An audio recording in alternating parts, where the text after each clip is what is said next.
strange fear. Megalophobia seems to be universal. It's the kind of fear that even if you don't have it with one example, you probably have it with another.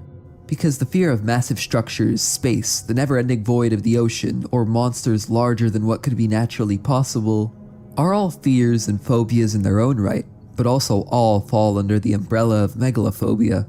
It's a concept with a lot more depth than you may think. The rabbit hole of megalophobia runs deep, and you'll come to find that this fear is literally everywhere. So let's have a look at megalophobia and its many sides, from the most massive structures to the absolutely colossal monsters, and the many things in between and beyond.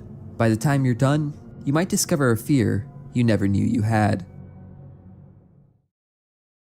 This is the Golden Finance 117 building in Tianjin, China. It is the 6th largest building in the world. It's nearly 2,000 feet tall, but it holds a dark secret. You've probably never heard of it, because it's routinely absent from rankings of the tallest skyscrapers. Its size is comparable to great structures like the Shanghai Tower, and only 700 feet behind the Burj Khalifa, the tallest skyscraper on Earth.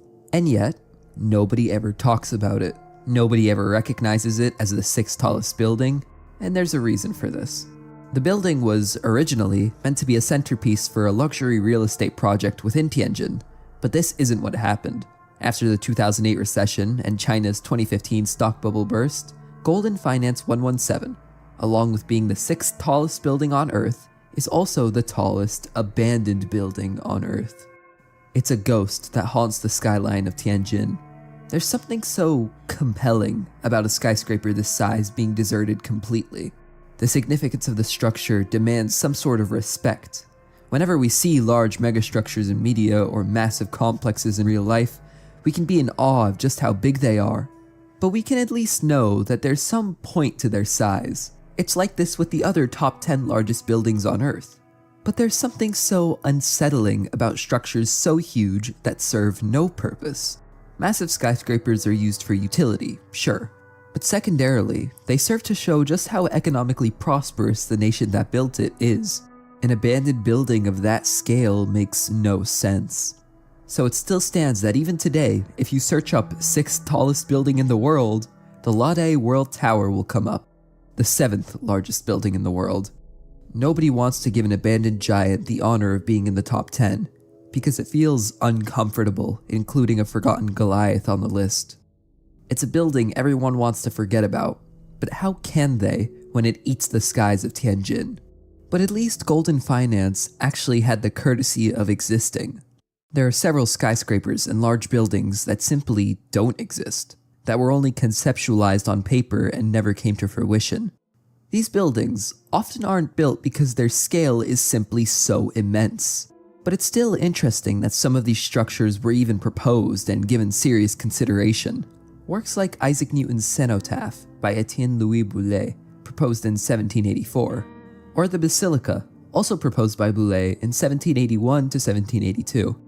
But I think my favorite example, and also probably the most evil-looking building I've ever seen actually be considered for construction, is called the Palace of the Soviets, and it was proposed in 1933. If constructed, it would have been over 100 feet taller than the Empire State Building, with a quarter of that height coming from the massive statue of Vladimir Lenin on the very top, which would have been double the height of the Statue of Liberty from heel to torch. Because of its immense size of 1,365 feet, it would have been visible from most of Moscow, where it was planned to be built, and would have been the tallest building on Earth at the time. The base was completed in 1939, but because of the German invasion, the project was ended in 1941. When imagined what it might have looked like in the modern day, it looks so out of place next to the highways and the surrounding buildings of Moscow. Ironic in modern day Moscow, next to advertisements, billboards, and foreign cars that would be a staple of the American culture the Soviets detested so much. But again, at least the structure had some sort of intentionality behind it. It was meant to be built, even if the foundation wasn't completed. There are many architectural concepts that don't even get this honor. I find that the most interesting and downright terrifying architecture doesn't even exist. It's called fantasy architecture, and you've definitely seen it before. Any kind of structure that isn't real in games, movies, and all kinds of fiction is considered fantasy architecture. But when it comes to the most immense and colossal examples of fantasy architecture, I think the work of Russian architectural theorist Arthur Scisali Weiss comes to mind. Weiss's work feels so homely, yet out of place. At a first glance, it looks like something that could actually be made, until you look at it a little closer. You look around the image and begin to notice that none of this stuff serves any practical use. Some common themes in Weiss's work are tranquil bodies of water, which contrast with bustling retro-futuristic Victorian-era cities surrounding them, usually with an abundance of people or sailboats to show just how large the buildings are. They don't even seem to be doing anything in a lot of the pieces, just there to show the true scale of these titans. My favorite of his works is probably the piece known as the Magic City, because it shows everything Weiss's work is. It is an incredibly dense city, situated on top of massive Victorian columns. Underneath, there's a grand staircase leading to the underbelly of the city. I love this artwork, specifically because it demonstrates just how impractical Weiss's work is. The city itself looks too dense to even live in. It seems to be in the air simply for the sake of being in the air. How would one even get to this place? What are the people below it doing? Most of Weiss's work is just as, if not more, impractical than this. But what they all have in common is a hugeness that seems to be the only reason for their existence. We can only guess as to what the purpose of these structures are. The best way I could describe it would be like if instead of forming mountains, caves, and forests, the earth was made purely out of buildings, not built by or for people. And like we confusingly traveled the colossal landscapes of Earth for thousands of years, so too do the people in Weiss's work travel the endless megastructures. At least, however, Weiss's work is coherent. Even without a definite purpose, you could tell that that's some sort of tower or a bridge or some kind of platform. The same cannot be said for the megalophobic works of Brent Wong. Have you ever seen things in your dreams? Things your brain creates that are so weird you can't help but think about them long after you wake up? This could be a strange situation you find yourself in, or a strange-looking room in the dream. For the paintings of Brent Wong, those weird things would be the monoliths in the back of uncanny landscapes. Wong's art depicts these homogeneous, otherworldly landscapes, sometimes with some sort of house in the foreground, sometimes not. What they all share, though, is the overwhelmingly massive things in the background. Things are the best description I can give them. They don't look like anything at all. I would say Wong's work is akin to early attempts at CGI. It would make sense that these structures in the background don't have any shape if they were simply testing geometry in some early CGI software. So you wouldn't be blamed for thinking some inspiration came from the uncanny look of old computer-generated imagery. But you would be wrong, because Wong painted most of his works in the 70s, a time before CGI became commonplace. It's kind of weird how in his works, Wong was able to predict the aesthetics of something that hadn't even come out yet. I get such a weird feeling looking at these paintings.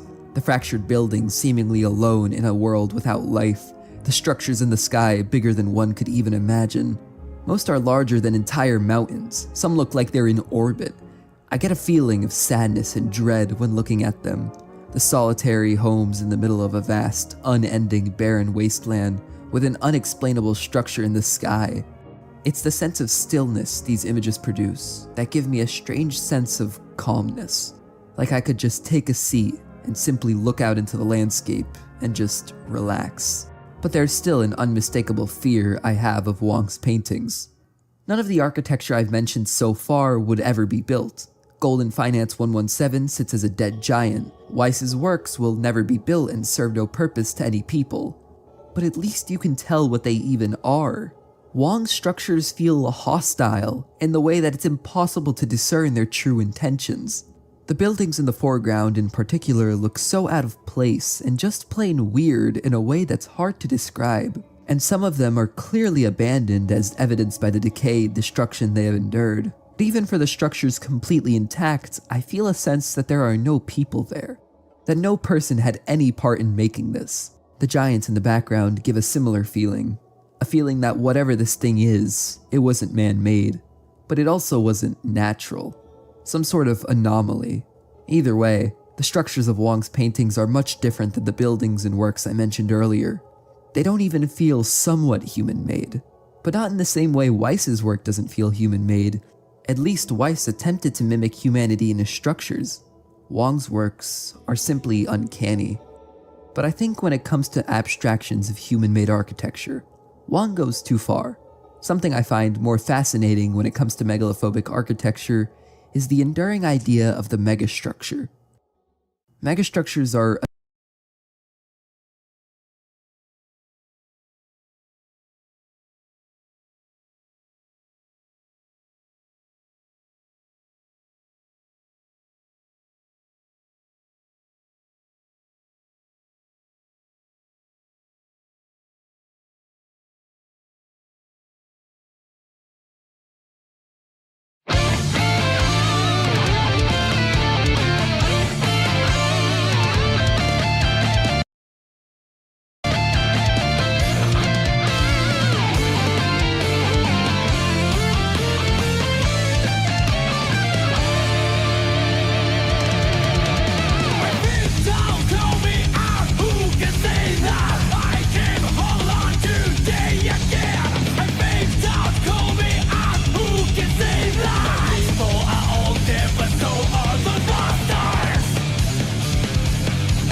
strangers say hello to me. Tomorrow their names will be carved on the stone. We're going home, but I'm a terrible liar. Forgive me, that's not the art of prayer. For the sake of the day, keep crying out. Swing the soul, swing the soul, swing the freaking soul down.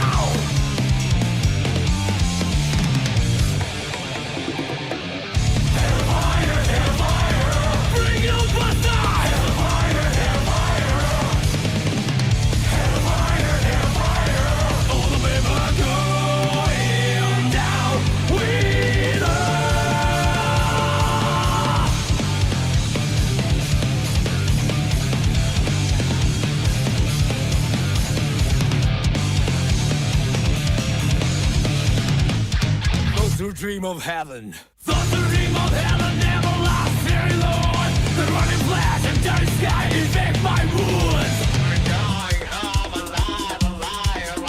Forgive me, just get me out of this hell. For faith and the game, keep crying out. Swing the soul, swing the soul, swing the ring, it's so now.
The basis of all true cosmic horror is violation of the order of nature, and the profoundest violations are always the least concrete and describable.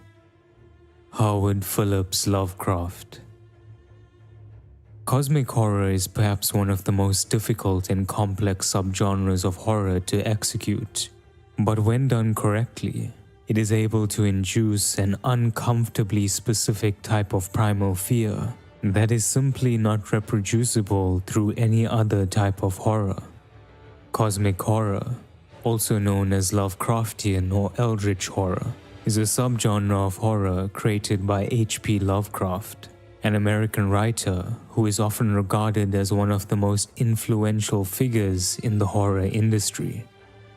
Lovecraft was best known for his work surrounding the Cthulhu mythos, which explored a variety of deeply unsettling and existential themes. But all these themes can be traced back to the philosophical concept of cosmicism. Cosmicism was a term used by Lovecraft to describe the insignificance of humanity in the greater scheme of the universe. It is often compared to existentialism and nihilism, but differentiates itself from the former two concepts by proposing the thought that as humans, pondering whether life has a meaning or purpose is redundant, for we are absolutely powerless to change anything dictated by the vast overwhelming power of the cosmos. Countless creative works have tried to integrate this concept of cosmicism into their worlds and narratives, but most ultimately ended up falling short or missing the mark completely. So within the sea of mediocre adaptations, it begs the question, is there anything that truly embodies the idea of cosmic horror?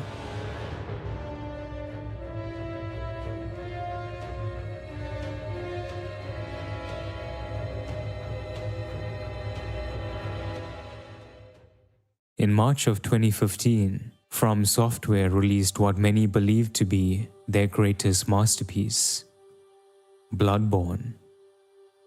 Despite the game being almost comically shunned by Sony, Bloodborne has maintained a large active community of fans that still play the game to this day, and this is for very good reason. Bloodborne is unquestionably, unequivocally superb, and I could, like many others, praise the game for hours on end. But for today's topic, I want to discuss why I believe Bloodborne to be the greatest depiction of cosmic horror that I have ever encountered.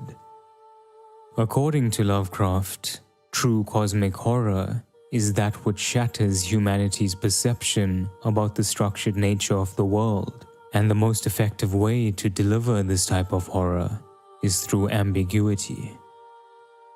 To me, this is a perfect description of Bloodborne. Bloodborne is initially presented as a typical gothic horror, with the classic decrepit and decaying atmosphere, Victorian setting, and mysterious supernatural elements. But as the game's plot begins to unravel, we get this terrifying transition from gothic horror to cosmic. Impossibly bizarre architecture and landscapes, eldritch monstrosities that defy comprehension, forbidden knowledge that drives man's feeble mind to madness, and a dark truth that evokes existential dread. Bloodborne's narrative is rich with Lovecraftian themes and references, but all of this is never force-fed to you. Every bit of lore and information that is presented is packaged in a way that is purposely vague and thought-provoking. Bloodborne, and all From Software games for that matter, make use of indirect storytelling, leaving much of the story's interpretation up to the player. The oldest and strongest emotion of mankind is fear, and the oldest and strongest kind of fear is fear of the unknown. Lovecraft believed that the most potent kind of fear was fear of the unknown, and this was often reflected through his writing. The cosmic phenomenon in his stories were rarely described in full detail, as any attempt to do so would inevitably fail, or diminish their impact. In a similar vein, many of Bloodborne's mysteries are intentionally left unexplained. The player is left to speculate, theorize, and fill in the gaps themselves. Located in a remote mountainous region, far away from the rest of civilization, lies the ancient city of Yharnam, dark and abhorrent. Stories surrounding the mysterious city are both vague and abstract. Yharnam was once renowned for its miraculous healing procedures, attracting many sick travelers to its gates. However, the once great city is now in ruins, ravaged by the scourge of the beast. Those afflicted by this horrifying plague transform into hideous beasts, losing almost all sense of their former selves. To stop the scourge from spreading, a group known as the Hunters was formed, their sole purpose being to lay the beast to rest. You play as an outsider who has come to Yharnam with the cryptic goal of seeking pale blood to transcend the hunt. Upon entering the city, you are forcibly marked as a hunter, but not just any hunter, a hunter with the power to return from death over and over again, forever bound to the hunter's dream until you accomplish your purpose. Just from this brief synopsis, your mind likely begins to wonder, what is the source of the beast scourge? What is pale blood? How and why have we been marked as special? And just what is this dreamlike landscape that we are seemingly trapped in? All of these questions are never directly answered by the game. It is up to you to examine the evidence available and draw your own conclusions. The unknowable nature of certain aspects of the narrative makes it feel limitless and uncontrollable, bound only by the player's imagination. To tackle the lore of Bloodborne is a monumental task that undoubtedly deserves its own dedicated video. For today's video, let us stick to topic and only cover aspects of the story that are relevant to cosmic horror. If you're enjoying the video so far, please consider subscribing to the channel. As a small content creator, it really does help me out a lot. With that shameless plug out the way, let's get back to the video. The most merciful thing in the world, I think, is the inability of the human mind to correlate all its contents. We live on a placid island of ignorance in the midst of black seas of the infinity, and it was not meant that we should voyage far.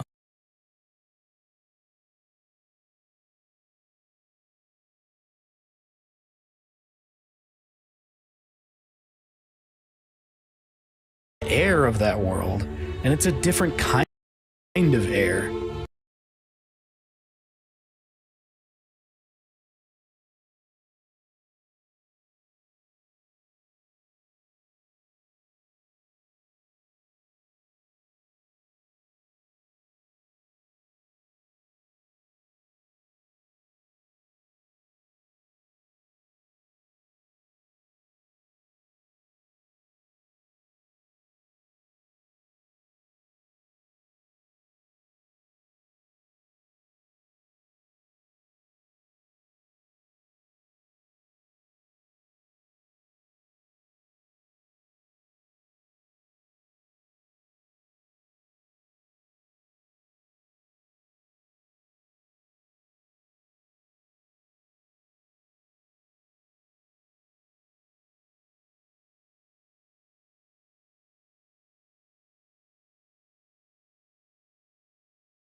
For as long as I can remember, I've always been attracted to the more immersive elements in video games. The little design choices that made me feel more like I was a part of the game's world, and for a while I thought it didn't get any better than RE2, Final Fantasy VII, or Vampire the Masquerade Bloodlines in the realm of immersion. I mean, how could it? These were some of the best, most detailed narrative worlds I'd ever come across. Well, allow me to introduce you guys to Stalker.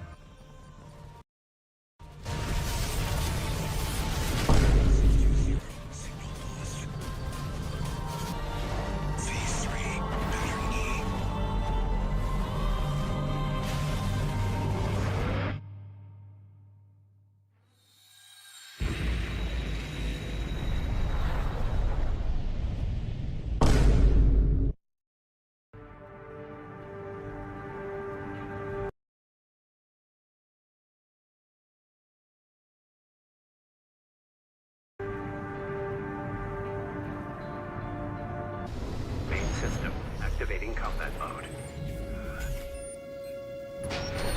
Commence mission.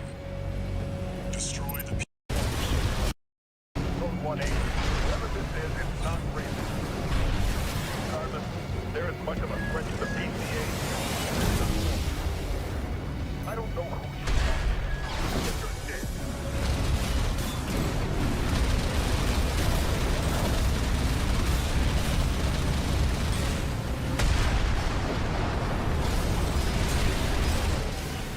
What did you do?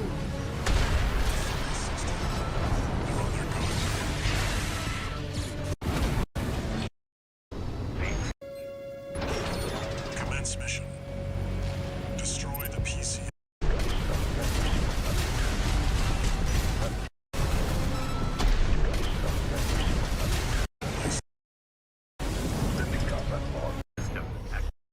SP machine cataphract. Cataphract incoming. Code 2-3. Engage confirmed. Presently is checking files.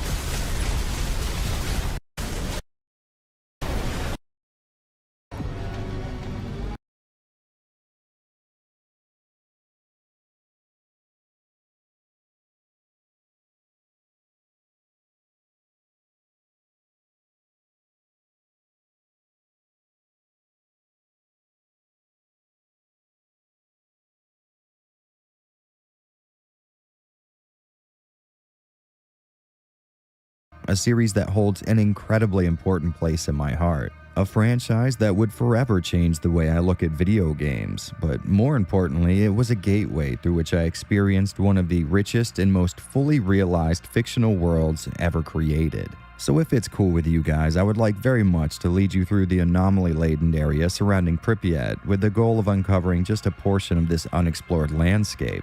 And hey, if we end up coming across some rare artifacts, I'm sure none of you would say no to a lifetime of wealth and fame. So if you're keen on joining in on this little expedition, make sure to check your weapons and ready your head, because you never really know what to expect once you've crossed that threshold into what may as well be a whole new world. And hey, speaking of which, it looks like we're here. Stalkers, welcome to the zone.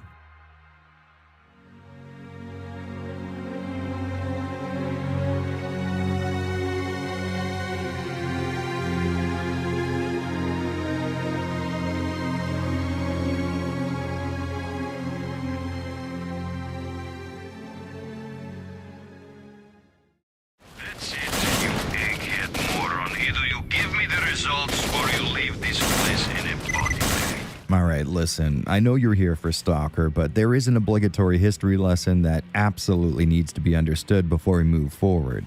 Stalker: Shadow of Chernobyl is the narrative product of two pieces of media most of you have likely never even heard of before. And I think it's fitting we start with the catalyst for all of this, the excellent Roadside Picnic, a sci-fi novel written by the Strugatsky brothers in the early 70s, the title being a reference to one scientist's description of a world-changing event in the book where aliens visit Earth. The visit appearing to this scientist to resemble a group getting together and driving to some remote area so they can enjoy a picnic. All the signs they were there being compared to tire tracks being left in the dirt, and the reality-bending artifacts left behind basically equating to trash left after such a normal excursion. A Roadside Picnic was an incredible look into a very grounded, realistic world despite the sci-fi nature of the story.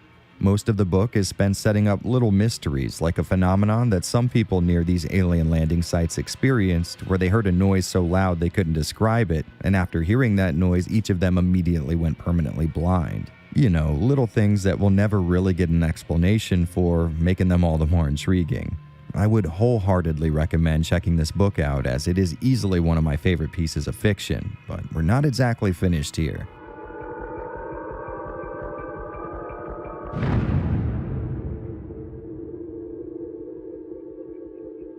8 or so years after A Roadside Picnic came the film Stalker. Written by the same brothers responsible for its inspiration, Stalker is the tale of a guide with enough balls to enter the exclusion zone, an area cordoned off by the military because some sort of event has happened there, leading to spots where physics are altered and reality is bent into new forms. In the center of the zone sits a room that is rumored to grant wishes. The movie's plot chronicles this stalker leading 2 people through the zone's hazards with the intention of getting them to this wish granter. Now, I will admit up front, this is a very long, very slow watch, but one that's absolutely worth sitting through. Personally, I've always really enjoyed the Stalker film just based on how much I love the interconnected narrative world that is the exclusion zone, but I was really surprised to find out that this Russian art house movie is held in really high esteem with film buffs. So if you're just getting into these games and wondering where you can find more of the same, start with The Roadside Picnic. I know books aren't exactly the first thing a hardened gamer is going to reach for, but trust me, if you like this type of story, you'll love seeing where it all came from. As for the movie, while it's much more subtle than the book and has a heavier focus on philosophical conundrums, it's still very much worth a watch. I'm sure the cinephiles in the audience would get a kick out of it regardless, but fans of the Stalker games will undoubtedly revel in the chance to get a new perspective on the zone. Got a job for you, Mark 1. Okay, so what does all this have to do with the game at hand? Well, Stalker Shadow of Chernobyl is the product of equal parts Roadside Picnic and Stalker the film. It borrows nearly its entire backstory from the aforementioned film and book, but before you start screaming about intellectual property theft, the game's developers did add a very important element to this concoction. A real-life event so damn fitting and narratively appropriate, you'd think all the media leading up to this was some kind of Nostradamus-like prediction. One of the atomic reactors at the Chernobyl atomic power plant near the city of Kiev was damaged, and there is speculation in Moscow that people were injured and may have died. Instead of dealing with strange alien visitors coming to Earth and abruptly leaving, Shadow of Chernobyl uses the titular Chernobyl nuclear power plant's meltdown as a catalyst for its events. And like I said before, the marriage between these two ideas is almost too damn perfect. If you need any more proof of that, not long after the meltdown, the people who would risk their lives to sneak into the exclusion zone with the goal of bringing back valuable items were actually called stalkers. I think we've all heard about art imitating life, but very rarely do you hear about life imitating art. Now don't get me wrong, a story about aliens coming to Earth, never actually being seen, and us sifting through what remains of their journey is cool as hell. But if I'm being honest, explaining all that craziness with a good old-fashioned man-made nuclear disaster, well, that's just one more step towards being more grounded. And now that we have moved into the realm of the game itself, we actually have a little more history to cover.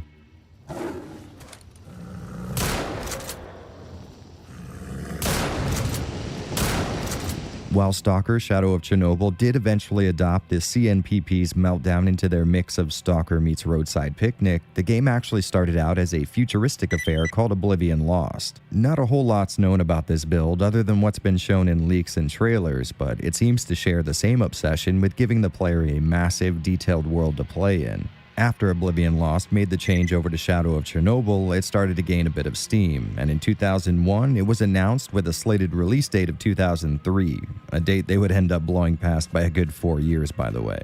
During development, the team at GSC Game World would give near constant previews in the form of screenshots and promotional videos, even though the game was nowhere near a finished state at the time. Even I remember watching some of these previews from way back in the day, specifically some kind of an interview on GameSpot.com that showed off the game's focus on ballistics and how you can shoot through soft materials like wood, but the path of your bullets would be altered by it slightly. By the way, if you've seen that interview, please leave a comment because I remember it vividly, but I can't seem to find any videos of it, and I really need confirmation that I'm not losing my mind here. After seeing a few low bitrate trailers, I was pretty damn interested despite the fact that I was rocking a compact Presario pre-built that could never dream of running it. Long swaths of time would go by and most of us would assume Stalker was just another piece of vaporware, but eventually THQ would take an interest in the project. And after even more missed release dates, we would finally get our hands on Stalker Shadow of Chernobyl. Alright, so I think we're just about current as far as prerequisites go, so maybe now's a good time to start talking about what kind of story this homunculus made up of other pieces of media has to tell. Oh, and by the way, I know a lot of you who are familiar with the game have already noticed or will notice this, but I did use a few mods in this playthrough, and yes, I will address that eventually. First things first though, let's find out what the hell we're doing in the zone in the first place. This one seems to be alive. What a lucky guy. Shadow of Chernobyl starts off with a cutscene of a guy driving a truck full of, let's call it mixed cargo, and as if living in constant fear of the radioactive hellscape you find yourself in isn't worrying enough, you've also got to be on the lookout for rogue lightning bolts.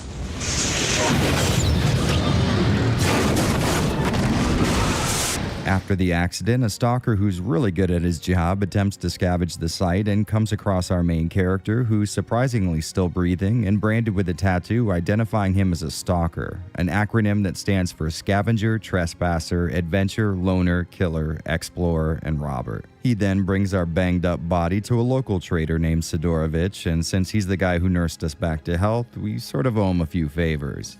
You do some jobs for me, and we're even. It's not exactly a one-way deal, though. He's also willing to help us with our amnesia using the only clue we have, a task found on our PDA that has us hunting down a fellow stalker named Strelok. The side goal Sidorovich has us looking into is finding a proper route to the center of the zone.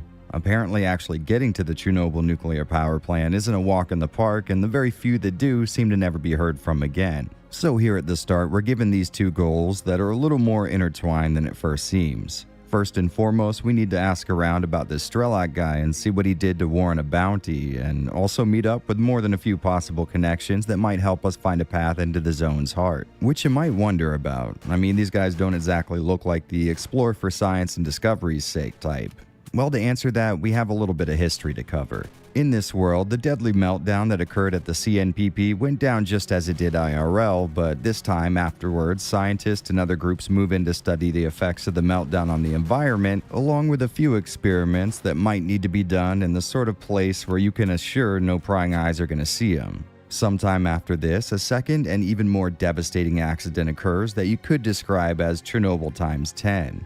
This second disaster floods the area surrounding the plant with massive amounts of radiation, causing some quote-unquote alterations to the natural environment and the people that were unlucky enough to be inside the exclusion zone when it all went down. And now the zone acts as some kind of alien world here on Earth, with elements of the landscape, gravity, physics, and the people in it being altered by the effects of this accident. The humans and animals that used to inhabit the zone are now twisted creatures formed from the radiation and some other stuff into brand new species of dangerous threats. But most interesting to me, some areas have spots where physics stop working in a way we can even comprehend, and these are referred to as anomalies.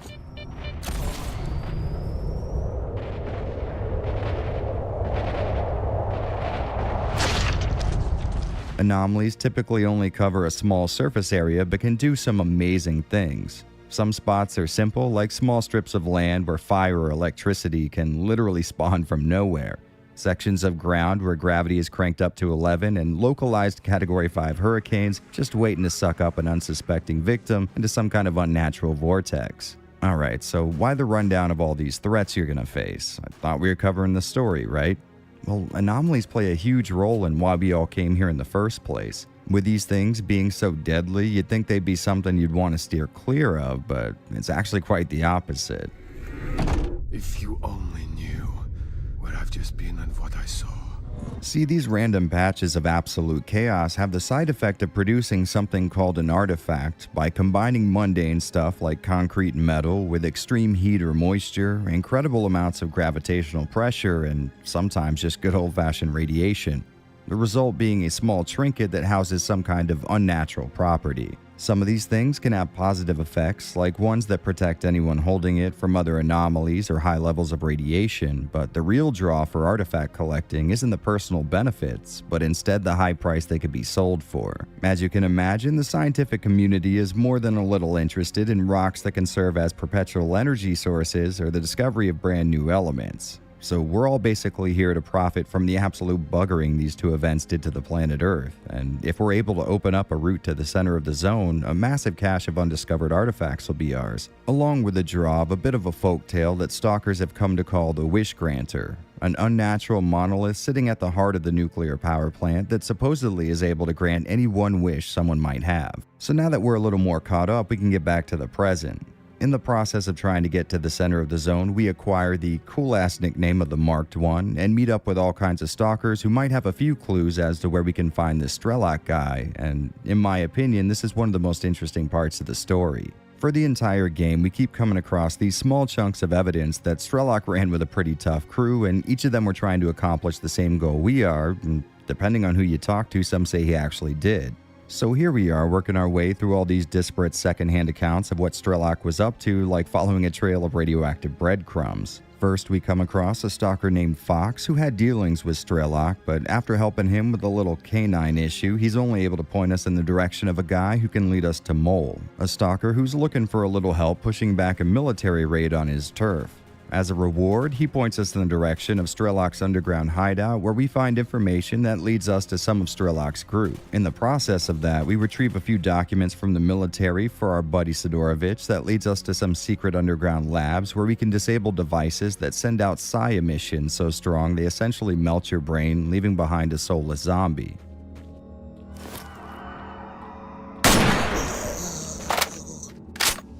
So we follow up on some leads, which has us coming across the corpses of Strelok's teammates who all fell to the zone in one way or another after finding the center. Using some contacts developed along the way, we find out there's a good chance of meeting up with one of the last living members of Strelok's entourage if we go back to his hideout underneath Agroprom. And he may help me find Doc. And if Strelok's still alive, Doc will know for sure where to find him. And sadly, I won't be able to talk about much more without majorly spoiling the plot here. So if you've never played this game and think you might want to, skip to the timestamp on screen, follow the link in the description, or skip past the chapter named Spoilers. Okay? Alright, let's get to spoiling. So in the process of meeting up with Strelok's last companion, we sort of fall prey to one of his booby traps, causing us to lose consciousness. Once we wake up, it's the same companion helping us to our feet, only he's got some pretty insane news for us. It turns out this whole time the guy we've been wanting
wanting to kill has been in every room with us.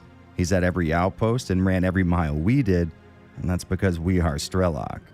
You were the one who suggested that we take this precaution. At least you're still alive. Now, neither of us is too sure why Strelok lost his memories and woke up with an order to essentially kill himself, but Doc's also got a hot tip about the center of the zone. According to this guy, the Wish Granter isn't exactly what everyone thinks it is. Instead of rewarding stalkers by granting their wishes, it's used as a distraction to keep them from finding the truth at the heart of the zone. So we head off on our way to investigate, only now that we've turned off the zone's self-defense system, as it were, the military, duty, freedom, and a hell of a lot of free stalkers all have come to Pripyat at once. So we're not only going to have to dodge the dangers of the zone, but also a faction war over who gets to enter the sarcophagus first. Oh, and by the way, we are going to cover the zone's factions in a bit, so don't feel too bad if you're a little lost by some of the terminology here. After battling through a never-ending supply of brainwashed monolith fighters, we eventually make our way to the very center of the CNPP, and we've got two paths ahead of us. Had we have not heeded our buddy's words and not checked a certain area in Pripyat containing a decoder that would allow us to get deeper into the power plant, our only option would be taking our chances with the Wish Granter. But like he said, it's not what it seems. It's more of a monkey's paw sort of situation where you think you're getting what you want, but it ends up being some kind of twisted version of that wish.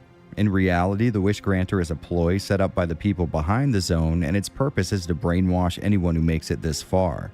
Most of the time, these brainwashed stalkers either return as zombies, members of Monolith, or sometimes it's something else we'll talk about later. But no matter how they end up, the zone itself expands a little every time someone gets to the Wish Granter. However, if you did happen to come across the aforementioned decoder, you can see the game's real ending, which has Strelok coming across the real reason behind the zone's existence. Alright, so strap in, this is gonna get a little weird. Unfortunately, we made a mistake, and our interference spawned the zone. We're told by a hologram calling itself C Consciousness that the zone is not the result of any nuclear meltdown, at least not directly. After the CNPP went critical in the 80s, a bunch of Soviet scientists saw the resulting exclusion zone as a great spot to conduct what some might call ethically questionable research. In the process of trying to find the human mind's untapped potential, they discover what they like to call the noosphere, a sort of energy grid that surrounds the Earth and acts as a metaphysical and psychological connection between every mind on Earth. At the time, the scientists really didn't know a lot about it, but they hypothesized that it could be tampered with. And since it somehow connects everyone together, their original goal was to combine some of the smartest minds on Earth into this collective consciousness with the goal of removing negative emotions from the noosphere like hatred or anger. Sadly, their little humanitarian aid idea went horribly wrong, and their tampering is actually what formed the zone. So it's not nuclear reactions causing these mutations and horrible conditions, but instead a crack or tear that is formed in what is essentially our fabric of reality. After finding out about the zone's true origins, we're told that stalkers who make it this far are typically brainwashed and used as sort of sleeper agents, a process that has them being wiped clean, mentally speaking, and secretly reinserted into communities all around the zone. Once they're activated, they'll start immediately working towards whatever goal they've been given by C Consciousness as if it was their own idea. Most of the time, this has to do with keeping other stalkers from getting to the center, but sometimes they're given orders to find and kill the ones that have already made it through. Only for some reason, there was a bit of a clerical error, and Strelok was assigned the task of finding and killing himself. After these two giant bombs are dropped on us, we have two choices. Either join C Consciousness and aid in their fight to not only keep the zone's real origin a secret, but also perpetuate its existence, or you could go a little caveman and put hot lead through everything that started this messed up situation in the first place. In the end, if you choose the more gun-centric route, we see a Strelok who's finally able to rest, wondering if what he's done has made things better or worse. Oh, and by the way, I love this homage to the Stalker film. Very well done. Alright, so there's definitely a lot to unpack here, but I'm gonna try to keep things related to the spoiler stuff for now. Alright, here we go. So personally, I both love and hate this ending sequence. On one hand, I thought it was actually pretty cool finding out why Strelok was on a self-assassination mission. Now, I know a lot of people complain that they saw this one coming a mile away, and maybe I'm some kind of an idiot, but I absolutely did not. So that's one revelation I thought was really well done, and truth be told, it was amazing finally putting some of the missing puzzle pieces together as far as the zone is concerned. I just sort of really enjoyed the thought that this was all due to a few bad nuclear meltdowns. Radiation, to me at least, is sort of like this real-world fantasy element. It can have these wonderful benefits and these amazingly nasty downsides. I don't know, I just really like thinking that these mutations and anomalies were caused by radiation interacting with elements like Earth, weather, biology, and energy in ways we've never seen before. The existence of this noosphere isn't terrible as a plotline in my opinion, but it just feels a little more mystical than I would like and something that has so far been relatively grounded. The keyword there being relatively. Now, I still enjoy this ending, and I have since grown to really be interested in the whole noosphere thing, but at first I will say I was a little disappointed. What I was looking for was maybe an explanation that saw scientists or the Soviet government conspiring to conceal the fact that they sort of purposely did this irrevocable damage to the Earth. Even though I would have personally gone in a different direction, I still find this ending to be incredibly cathartic. It answered a lot of the questions I had, but posed brand new ones and then just sort of left me on a cliffhanger of, well, I guess we'll find out one day whether or not you did the right thing. And I'd like to get into that a little bit more, but I think we should meet up with the others first. After all, you can't leave a bunch of newbies in the zone alone for too long. Thanks, bro. You really helped me.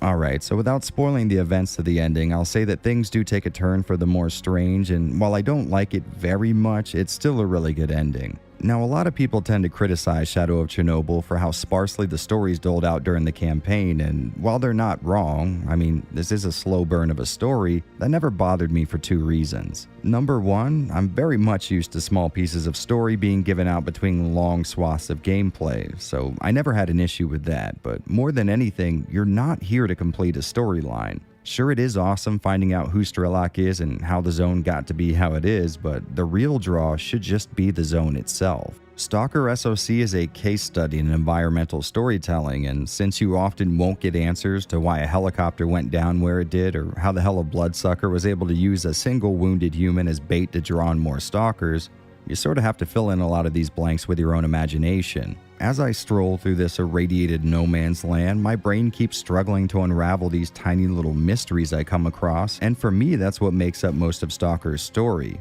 It's not what the game tells you outright in plain English, or Russian for that matter. It's those thousands and thousands of tiny little unanswered questions, like, I wonder what this building was used for before the meltdown, or why do some mutants fight each other but others don't? The zone serves as a canvas for this great tale, but your mind's going to be running most of that show, and I think that's what makes the game so special to me. Normally I tend to steer towards your more linear narratives, you know, the ones that have a cool story to tell and get you to the ending with very little variation or branching. And to be fair, if you stay on the beaten path, that is what Shadow of Chernobyl does, and if that's what you're more interested in, that's what you can focus on. But for those of you who, like me, enjoy being thrown into a foreign world and trying to jump to your own conclusions as to where and what you are, well, this is likely going to be the very best video game you've ever laid hands on. And to be very clear, it's not like the included story isn't good. I really do like it a lot. Sure, there isn't a whole lot of it, but that's a good thing. The more the zone gets explained, the more it loses its main appeal. There's a small but really awesome story here having to do with your main character, his actions before he lost his memory, and the origins of this hostile patch of land, but it does pale in comparison to the myriad of larger stories being told all around you. For example, finding out why we're looking to murk Strelok is very fun, but maybe take a few minutes and start researching the zone's many factions. Talk to a few people at a camp or members of these warring clans, and I assure you, you will find a nearly bottomless well of narrative. You've got Duty, the strict military outfit that sees the zone as a dangerous foe that needs to be destroyed, and then there's Freedom, a diametrically opposed group that sees the zone not only as a miracle for scientific research, but also as a place where they can be truly free. Then of course you've got Monolith, a religious cult that believes the Wish Granter at the center of the zone is an alien artifact worthy of their worship. These guys can whip themselves into a trance and tend to feel no pain or fear nothing when it comes to protecting the center of the zone from mankind. You see what I'm talking about? You could pick any one of these groups and find hours worth of lore just in the game itself, and way more, God forbid, if you get interested enough to start reading through wikis.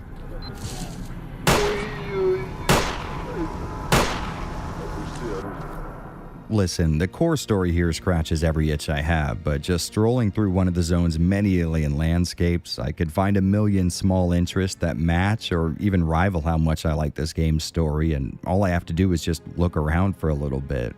This location, hell, this world is what should draw you into Stalker. If you're looking for the game to answer all your questions, you will definitely be leaving unfulfilled. But if you're instead looking to step foot into a game world so viscerally immersive you might find yourself eyeballing prices for airline tickets to Ukraine and a tour of a failed Eastern European power plant, well, may I please introduce you to the greatest video game ever created by human hands. Sure, after your first plunge, you might find yourself agreeing with the general opinion that the story here is pretty anemic, but if you spend even a second outside of that single narrative, you'll find a nearly infinite source of interest all around you. On the negative end, aside from a scant few cutscenes, every piece of information in the game will be displayed on these dialogue screens, but I doubt very much anyone who's familiar with console or PC RPGs would mind that very much. There are certain things that you might have been able to argue were flaws or benefits at one point, but eventually all of this stuff just sort of became synonymous with Stalker's brand and how it does what it does. So I know I might have confused you a bit with my meandering there, but you gotta forgive me. I love this series and the world it's set in, and to me it is the single greatest creative work this medium has to offer in terms of sheer immersion.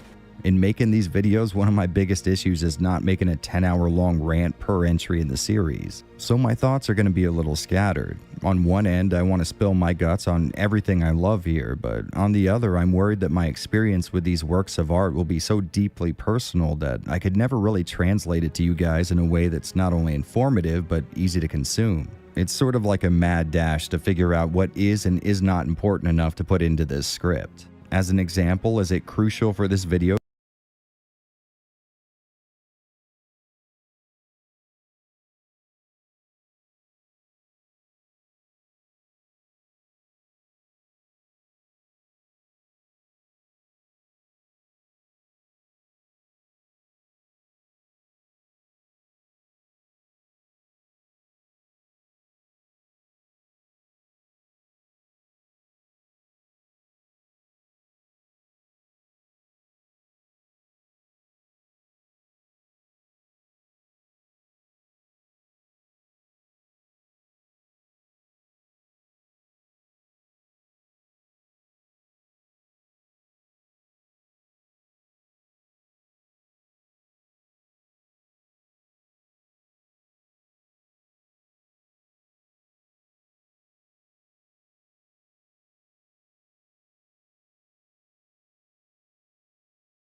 up one morning, strangers say hello to me. Tomorrow their names will be carved on the stones. We're going home, but I'm a terrible liar. Forgive me, that's not the art of those who dream of heaven.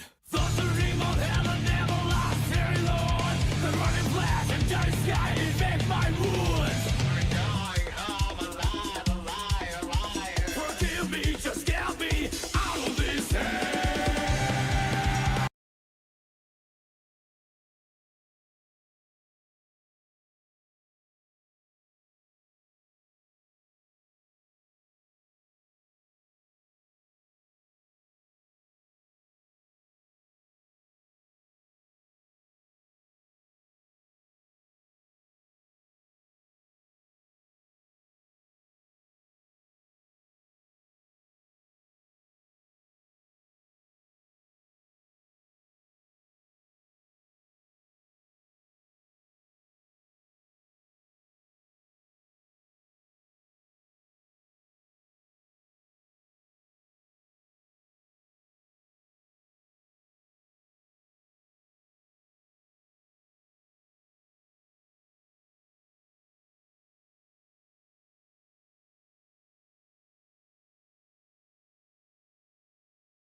To include that you can use bolts to find anomalies just like the main character in the Stalker film. These are the things I'm wrestling with, and it's a little hard to figure out what is and is not something you guys need to know or something I just want to gush about. So let's take a second and simplify things. Stalker Shadow of Chernobyl has a great story that will do an awesome job of leading you through the zone with purpose. Some people do complain that there's not enough of it, but for me it's perfect. However, if you are worried that a few cutscenes aren't going to cut it for you, trust me, there is a never-ending flow of story oozing out of every anomaly and temporary Stalker base.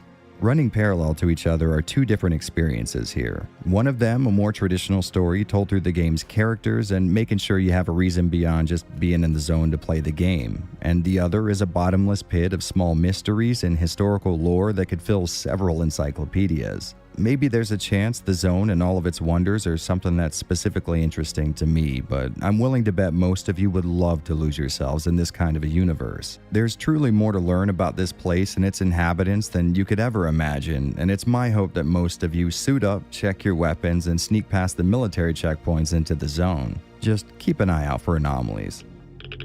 Don't shoot! Please! Stalker is a very odd duck as far as gameplay is concerned. It's one of those games you sort of have to learn how to play properly, which might be a bit of a surprise since it does look like your typical first-person shooter. Looks, however, can be incredibly deceiving, and trust me when I say that if you come into Stalker with the mindset that you'll be playing a round of Doom Eternal, you will find yourself wiped by the first pack of feral dogs you come across. But before we get too far into the weeds, let's lay down a bit of a baseline. Stalker can be a hard series to nail down as far as genres go, but I think if I had to, I would call it a first-person survival game with a focus on realism, or at least realistic mechanics. What that equals out to in actual gameplay terms is that you won't just be centering your screen on a target and hitting the left mouse button. You've got to take all kinds of things into account before even drawing a weapon here in the zone. Stuff like a gun's condition, whether or not you've eaten anything in a while, bullet velocity, what group your target belongs to, and most importantly, whether or not you're cool with an entire faction of the zone considering you a shoot-on-sight kind of threat. The basic gameplay loop is that you're given a singular driving goal at the start of Shadow of Chernobyl, but much like your typical PC RPG, you're free to do just about anything else in the meantime. The events of the game take place on several gigantic maps that might as well be self-contained open-world game environments themselves, so don't worry about ever running out of things to do and sights to see. There are a few traders in some scattered areas of the zone, and these spots will act as temporary hub areas for you. Once you find one of these traders, you can get side work from them that can range from clearing out bandit strongholds or just retrieving items some stalker left out in the wild. Completing side quests will net you money and items, but getting your gear the legit way will make up a very small percentage of how you actually progress in this game. See, Stalker runs like an RPG on the surface. There's lots of written dialogue being thrown at you in the form of static boxes, an emphasis on the whole quest-side quest dichotomy, and your gear and artifacts have their own stats that might help or hinder you. And while shops will carry some good stuff from time to time, a huge portion of what you'll be doing in this game is looting corpses, which I think really plays into the more grounded, realistic, survival-based approach the developers were going for. Even if you go into a mission packing serious heat, there are all kinds of factors that'll have you checking every single body you put down. On one end, you'll probably be using at least a few healing items when engaging in combat, and there's a chance some stalkers you've downed can help refill your supply. But most importantly, if you start running low on ammo, your only choice might be to pick up a weapon your enemy was carrying and finish the fight with something you'll be more likely to find ammo for as you move on. Every once in a great while, a dead stalker may have something really valuable like an artifact on them, but basically, corpse looting will be how you come across 75% of the gear you end up using. The rest is made up of hidden stashes. Stalkers, not being the most trusting types, often hide their plunder in unassuming locations in the hopes of coming back and cashing in on their hard work when they're not under fire or being chased by mutants. You can get these coordinates by checking downed bodies and getting their info off of PDAs. Sadly, you'll need to have come across the actual stash location before you can find anything inside the stash, so it's not a bad idea to keep some of the obvious hiding spots in mind as you come across them. So what's stopping you from going out, clearing every cache, and ruining the in-game economy?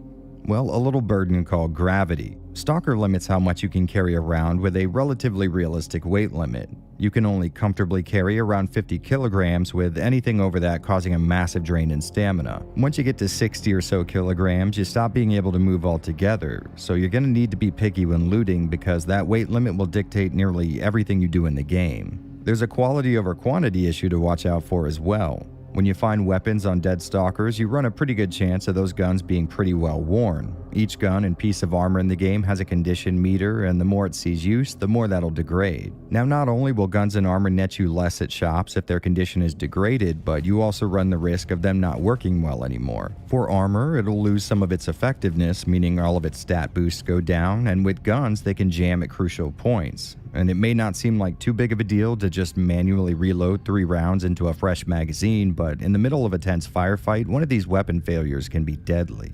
So you might be wondering, well, what can I do about this problem? And that's a really easy answer because there's nothing you really can do, at least not officially speaking. The developers did intend to include a repair dialogue option for some NPCs, but never got around to fully implementing it. Most of the code is in place, but they just didn't have time to finish it. So with guns, you'll need to constantly be looking for a newer model, and with armor, well, outside of an interesting glitch that'll repair armor if you're wearing certain artifacts while being damaged by certain anomalies, well, you're just going to have to buy a replacement at some point. This can sort of be an issue on a vanilla run of SOC, but it's a feature that's easily modded back into the game, and trust me, we will talk mods in a bit, but just know that if you plan on playing the game totally stock, this whole thing will be annoying, but totally doable. But I think the most important thing to mention is that Stalker Shadow of Chernobyl is a game that takes a little bit of time to really feel good. When you start a new game, you'll be packing some of the least intimidating heat imaginable.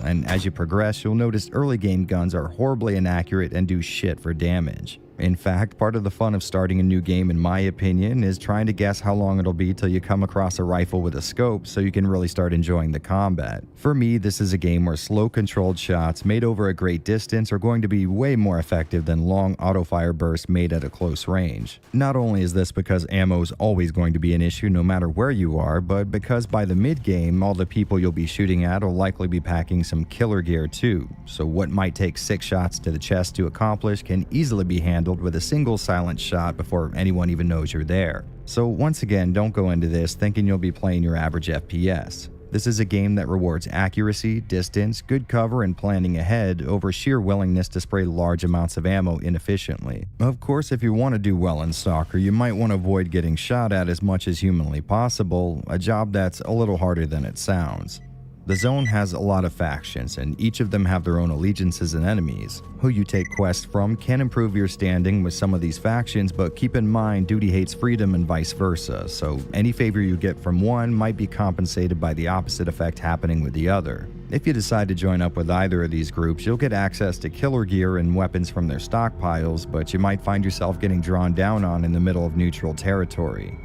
I typically stay away from joining either side because I don't like the authoritarian approach of duty and freedom are just a bunch of smelly hippies, so a little secret for you guys looking to play SOC, you can accept missions that'll have you taking part in a raid on one of these factions, but if you never fire a shot at anyone, you'll never be painted as an enemy to that faction. So you might have to rely on the game's AI to finish the fight, but it's worth it to not have to watch your back any more than you already do.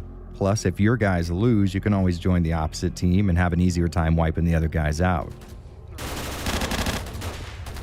And speaking of AI, we absolutely have to talk about A-Life. GSC Game World, in developing Stalker, was very focused on the idea of the zone being a living, breathing location, and in pursuit of that goal, they created an AI system that would have events taking place in the zone, whether or not you're there to witness them. Basically, life in the zone continues with or without your physical presence, and I think that's one of the greatest features Stalker has to offer.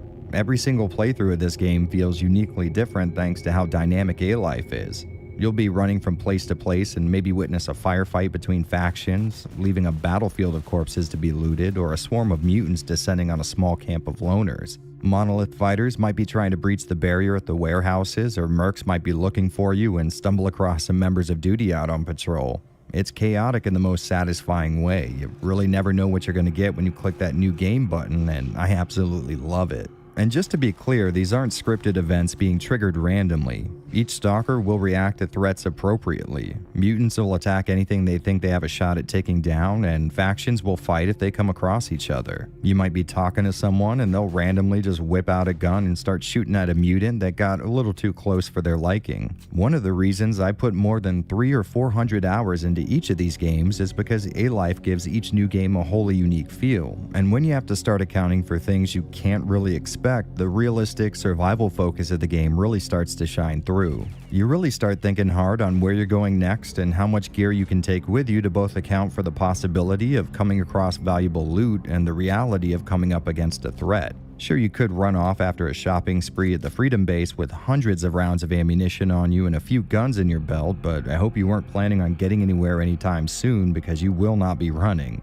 So much of this game is balanced towards these more realistic survival features that a lot of the appeal with continually replaying SOC is just jumping into the zone again and feeling the thrill of strategizing your next move and trying to account for whose turf you'll need to cross to get where you're going and exactly what you need to bring with you in case you find yourself surrounded by an unexpected group of mutants. This world may as well be alive to us Stalker fans, and most of what we like about the game is how you really have to change the way you think in order to play it well. You gotta keep up with your character's eating, bandage his wounds to keep them from bleeding, make deals you don't want to, and do things you might not like just to make sure you have access to the tech you need to do better. Once you played it long enough, Stalker eventually stops feeling like a video game and more like some kind of a survivalist simulation. It's truly a heavenly experience for a lot of us, but if you've ever heard of it before, you've likely also heard about its legendary glitches, and yeah, there's some crazy shit going on here.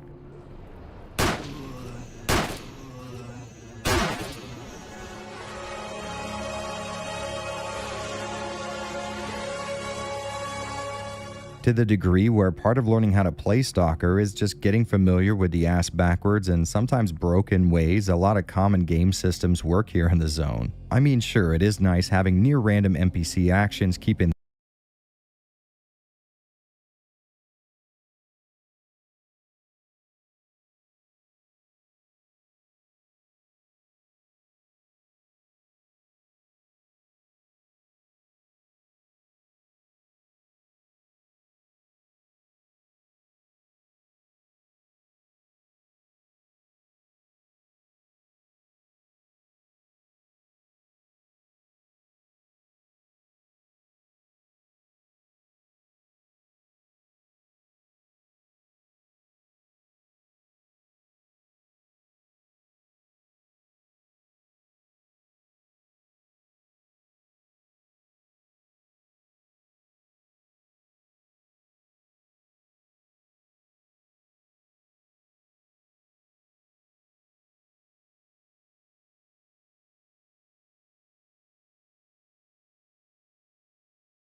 things fresh, but when those random actions lead a crucial quest giver to be sniped out of existence before I'm able to turn in his quest, well, we might have some issues here. Sometimes a quick load can revert enemy AI to a previous state, so they may go from mercilessly kicking your ass to not really caring about your presence, and of course there are the absolutely crazy glitches you can come across. Now, I will admit this was way more of an issue back when the game launched, as most major game-ending glitches have either been officially or unofficially patched out by this point. During the few games I started for this video, I only had one crash to desktop, and in the Stalker world, that's about as close to bug-free as you can get. Of course, major issues with how the game operates can be a bitch, but if I'm being honest, it's kind of a hidden source of entertainment as well.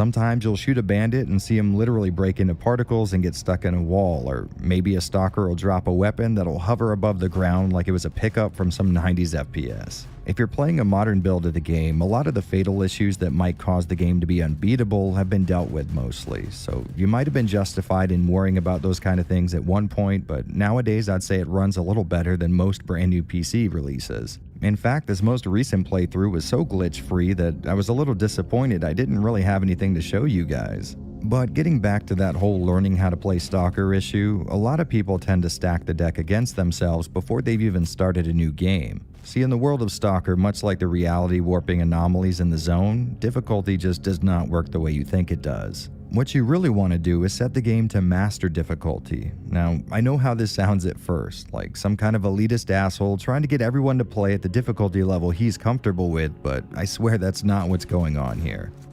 In Stalker, the difficulty doesn't just apply to you. If you increase how much damage you can take, you're doing it for every NPC in the game. So counterintuitively, if you make yourself harder to kill by dropping the difficulty, expect firefights to be way more frustrating and challenging, as the bandits you're shooting at will be equally hard to kill. Setting the game to master means you can reliably take threats down with a single headshot, and trust me, this is the way you want to play Stalker. At first, it may seem like it sucks that foes have just as much of an advantage over you, but I think it plays into one of Stalker's strengths. Like I've said 100 times before, this isn't the kind of first-person shooter where you're going to want to go into any situation guns blazing. The fact that a random bandit from a beginning area can one-shot you even in the strongest gear in the game just sort of adds to that tactical nature of it all. That high-risk, high-reward sort of system just really plays well into what Stalker's all about, so please make sure not to cripple yourself right from the start. And since we're talking about new players, I think it's about time we touch on Stalker's strongest quality, its massive modding scene. Which brings up a bit of a tough pill to swallow, one that hardened Stalker vets are not going to want me to say, even though a lot of us in the fandom came up around vanilla SOC and loved every second of it. The hard truth is a stock playthrough of this game in the modern era is likely to act as more of a deterrent for someone looking to get into Stalker for the first time than anything else. Yes, there are a lot of aspects of this game that cause you to treat it differently than other first-person shooters, but a lot of those features are things that we specifically learned to love about the game.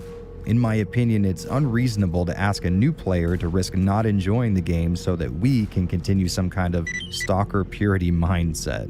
So if you're watching this and thinking you might be interested in picking Shadow of Chernobyl up, I would very much recommend you do so with the help of a mod. Now that isn't going to be much help as far as advice goes, because for this game alone there might be thousands of mods to pick from, so I would say try to stick with the big packs that combine several game fixes into one. The complete mod is kind of an okay option for that, but a lot of people complain it lowers the difficulty to an unsatisfying degree and overspawns artifacts. Both pretty true statements. So the mod I would personally recommend, and the one I use to play a majority of this game for this playthrough, is the Starter Pack. It includes a lot of quality of life improvements, along with some nice touches that'll help the game feel a little more modern as far as presentation goes. It does tend to take things too far by replacing all of the NPC skins, but if it's your first playthrough, I doubt very much you would even notice that. It also seems to be doing something funky with the game's gamma levels, so your flashlight might end up blinding you when looking at anything up close, and certain types of night vision is almost out of the question, but that didn't hinder me too much at all. If you happen to be looking for a closer to vanilla experience, you could try out the Zone Reclamation project, which is essentially a few bug fixes, some minor presentation improvements, and not a whole lot else. Of course, no one's saying you can't start an unmodded game of SOC right now, but the goal here is to get more people playing this series, and I think it's a little unrealistic to expect someone who's not already in love with these games to put up with all of their little issues, even if I personally think most of those issues are actually features. Plus, there are more reasons than just gameplay improvements to consider here. Personally, I play a modded game for every new playthrough, mostly because I just can't stand the stock sound effects for guns in Shadow of Chernobyl. And when you've listened to something for hundreds of hours, you sort of want to like it. I'll include a list of top mods for the game in the description, and if you're going to start a new game, just know modding Stalker is as easy as moving a folder over and changing a single line of text using Notepad, so no barrier to entry to worry about there. But no matter how you experience it, vanilla, modded, or whatever, it all leads to one of the most unique and challenging gameplay experiences you're likely to ever have with a video game. Without being hyperbolic, I can honestly say this is one of the greatest games I've ever played in my entire life, and the whole point of this retrospective is to share some of that with you guys. I mean, there's a really good reason this series has such a hardcore following more than a decade since its last entry. It's truly something special. Before Stalker, there was nothing like it, and even now I would struggle to find maybe 1 or 2 games that come close to matching it in sheer depth and attention to detail. It most certainly has its flaws, some of them pretty serious, but I would still recommend it with every ounce of support I could possibly give. This is one of the most immersive experiences you can possibly have with a video game, and I severely hope that all of this blabbering has made that clear. I know it can be a little intimidating getting into something brand new with this hardcore of an underground following, but trust me when I say this game is worth braving all that. Shadow of Chernobyl was a revolution for the industry, but its underground status means that very few titles would ever try to draw inspiration from it, meaning it's still a gameplay experience you can really only get here. Even with the scant few imitators that can definitely be found on Steam, the original still stands unchallenged in terms of quality and realism.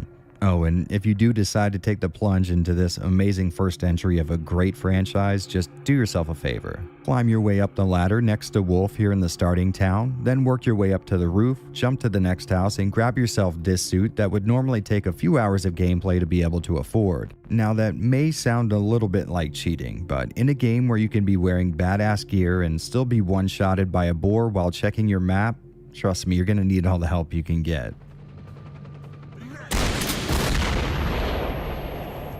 Stalker has always had a distinctively recognizable look, and to be very honest, as a fan of these games, it can be a mixed bag.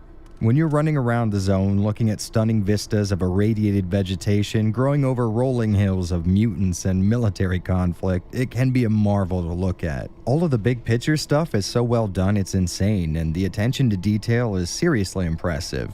These guys traveled to the area surrounding Pripyat and often used actual locations as inspiration for landmarks. Every dilapidated building and rusted out car looks true to life, and the underground labs really do give off a heavy 70s Soviet tech sort of vibe. As far as your environment goes, I don't think you could find much wrong with it visually. The only real problems come in when you start focusing on the more up-close stuff. For example, skin in a Stalker game for some reason has always looked like saggy leather pulled over several sausage links, and the animations of NPCs will always make sure you remember you're playing Slavjank from the early 2000s. To be totally honest, there are all kinds of issues with this first Stalker game as far as presentation is concerned, but for the life of me, I just cannot fault it. It excels way too much at way too many other things for me to get upset when skin looks leathery or bump mapping doesn't have the right depth applied to it. On the opposite end of that coin, a lot of time and effort obviously went into modeling a lot of real-world weaponry, and that effort definitely paid off.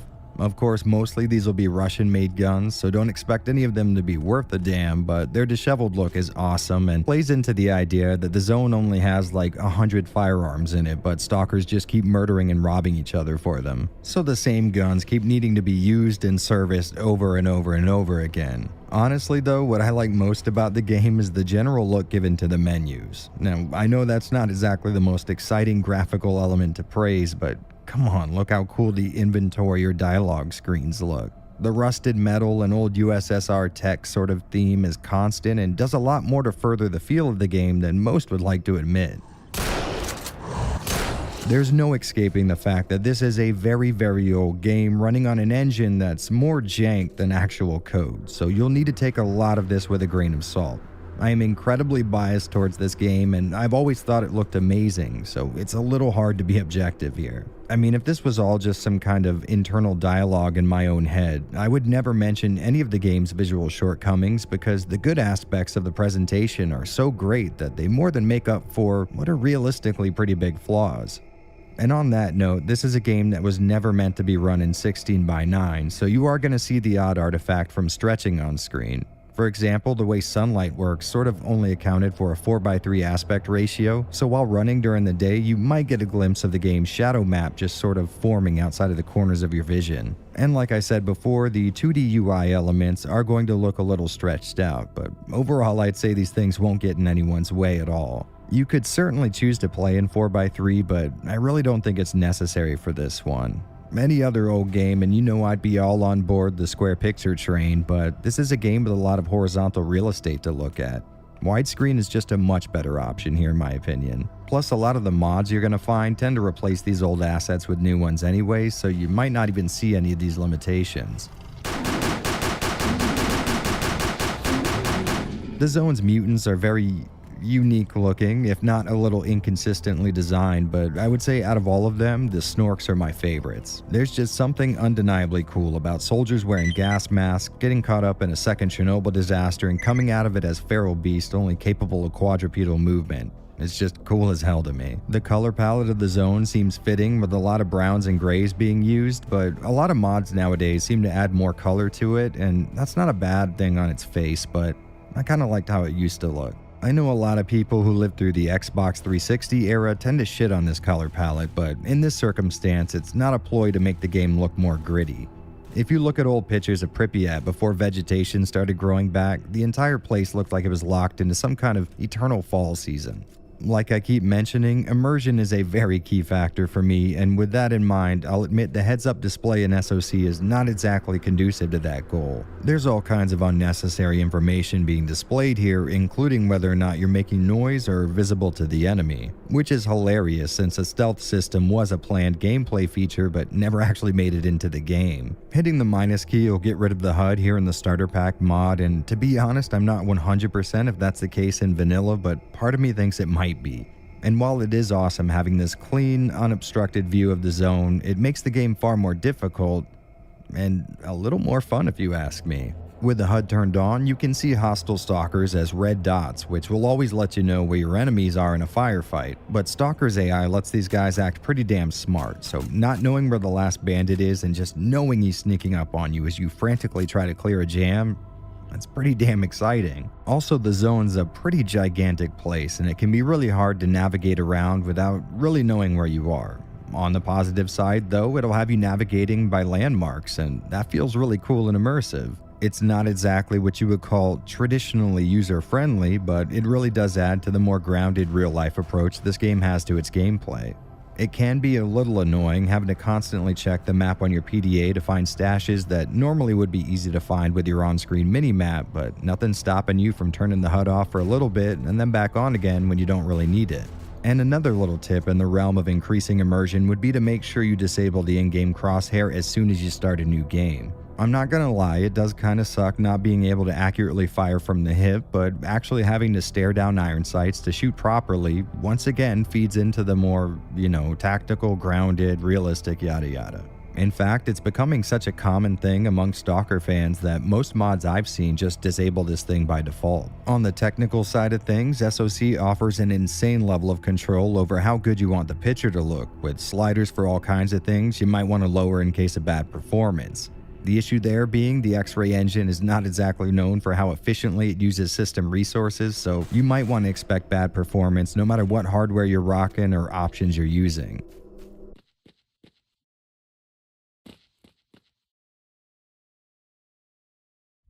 I captured footage for this playthrough on a system running a Ryzen 3900 and a 3080 Ti, and dips in frame rate were still an issue every once in a while. This game has always been a punishing title to run on any hardware, and no matter how much is spent on your PC, you'll see frame dips and hangs at least some of the time. Originally, it was only meant to take advantage of 4 gigs of RAM, so it's not exactly a surprise that it doesn't run too well on modern machines, but the good news is a lot of mods you'll find have addressed at least some of these concerns. To be fair, performance can be rock solid like 95% of the time, but when it starts to mess up, you'll definitely notice it. Another bit of realism that drew me to Stalker was the dynamic day-to-night weather cycles. Having the sunset in-game and you realizing you're stuck out there in the wilderness, in the dark, with packs of bloodthirsty mutants and bandits looking to jump you for your loot can be amazing. When it turns night and it just so happens to be storming really bad out, well, that's positively orgasmic.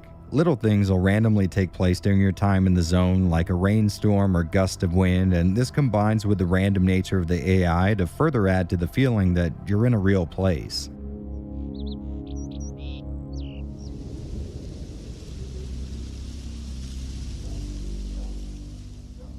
Honestly, a lot of what I love about Stalker stems from its presentation, but it would be pretty dishonest to tell you it's flawless. There's a lot you're going to have to forgive right out of the gate, mostly because this is such an old game, but also because it runs on an engine even Stalker modders have yet to fully figure out. You will not get through a whole playthrough without seeing glitches and odd occurrences, but to be honest, they're really funny when they happen, so you should sort of look forward to them. There will be massive performance dips every so often, and there might be a bit of an adjustment period for you, but through all that, you'll be looking at one of the best looking games I've ever laid my eyes on. Yes, that statement comes with an amount of asterisks so great you can't even imagine, but I stand firm. Stalker Shadow of Chernobyl still amazes me to this day, and the fact that the maps are so massive and so little of it is closed off to the player, I just know there are buildings in the zone I've never entered, spots I've never explored, despite the fact I've easily put more than 500 hours into this entry alone. I mean, hell, I spent a good 140 hours messing around with the Steam version recently,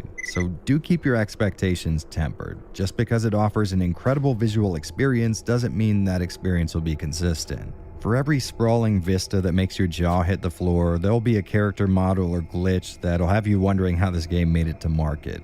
It's the textbook definition of a mixed bag, but the aspects of the game that excel are more than worth braving the downsides for. Even if the gameplay doesn't interest you, I would still implore you to find a sale and pick up SOC for a $5 just to see how amazingly stunning the zone can look. It's truly a work of art. The way it's able to mix the standard and mundane look of the real world with this alien fantasy appeal is beyond impressive and more than worth getting an eyeful of. Sure, you might get mauled by a pack of dogs in the starting area after 3 minutes of gameplay, but hey, such is life in the zone.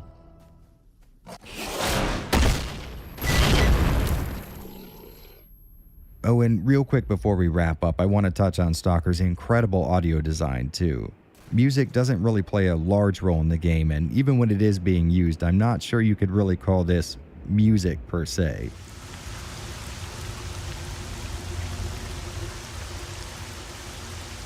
Maybe it's more of an ambient soundscape, which might not work in other games but is masterfully pulled off here. On top of the more subdued soundtrack is an incredible focus on ambient environmental noises. Little things like mutants off in the distance making noise, the random crack of far-off gunfire, and more natural stuff like a short breeze or the creepy sounds that seem to emanate from nowhere in the zone. It's all so well done that I still struggle to think of any game since that tops Stalker in that regard. It's a first-class showing in audio design, and I'm not even scraping the surface of this auditory iceberg. Trust me, once you spend any amount of time in an old abandoned Russian lab underneath Chernobyl with only the sound of incoming threats and a constantly turning emergency light to keep you company, you'll come around.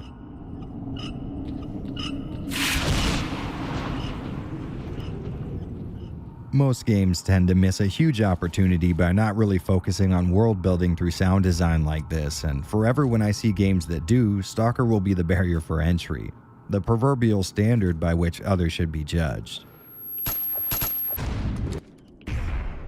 Well guys, I hope I've been able to make an okay case here. To be honest, I'm a little worried. So much of what makes Stalker so incredibly endearing to so many of us in the fandom is very personal. It's the little moments that occur randomly in between the most mundane of tasks, the time you spend running from one end of the zone to the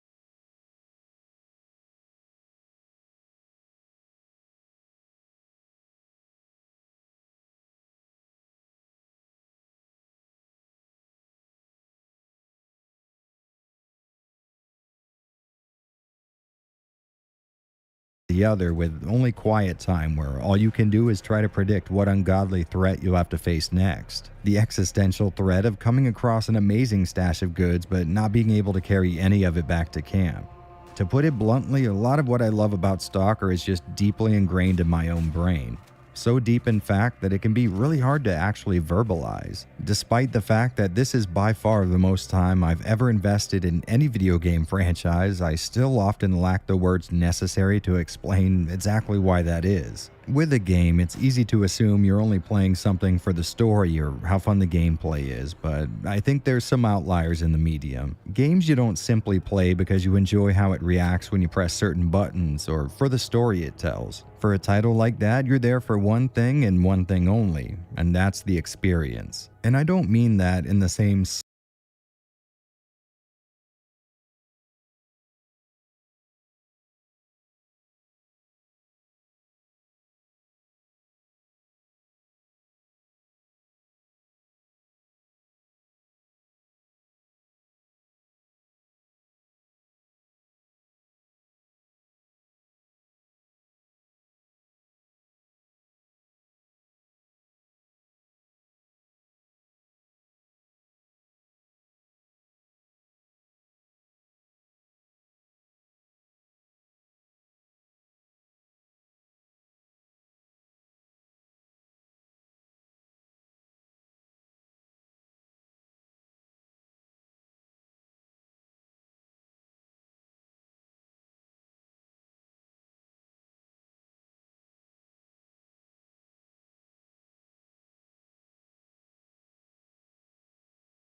small way I often do when I use that word in videos. Stalker is an experience. Not a game, not a narrative, but an honest-to-God experience. One that, if I had my way, everyone would be able to have. So yes, I am both completely head over heels in love with this game,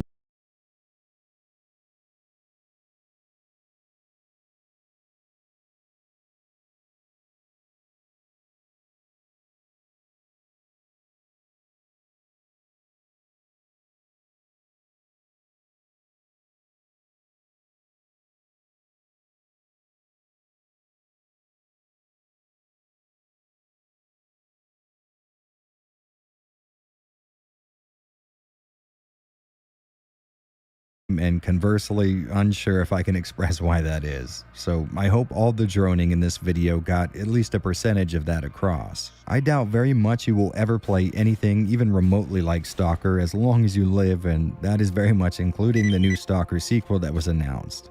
Listen, we Stalker fans have been fucked over by news like this in the past. Trust me, this is not our first rodeo. So please, spend the $5 it'll cost you to dip your toes into the irradiated pool here and find out if it's for you. If it's not to your taste, you just wasted a $5 and maybe an hour of your time. But if it does click with you, I can promise you will be spending the next several hundred hours immersed in a game world so damn engaging you might find yourself thinking in Stalker terms in the real world. There are certain landmarks this industry can claim. Stuff like the ET Atari scandal and subsequent death of the medium, the release of benchmark titles like Resident Evil, Final Fantasy, or Super Mario, and in my opinion, the creation of Stalker has earned a place among those events. If you ask me, the industry would be a much worse place had GSC Game World decided not to base their upcoming project on an old Russian sci-fi novel and its art house movie adaptation. I truly wish I could convince the entire world to give this game a chance. Realistically though, I know it won't be to everyone's taste, but if you've gotten this far in the video, I have to assume I've said or shown something in the course of this review that has at least piqued your interest. If that is indeed the case, I implore you just spend a little bit of time in the zone. At least try it for yourself once. If you have any questions or want to know anything that might improve that experience, I will try my absolute best to help. I always keep my Twitter DMs open for just such an occasion, and I do try to spend as much time as I can here in the comment sections of these videos. Plus, I'm sure other stalkers are going to be in here and they can provide that exact same service, so together we should be able to offer some kind of assistance. And if this doesn't seem like your cup of tea, well, I hope I was at least able to entertain you for a bit.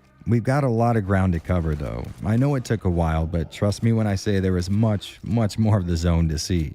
Now, whether or not you actually want to see what lurks in the dark corners of this land, well, that's another issue altogether. I hope all of you make it for next time as we trek through the events of the follow-up to this gateway drug of a video game, but until then, stay safe, stalkers.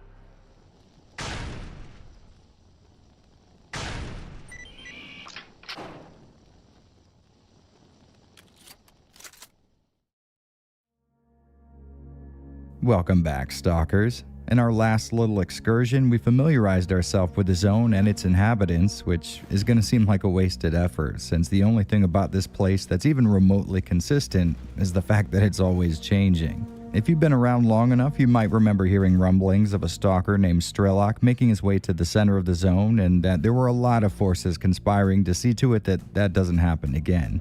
Well, this time around, we get to take part in one of those efforts. So collect your gear, check your Geiger counters, and service your weapons, because we are headed back into that nightmare of a place to see the events of our last visit from a bit of a different perspective. I hope you guys are ready for what's to come. Stalkers, welcome back to the zone. The ambush is really close. Here, let me mark it on your PDA. You may live, but don't let me catch sight of you ever again.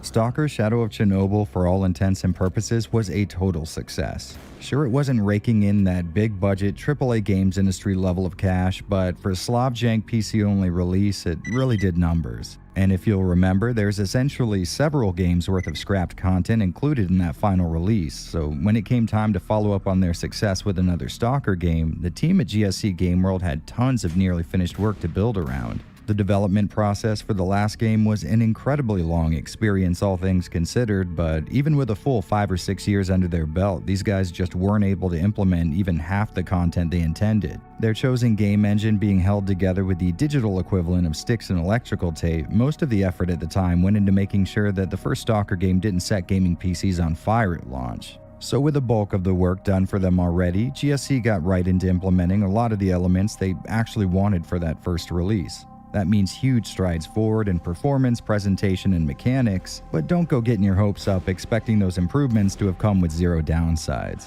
I mean, this is the X-Ray engine we're talking about here. But enough with all the technical stuff. Let's dive in and see what kind of story the Stalker follow-up is trying to tell. Anyway, enough about me. About your stalker, he was here. Stalker Clear Sky fills in some remaining blanks by taking place about a year before the events of Shadow of Chernobyl, which is probably a good time to mention that this is the second part of a full series retrospective on the Stalker franchise, which means I'll be glossing over some pretty important information from the first game. If you find yourself lost, you can check out my previous video covering Shadow of Chernobyl, which, if I've done my job properly, should be appearing as a little card in the corner right now. Clear Sky's matter-of-fact nature basically necessitates you already being familiar with the previous game's events, and that means this video sort of does too, so go check that out if you need a little refresher. Alright, so at the start of Clear Sky, we see our main character Scar leading a group of scientists through one of the more dangerous parts of the zone when a huge emission takes place, which is basically a massive explosion of radioactive and psychic energy emanating from the dead center of the zone like a nuclear detonation's blast wave. Now, we're not exactly clear on the details, but from what we hear after the fact, we somehow lived through this event, a phenomenon not yet seen in the zone. After losing consciousness, Scar's body was eventually come across by a faction in the zone called Clear Sky, and their leader lets him in on a real emotional roller coaster of exposition. On one hand, Scar is the first person anyone ever saw walk out of an emission without immediately having their brains melt in their own skull, so that's kinda cool. But don't go getting your hopes up. He goes on to explain that they haven't killed him yet. Naturally, this represents a terrible danger. The same process that affects everyone is still taking place inside of Scar, but it's just taking a lot longer than usual. Basically, Scar can only survive a few more of these emissions before his nervous system fries itself, which is where Scar and Clear Sky's goals symbiotically intertwine. It's in Scar's best interest here to look into why these emissions are now becoming so frequent and somehow put a stop to them.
Clear Sky similarly sees the emissions as a danger to everything in the zone and is looking to accomplish that same goal.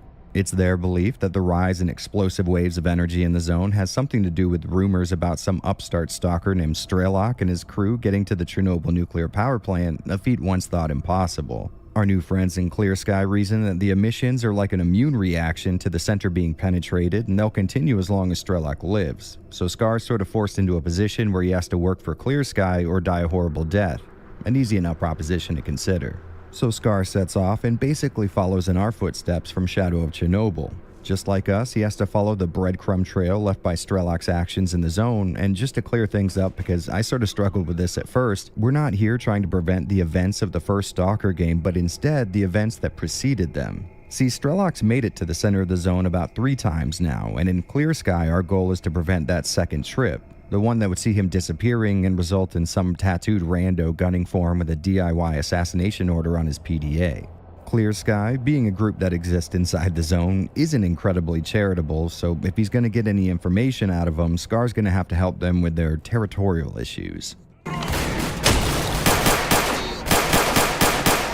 Apparently, everything in the zone was at a sort of equilibrium before Strelok first breached the center, but now the zone's been plagued by these blowouts that have the side effect of rearranging anomalies, shifting around the mutant population, and moving pockets of extreme radiation. So paths that were once thought completely safe have been overrun with bloodsuckers and dangerous anomalies. Some factions have lost their bases of operation, meaning once fruitful peace agreements have gone out the door and previous strongholds have changed hands a few times. There are new trading posts now, and bandits have become way more of an issue now that the factions are fighting with themselves more than they're policing their own territory. And in the middle of all this conflict sits Scar, a lone mercenary forced into doing a massively important job, essentially for free. As Scar, we have to follow up on leads, heading to places Strelok or his team are rumored to have once passed through. Like I said before, the zone is in chaos with all the major factions either at war, displaced, or both, so while chasing Strelok down, Scar's gonna have to take part in some of these skirmishes in order to get the information he's looking for. The first stop being our old friend Sidorovich, who supposedly had dealings with our target in the past. In very Sidorovich fashion, though, he's gonna want our help clearing up an issue before he'll give us the goods. It seems like one missed delivery is all it took to rile up the free stalkers at Cordon enough to butt heads with the military, so Scar needs to one way or the other restore the uneasy equilibrium it once had.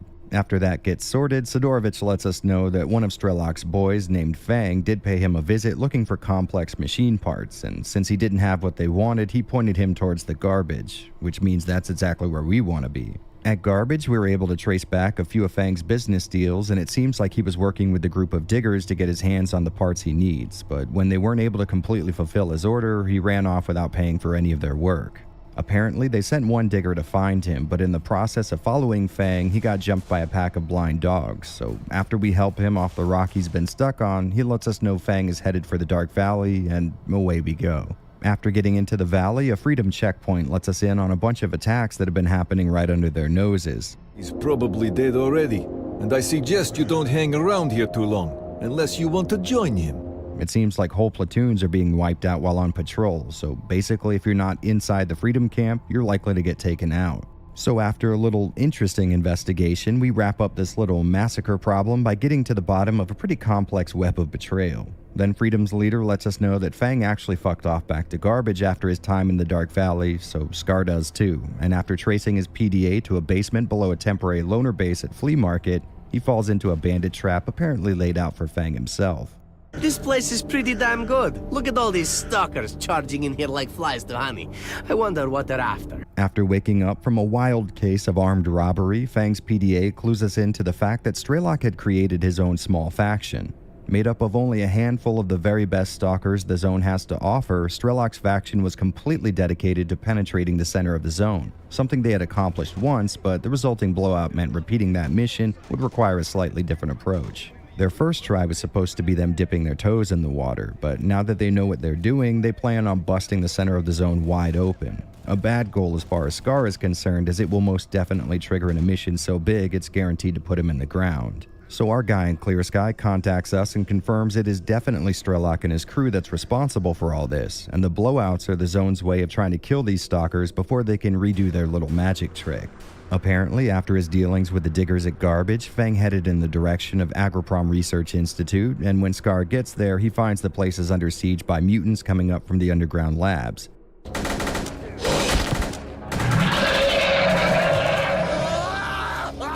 So Scar agrees to help the Duty faction clear up their little mutual issue, and in return they give us access to the underground labs, which, if you'll remember, is where Strelok kept his secret meeting area. From there, we find out this group plans to bypass the Brain Scorcher, and we know the only people who could even conceivably help with that goal would be the scientist at the outpost in Yantar. Once we leg it there, their lead egghead lets us in on his hypothesis that the Brain Scorcher is a man-made antenna that broadcasts psychic energy so strong it fries stalkers' brains, turning them into mindless zombies. Apparently, Strelok had been through here and tested a prototype piece of equipment that was supposed to protect against the Brain Scorcher, but now that he's gone, the scientist can't exactly whip one up in a jiffy. So instead, we do some digging and find out the Brain Scorcher is indeed a man-made device, and the only reason it sends out strong psi fields intermittently is because its cooling solution is failing. So if Scar can solve that issue for him, the researchers should be able to provide him with just enough protection to ensure he can make it into the Brain Scorcher's reach without coming out the other side with a 1,000-yard stare and a sudden urge to eat brains. After opening a path to Strelok, Scar gets sidelined into a scuffle between bandits and Clear Sky in the Red Forest, which serves as the perfect distraction to mask Strelok getting away and blowing up the only route that we know of to get to him. So we then have to track down a stalker named Forrester, who is rumored to know how to get anywhere and everywhere inside the zone. This guy lets us know a group did find a possible route, but was then trapped in a spatial anomaly that kept them from ever getting out of it. After a little research in the field, we find their radio transmissions, and Forrester lets us know about an artifact that should help him navigate the zone better, which means he could give the stalkers verbal instructions on how to get out of that rip in time and space. This requires a lot of running around and some side tasks, but eventually the deed ends up getting done, and the once lost stalkers help Scar get to Limansk, which all of their efforts have turned into a war zone. The military, monolith fighters, and bandits are all at war for this new contested territory, and we're just trying to get to the other side of it. Monolith, of course, isn't going to let anyone closer to the center of the zone than they have to, so they set up a few surprises and an actual electric fence to keep stalkers from getting out of Limansk. We do our part in getting rid of these roadblocks, and, well, from there things get a little spoilery, so do me a favor and either skip to the timestamp on screen, click past the chapter marked spoilers in your timeline, or try the link in the description to make sure I don't ruin this awesome story for you. Go on my signal! Go, Merc, go! Okay, so this whole time, Scar and Clear Sky have fought tooth and nail to get to the CNPP, and they've finally made it.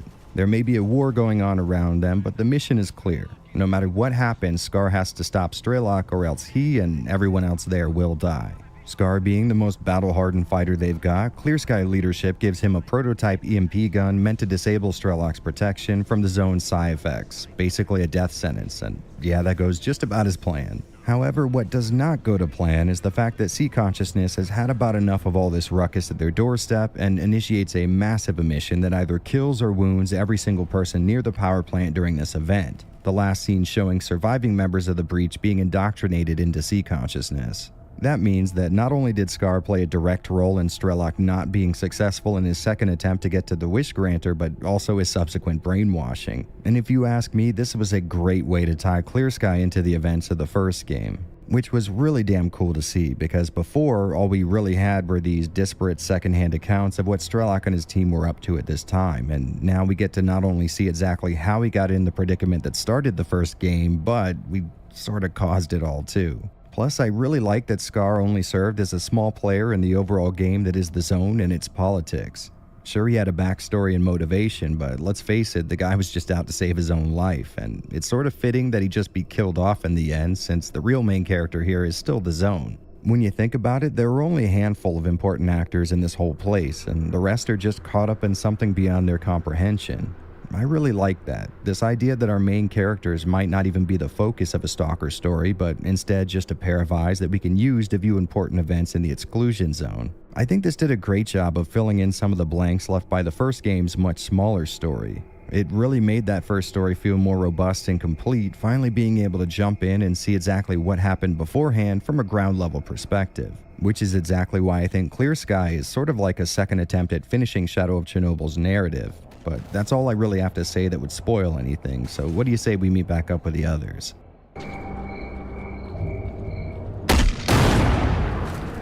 Without a doubt, Stalker Clear Sky was aiming to address complaints fans had with Shadow of Chernobyl, specifically that its story was a little too anemic, and no matter how much people like me simp for it, yeah, there is some truth there. The story here is much more hands-on and straightforward this time around, with what I would estimate to be 2 or 3 times the voice dialogue. In the first entry, a lot of the background lore of the zone and its factions could be found among random stalkers. Sure, you had to hunt around for it, but there was a massive story waiting to be discovered if the player was keen on putting in the work. Here in Clear Sky, the main story's path has you being led through all the side information simultaneously, and while I did love having to actively look for all this stuff before, being told everything I would want to know by the same main characters who are giving me my storyline quest works fine too. There's still a lot of side lore to be found in CS, but it seems to me the bulk of it is focused on personal stories of random stalkers and what drove them to come to the zone in the first place. And sure, that's awesome to dig into, but it doesn't do much to further flesh out the zone itself. It does, however, paint a much clearer picture of what's going on outside the zone and the kind of people who seem to be drawn here. I really couldn't care less. You can kill each other all you like. No matter how you look at it, this is a much more wordy approach to storytelling than you might be used to if you're coming straight from SOC, but I truly can't pick which style I like more. The lazy jerk in me loves not having to dig up plot details myself, but at the same time, going out and actively finding answers to my internal questions was fun as hell too. I mean, it's not like there's any more or less story going from one to the other. Clear Sky just tells you all of it directly with very little input being necessary on your part, where a casual playthrough of SOC might reveal only a quarter of what's on offer. What I'm trying to say is that both have great side stories to tell that'll require a few fireside chats with random stalkers, and both satisfyingly flesh out the world of the zone without explaining so much that it loses its mysterious appeal. There are a few plot holes I was able to come up with here in this prequel, one of them having to do with the scientist at Yantar dealing with Strelok in this game and then totally forgetting about him in SOC, but overall this was one hell of a fun story. Once again, the real draw here is the zone itself and all the small political, social, and sci-fi elements that go into its existence. It doesn't expand on much of anything established at the end of SOC, but instead covers all the stuff the game didn't tell you at the start, and that really felt like a good move to me. The developers knew we were already well familiar with this world and its major players by this point, so it didn't really need to waste any time setting much of anything up, which might act as a detriment to people who mistakenly played this game first. So much of that initial lore dump was done in Shadow of Chernobyl, and GSC Game World knew they had a hardcore following on their hands, so Clear Sky jumps right into the deep end from the start. A first-time player booting up CS will have literally zero idea what the zone is, how it started, and who anyone inside of it is, and I really mean that. There is no catch me up on the events so far type of exposition here. It's all just a continuation from what was established before, so this should definitely be your second Stalker game. That being said, I can't help but feel like it might be kind of cool starting with this one. Sort of like how people playing Silent Hill 2 first would likely have no idea what was going on outside of James Sunderland's personal drama. Which is sort of fitting since, let's admit it, most SH2 fans are oblivious to the fact that there are actually other Silent Hill games. One thing I really liked here is how they were able to build on SOC setup, but they did so in a way where it could be explained why these things weren't present in that initial game. For example, you'd think we would have at some point seen or heard of this Clear Sky faction on our initial hunt for Strelok, but this game explains that Clear Sky endeavors to keep themselves hidden from other stalkers as their goal was only to study the zone for the betterment of everyone outside of it. These guys genuinely want no part in the internal politics of the zone and its complex web of short alliances and long-standing conflict. Plus, the ending takes care of a few extra questions you might have. So yes, the approach here is certainly what fans were asking for, and it is very satisfying to finally have the game telling you most of its story passively instead of actively making you work for it. Besides, the zone had already been established. We already knew just enough about it to make sure we stayed on this thin line between knowing it all and keeping some things a mystery. So instead of expanding on a bunch of other stuff and risk ruining the allure the zone has, they told us just a little more of what was happening inside the boundaries of the previously given information. They further contextualized events you lived through in the first game and took the raw materials from that first entry to create the Stalker equivalent of fan service.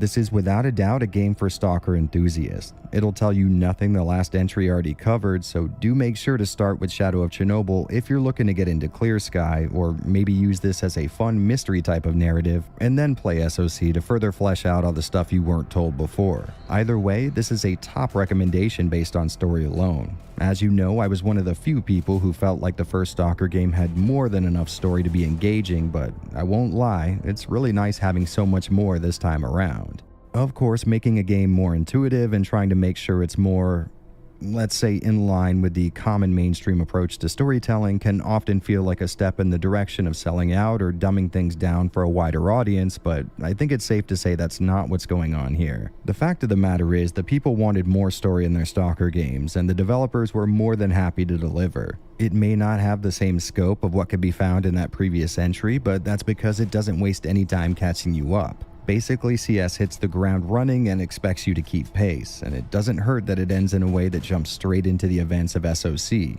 In a word, Clear Sky's story is perfect. Not in the sense that it's without flaws, but in a very different way.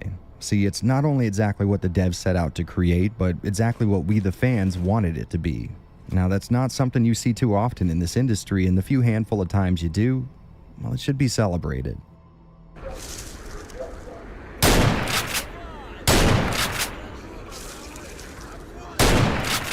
Stalker Shadow of Chernobyl pioneered its own specific brand of gameplay, and it's gonna be no surprise that Clear Sky is towing that same line. But if you watched my last video, you'll know SOC had a rough development period that had them scrapping huge portions of the game just to make sure they could release a final project relatively on time and only 50% full of bugs. Well, since that game did so well for itself, GSC Game World figured why not take some of those early concepts that were thrown out of SOC and pull them together into one hell of a sequel. An idea that makes a lot of sense both creatively and financially. I mean, some of these concepts have been fleshed out and even partially implemented already, so it was no big deal to take their finished work and start adding some of the original intent back into it, which is why it only took a calendar year worth of work till Clear Sky was ready for market. But before we go down the rabbit hole of what's been changed, I just want to assure you that the gameplay you loved before is still here, and CS will give you the same experience you would expect from a Stalker game, only on a slightly larger scale.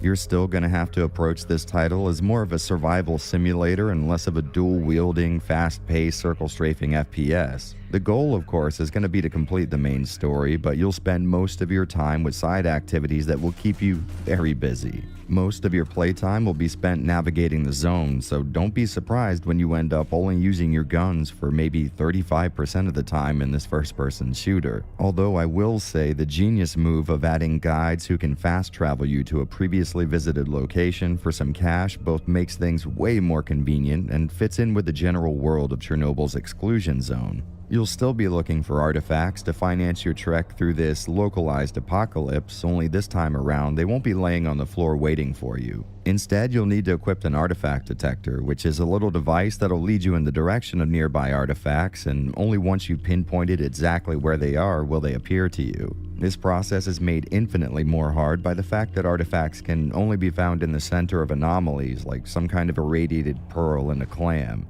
This makes artifacts feel a little more hard-fought and scarce in the zone, plus it tracks with story reasons that would have things in the zone being very different compared to the last time we were here. You'll still need to defend yourself against threats both mutant and human, but it's that last part where the biggest change in Clear Sky comes in.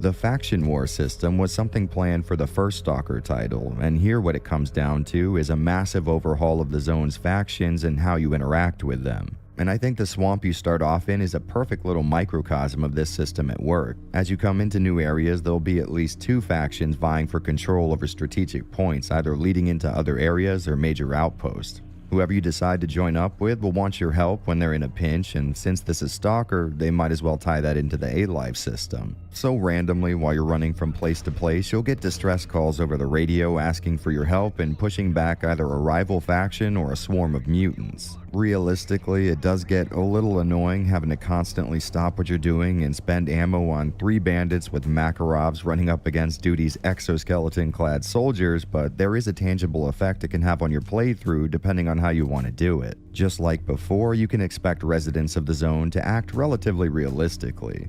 They'll wander around interacting with other stalkers, fighting mutants, and overall just completing their own goals. That means you stand a good chance of running into an enemy patrol at some point, and the easier you make it for your faction to occupy important locations, the less likely you'll be to see rivals on their turf. You'll essentially have carved a path for yourself through that specific territory, and as long as you're not near any mutant dens, you won't really have to worry about a lot of resistance if you've already put the work in.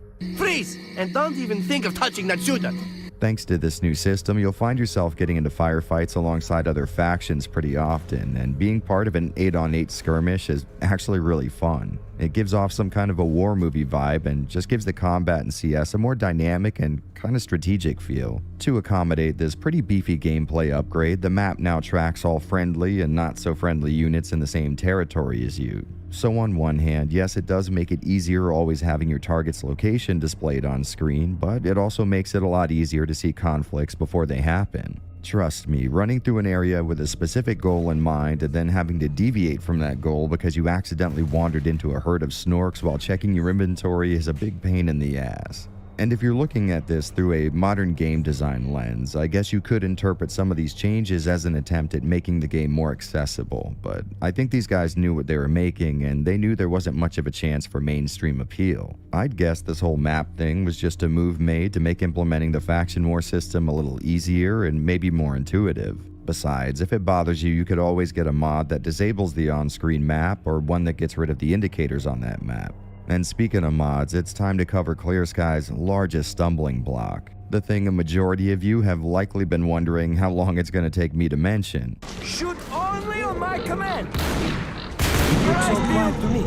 Clear Sky, for some reason I can't seem to find, made some serious tweaks to weapon accuracy and ballistics compared to Shadow of Chernobyl. And while I'd like to say those changes were for the better, I think the entire internet would agree they most definitely were not. It seems like nearly every weapon in the game has been made intentionally worse than its SOC counterpart, making combat much harder. Now, Stalker as a series already has a pretty extreme bend to its difficulty as it is, but this is something else. In a vanilla run of CS, at least at the start of the game, you will miss a majority of the shots that you take that aren't point blank, and just in case you haven't been keeping up, in a Stalker game, if you're point blank distance from an enemy, you've likely already lost that fight. But suddenly... And despite what I said before, I might have a possible reason for this pretty noticeable change. See, the devs implemented another feature that did make it into the first game, and that's a weapon upgrade system. Not only can you officially get your gear tuned up without a mod here in CS, but you can also incrementally improve it. That is, if you have enough money and have found modification plans for that type of weapon. So it seems to me the developers were wanting the guns to have very noticeable differences between their base form and the fully upgraded version. And since a lot of weapons in the last game were already pretty useful, they likely didn't want to make those guns compete with firearms way outside their league. So they basically dropped all gun stats across the board so that you would need to really invest some time and money into a gun before it became satisfying to use, and I get that idea. I mean, it clearly wasn't implemented well, but for the sake of balance, it makes sense that they would have to alter the base stats of a gun so that it can be substantially increased in terms of effectiveness later on. Essentially, you can only make a gun so good, so they decided to start everyone at a level where the improvements they were making could be felt without having a shotgun loaded with slugs made so accurate it becomes your new long-distance sniper rifle, although that is still doable. Regardless of why they did it though, this is often over-exaggerated among Stalker fans in my opinion. Don't get me wrong, these weapons are noticeably less accurate and have far more bullet drop-off than the last game, but like I said, I get what they were going for. They really wanted you to work for your progress, and the idea of having to devote a lot of time into a single weapon before it reaches its full potential is actually a step back towards the RPG mechanics GSC wanted to place in the game from day one. Obviously, as a shooter, it is not going to be very satisfying to have 9 shots out of a 12-round magazine miss your opponent, and I get why people dislike that, but if you devote a little time to a single gun, you'll see these downsides basically disappear. It goes without saying, you can't ask people to accept a massive handicap from the start for no real tangible reason, so there are a million mods out there that deal with this issue. Some restore SOC levels of weapon stats, while others go a step further and make changes that might be more true to life. And since we're on that subject, let's talk mods. I'm using the Arsenal Overhaul mod, which, among a massive list of other things, improves weapon accuracy, damage output, and ballistics. It's possible there are better mods out there for this purpose, but I've used this specific one for the last few CS playthroughs, and I've really grown to love the changes it makes. Right off the bat, you'll notice scoring a kill with a starting pistol is actually possible now, which is always nice. And on top of that, the damage increase really makes combat in this game a butt-tightening experience. Most enemies, especially starting ones, will die in just 1 to 3 shots, and this gives the game an even further simulation feel. Combine this with the harder difficulties and you've got yourself one hell of a shooting game. Oh, and by the way, I think I've been unknowingly spreading disinformation for years. Apparently, difficulty in Stalker games does not work the way most of us thought it did.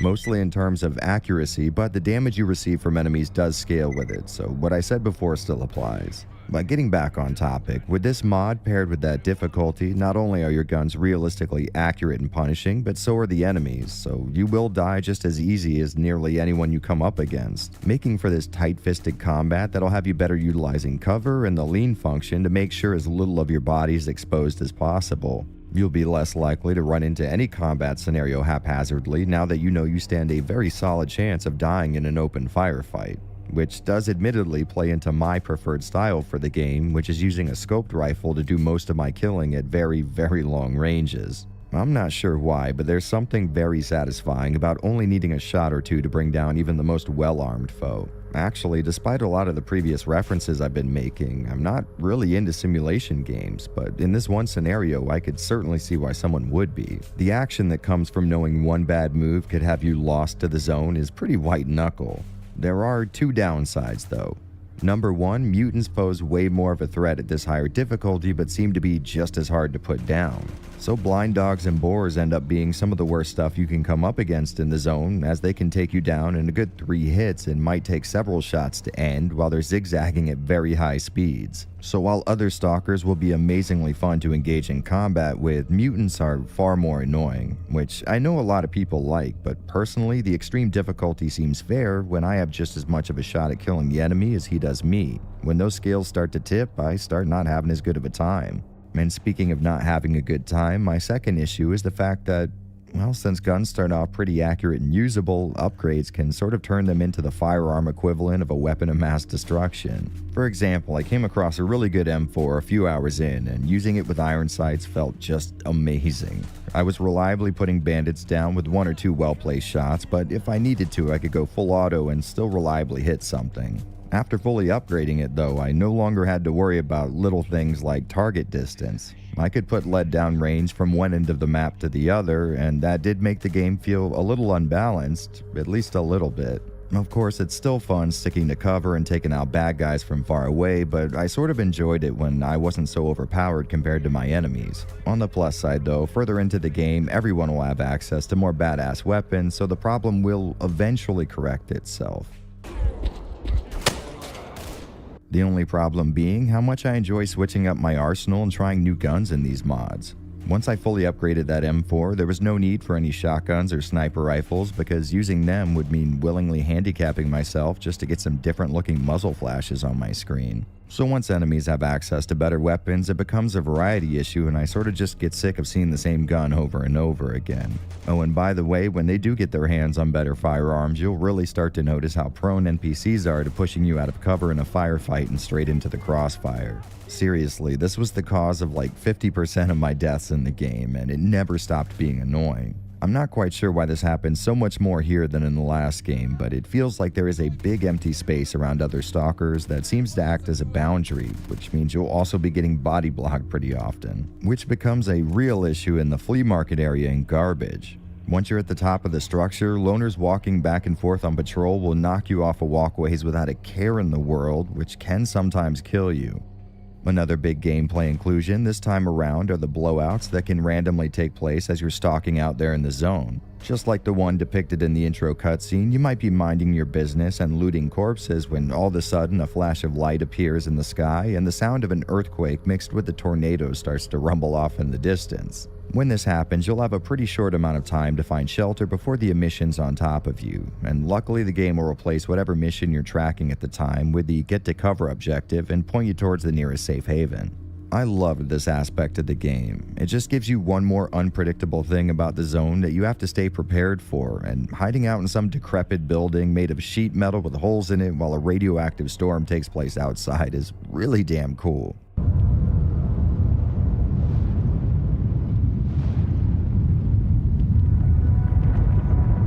Like I mentioned in the previous section, there is a lot more story this time around, which is a good thing, but it seems like the focus shifted from the kind of side content we stalkers like to the more linear story-based path. Each major quest giver in an area will mostly just give storyline quests or ones required to join a specific faction. And for people like me who enjoy staying a lone mercenary in a zone full of ideological groups, well, that can mean the free play nature of this game is not quite as strong as the last. This isn't a massive deal, but because of this, I typically don't spend as much time on Clear Sky as I do the games that came before and after it.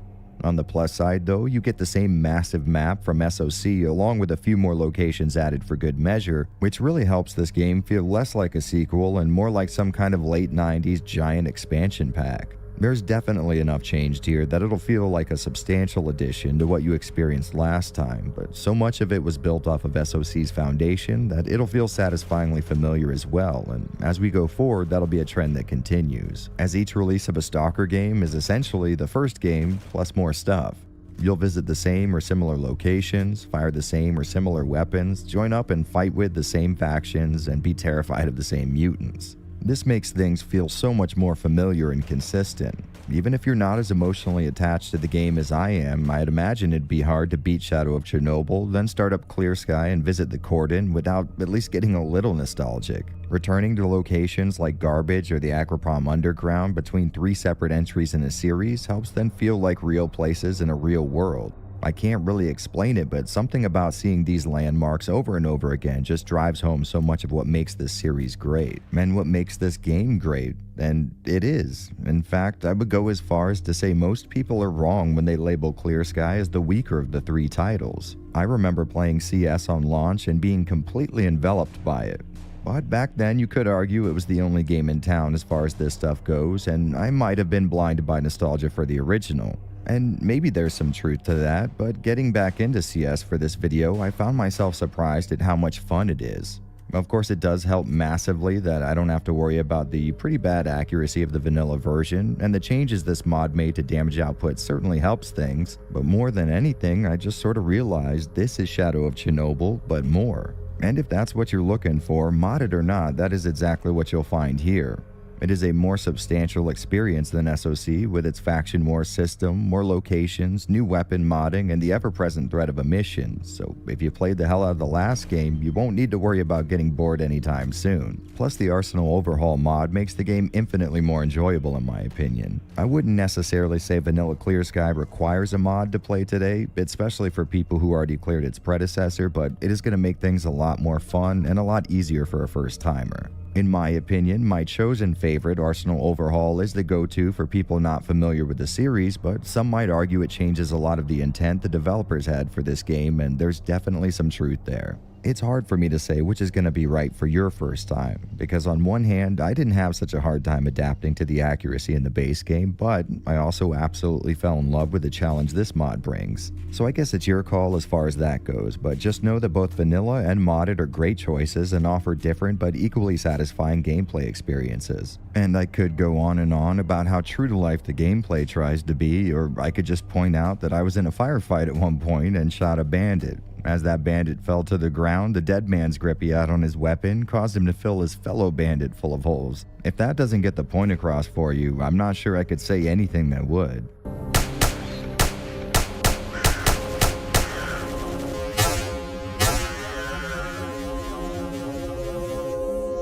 This game often gets a bum rap, and while I do understand the frustration in some points, it's just too damn fun for that to matter. Once again, the real goal with starting this or any other Stalker title up won't necessarily be to mechanically engage with the game itself, but instead to spend a little more time in its location. And on that front, I can assure you Clear Sky is every bit as atmospheric and immersive as its predecessor. Now, I know I tuned a lot of this part towards first-timers, but realistically, this will be an entry for people who have already learned Stalker's quirks, aka played SOC. And if you have played the first game, it is a damn near guarantee you'll like this one. I may not be able to account for my own bias, but I predict even if this does end up being the weaker entry in your opinion, it'll still be one hell of a fun time. Well, maybe fun isn't the right word, but it'll make an impact, that's for damn sure.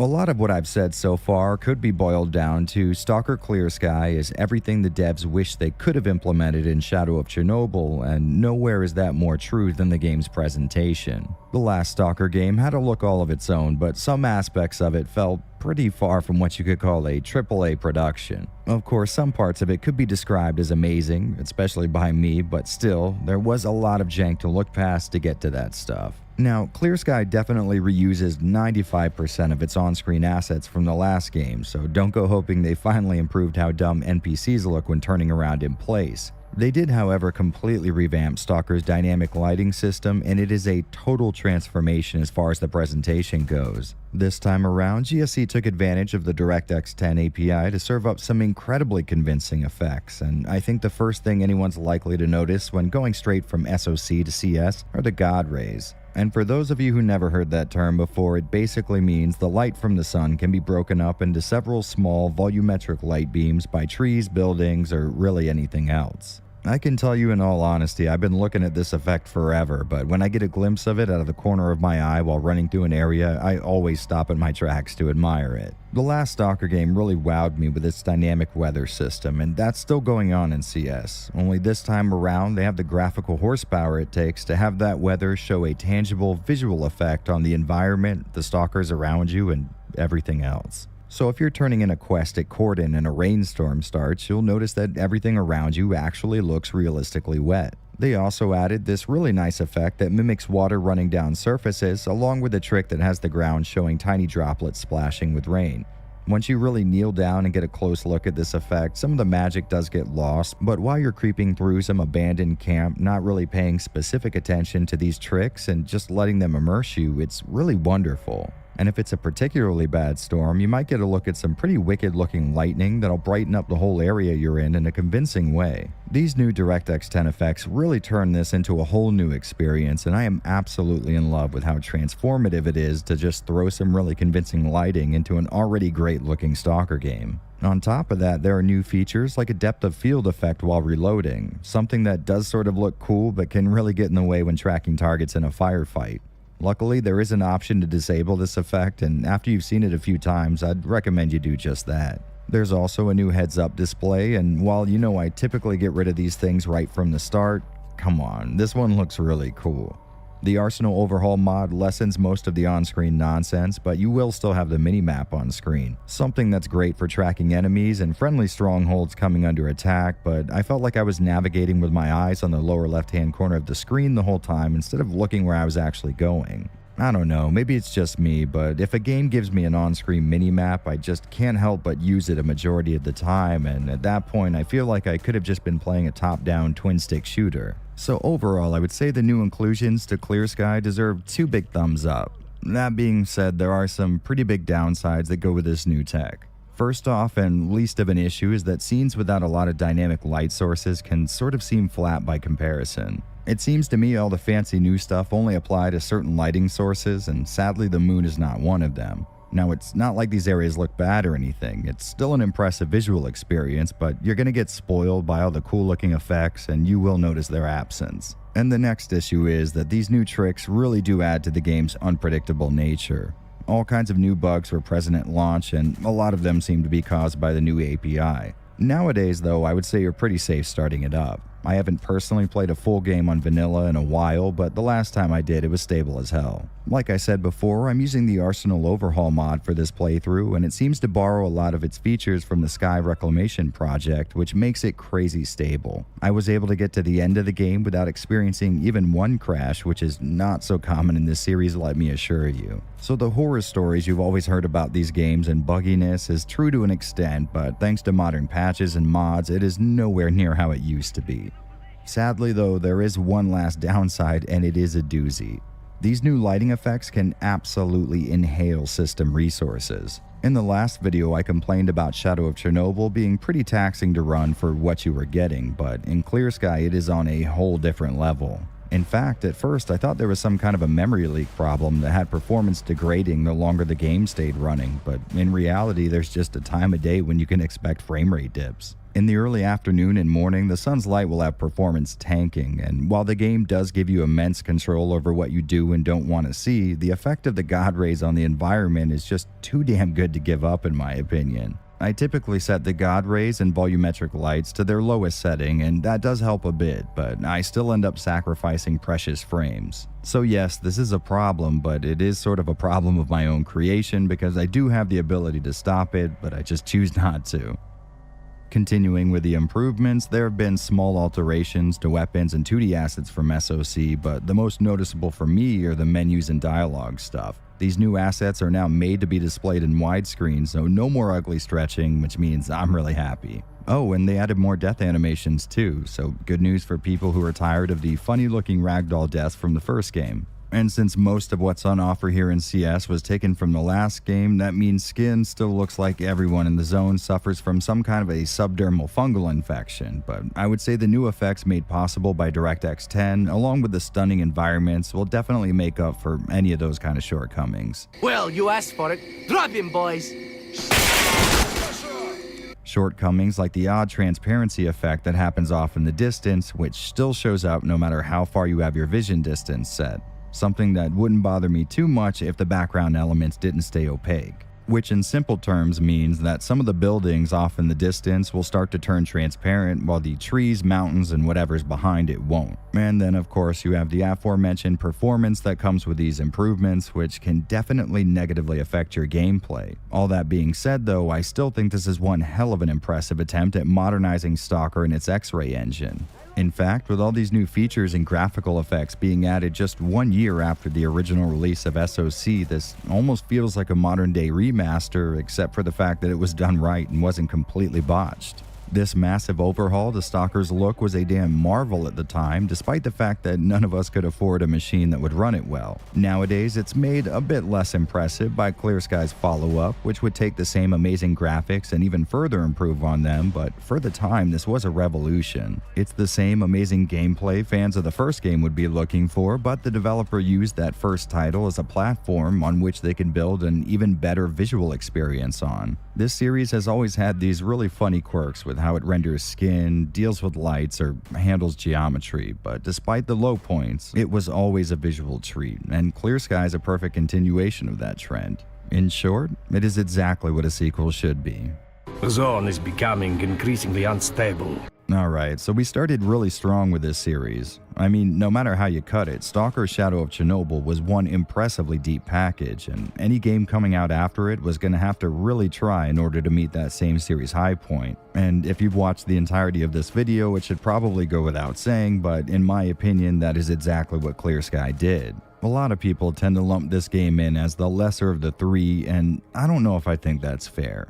This game offered Stalker fans the exact same gameplay and visuals they fell in love with the first time around, only this time plus a little more. Yes, what they did with ballistics and accuracy was not a smart move, but realistically you can mod that out of the game with just a little bit less effort than it took me to say this sentence. Sure, you could argue it's pretty damn similar to the first game in a lot of ways, but I think that's the tightrope the dev team was trying to walk. They wanted to give us all these new improvements and all the original mechanics and systems they intended to include in the first game, but more than anything, they wanted to make sure it still felt like a Stalker game, and it most definitely does. Everything added here makes for a natural progression of what can be found in the original title. It really does just feel like it's somehow becoming more Stalker. This entry may very well have been eclipsed by the release of the next game in the series, but if we're going to judge it based on its own merits, I would say it scores much higher than a lot of people are willing to admit. I mean, think about it. At the time, we weren't looking for a flashy new experience with AAA tier graphics. We Stalker fans only had one wish: give us just one more chance to immerse ourselves in the zone. We wanted to see that world and its inhabitants again, giving us just one more excuse to retrace our footsteps through miles of territory and an environment that we just flat out love being in. Now, it's not like I'm discounting or trying to downplay just how inaccurate guns were in the game, but even on launch there was a fix for this. Upgrade your weapons.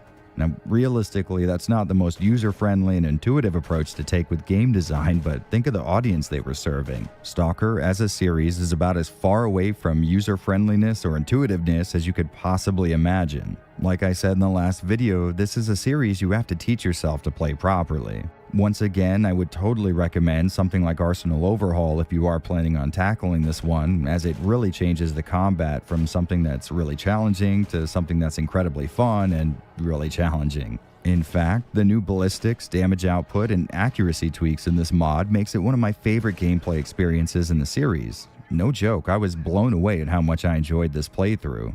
And after all that praise, I'm sure it doesn't need to be said, but obviously I do recommend you guys install Clear Sky right now. Except if you haven't played a Stalker game before. As crazy as it sounds, this refined experience just will not be appreciated properly by someone who doesn't have the context of how the series used to play and look before it. I know this is going to sound really dumb, but to truly get everything you can out of these sequels, you really have to have played what came before them. It's counterintuitive for sure. I mean, after hearing me praise this game as being everything the last one was but more, you would figure the more fun, refined title would be the one to recommend. You know, best foot forward and all, but I really think a lot of what makes this game great would be lost on a newcomer. I don't know, maybe I'm out of line here, or maybe my love for the series is causing me to unconsciously gatekeep it, but if possible, try to play these games in order. Then you can get a feel for what each one brought to the table and how each successive entry incrementally improved on the last. Truth be told, I used to agree with the popular belief that this is the weaker title in the series, but after this most recent game of Clear Sky, I've really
really fallen in love with it, and, well, here's hoping you will too. And, well, I guess it's a good thing we're wrapping up now because it looks like an emission's approaching, so we're gonna have to cut this artifact hunt a little short, but we will be coming right back with a review of the absolute golden child of this franchise. I hope I get to see all of you back here again when we do, but until then, happy hunting, stalkers.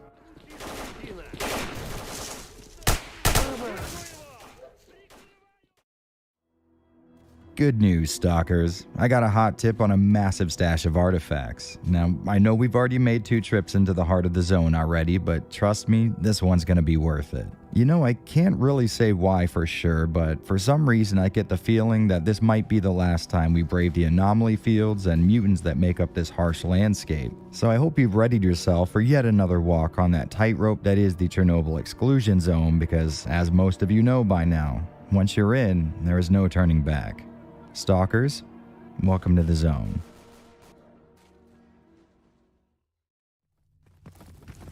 Okay, there's a way through here.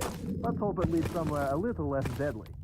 Like we've covered previously, the development of the first Stalker title was one hell of a roller coaster. GSC Game World had these lofty ideas for what they wanted to implement, but sadly spent a lot of their time just making sure the damn thing would work on launch day. So when the time came to follow up on their success, they essentially took some of the previously unfinished work they had done during SOC's development and created a sequel out of it, and in doing so helped cement the world they had created into the minds of us, the fans. Sure, we would be revisiting most of the locations from the first game, but to be fair, that's kind of what we wanted to do anyways. So if you could call Clear Sky an expansion pack for Shadow of Chernobyl, Call of Pripyat would be those 2 games combined. There would be new guns, new assets, and new locations, but essentially, this is the world of Stalker perfected.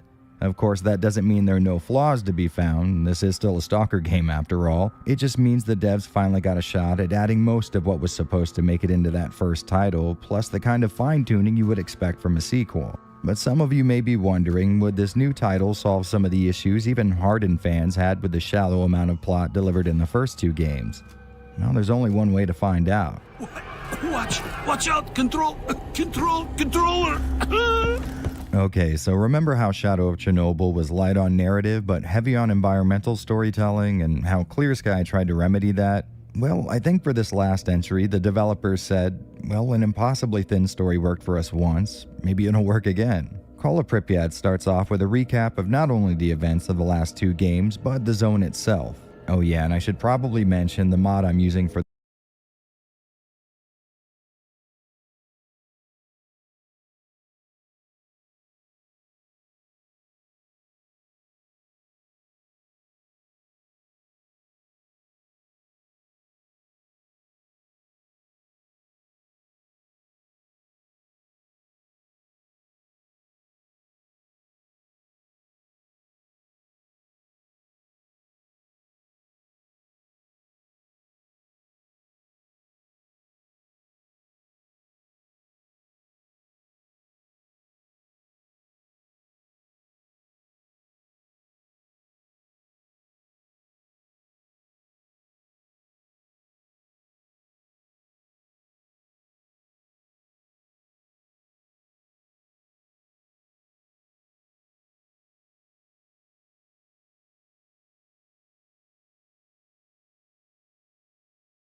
for this playthrough sort of acts as this intro from the game. So if you plan on using the Arsenal Overhaul mod and you've never played the game before, maybe start up a new game in vanilla first just so you can see this cutscene. I know it's not the most important thing in the world and it'll likely be information you already know anyways, but it helps contextualize things and I kinda like it. And getting back to that intro, like I said before, it tells us about the zone's origins. First, we have the Chernobyl nuclear power plant meltdown, causing the government to cordon off the area around the disaster, dubbing it the exclusion zone. And now that they have themselves 30 kilometers of real estate where the public isn't allowed to go, and even if they were, no one would want to be there anyways, they begin filling the place with research labs and bunkers where all the things governments aren't supposed to do can be conducted in secret. Flash forward 40 years and a massive event takes place that sees all of the army and science personnel within the confines of the zone dying instantly. After this second disaster, scientific expeditions into the zone begin to witness inhuman monsters roaming the landscape, likely those who were unlucky enough to be in the zone when it blew. There's also reports of the environment being twisted and warped. Small pockets of space contain anomalies that can conjure flames or electricity out of nowhere or can crush a person with severely magnified gravity. Which is good enough reason to stay away forever if you ask me, but there is a human component going on here that basically ensures no one ever will.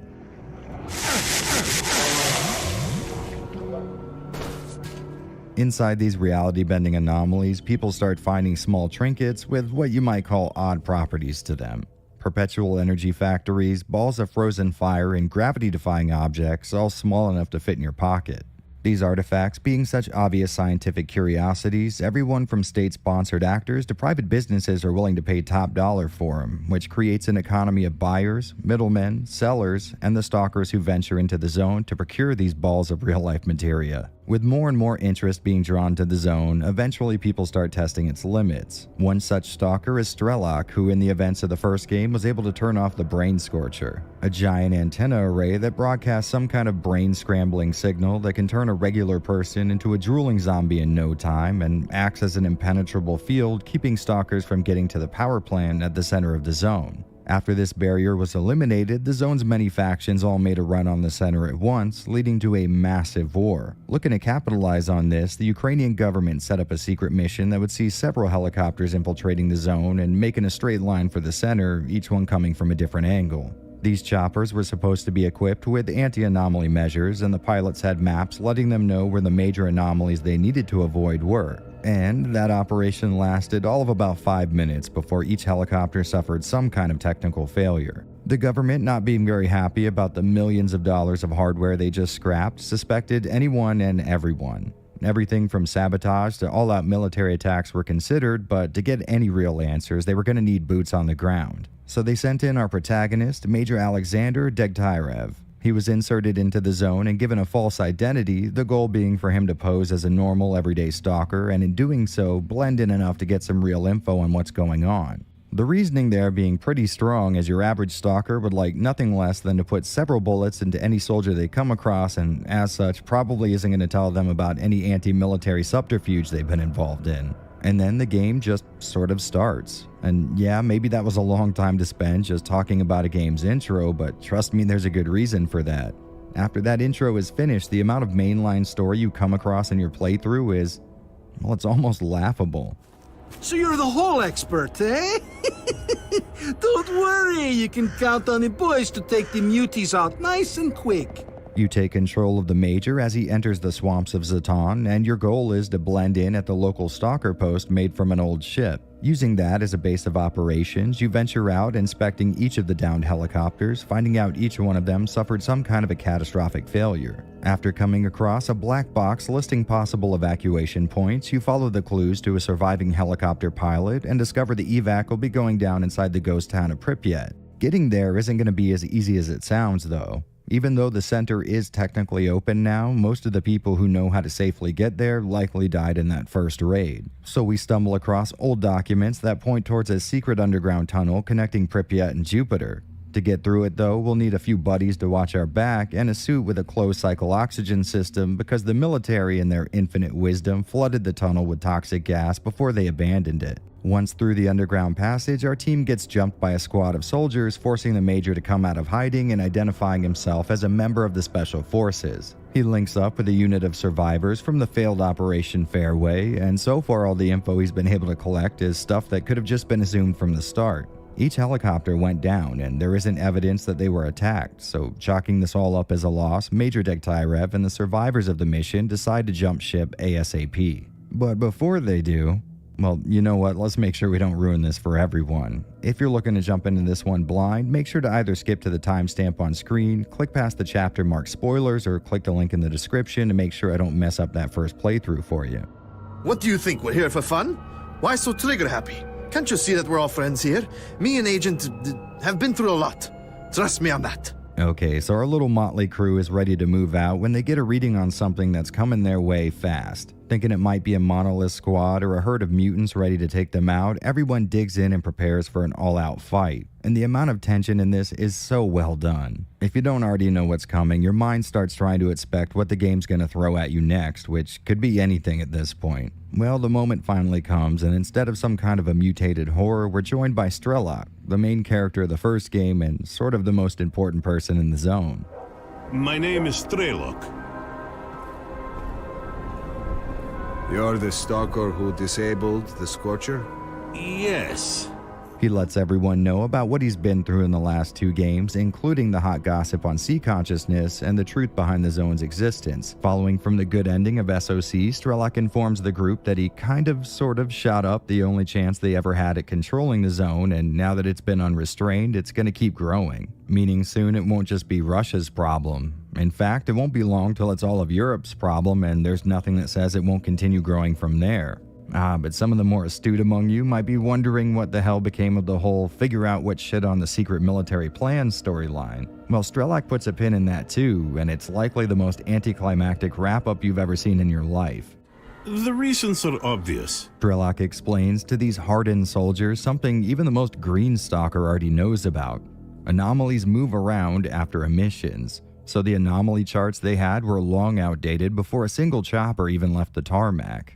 Now, on one hand, yes, it is cool to see how the military deals with something most people who've spent even a little bit of time in the zone consider to be novice-level info, but we've just spent 30 or so hours on the edge of our seat waiting till we find out what happened to these choppers. And the conclusion to what was built up to be some great mystery ended up being what most Stalker fans would have immediately thought of as a solution, but then disregarded because it was too simple. If you cut out everything in between the beginning intro and this dialogue cutscene, it would go something like, hey, listen, you've got to figure out what happened to these helicopters. They all crashed, and it definitely was not anomalies. It was anomalies. But now that we have the spoilers out of the way, let's link up with the rest of the group and tie this all together. We must inform the HQ of this as soon as possible.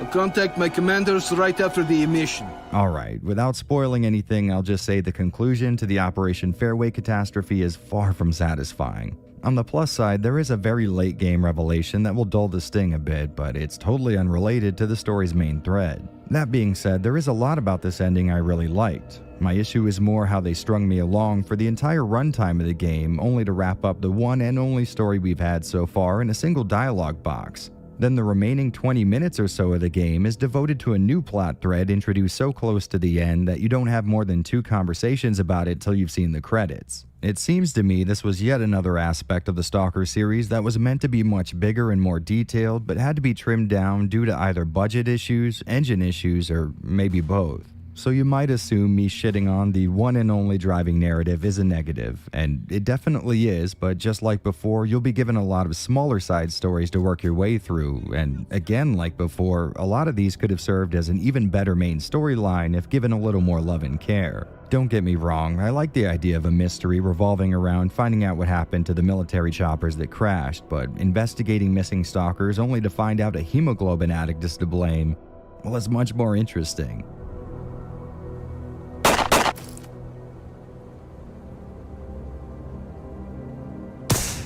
If I may be so bold, I think maybe GSC Game World might be misunderstanding their audience here a bit. They did a brilliant job of setting up the zone in the first game, and we love being here, but I think the best way to move forward is to not focus so much on the zone as the driving plot, but instead use it as a backdrop for really interesting stuff to take place in. This is a place where criminals on the run from the law, drug addicts, and pioneering explorers all congregate, and there is likely to be much more human drama here than the zone could ever produce. And if you ask me, much of the appeal here is how little we know about the exclusion zone, and I do get the desire to further flesh it out, but I think each time you do, you risk stripping away a little bit of what makes it so interesting and unique. Go to hell, freaking muties!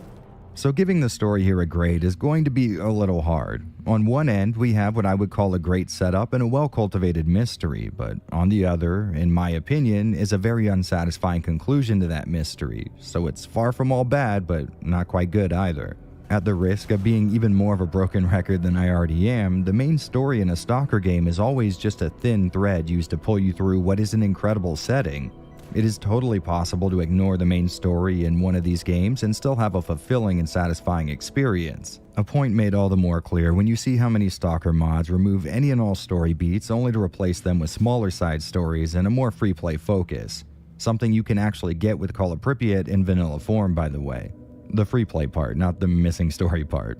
At the end of the game, you're asked if you want to stay in the zone or leave it. If you choose to stay, you can essentially play the game forever. Artifacts are often reset after emissions, which gives you a theoretically infinite resource to farm, and you will never be so overpowered or so well equipped that a wandering pack of snorks or a single pissed off stalker won't be able to do you in. I think it says a lot about the Stalker fandom that the introduction of this free play feature would work its way into a massive amount of high quality mods for all three games. I think that shows what we want here isn't more curated and finely honed stories, although to be honest, we might not hate you for giving us more.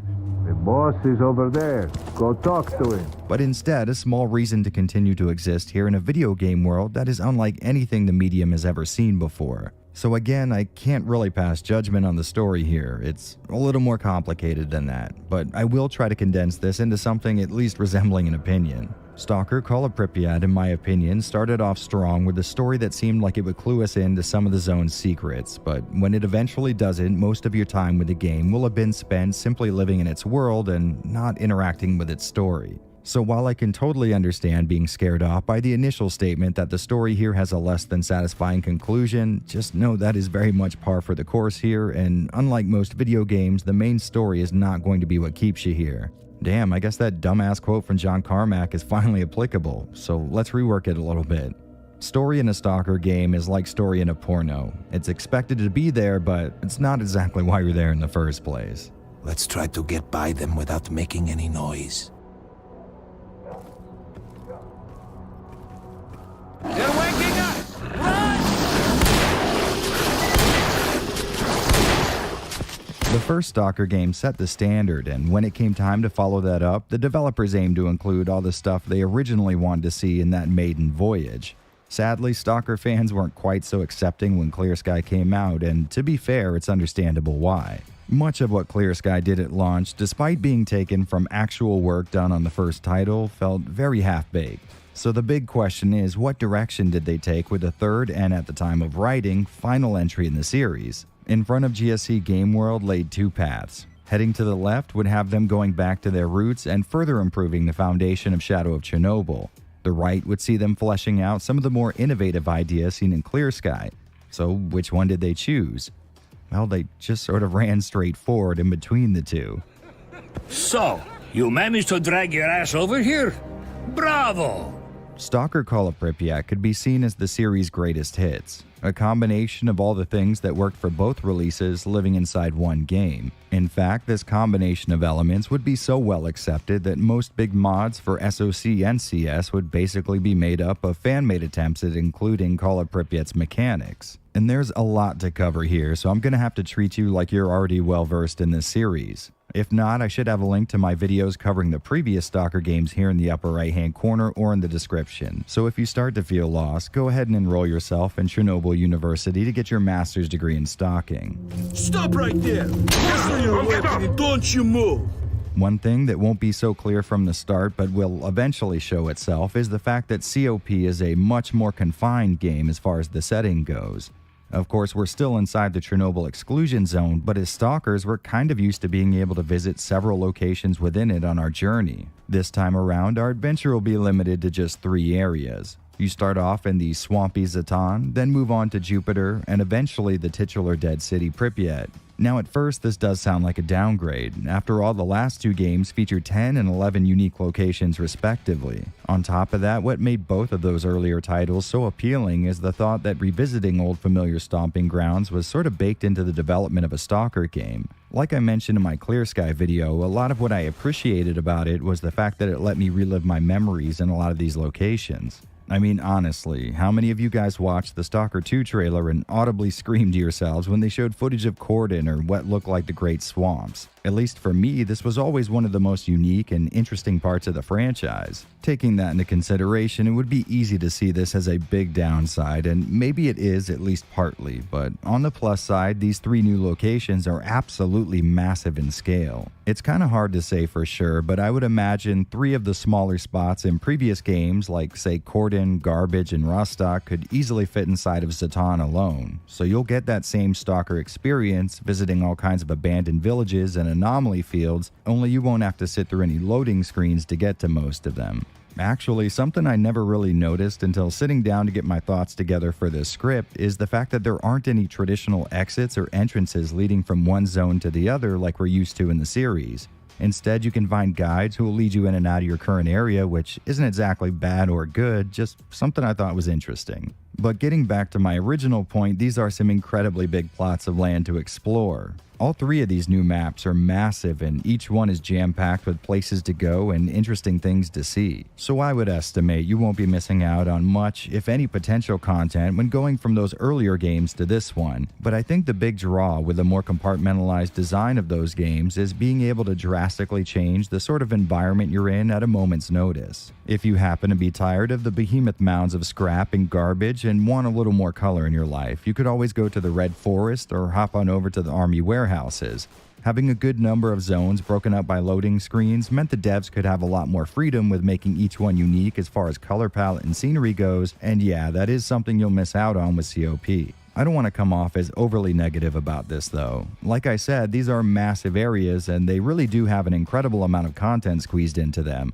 All 3 zones have 1 million landmarks to visit and loot, and several huge anomaly fields for artifact hunting. Mutants still stick to environments they're more tuned to, like bloodsuckers preferring swampy spots for some reason, or boars sticking to more open fields, and you'll definitely have to keep an eye on ruined buildings or anything else that might give natural cover to bandits or monolith fighters. So navigating these large areas should feel exactly like you're used to.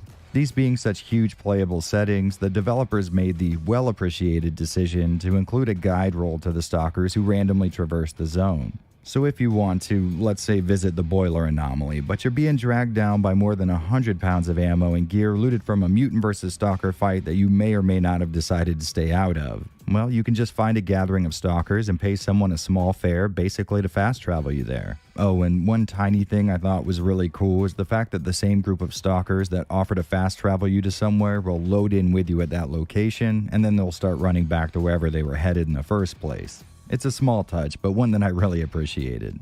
Okay, so I've been blabbing about the game's setting this whole time. I'm sure a few of you are wondering how it actually feels to play the game, and once again, that is sort of a complicated issue. We await your orders, O Monolith.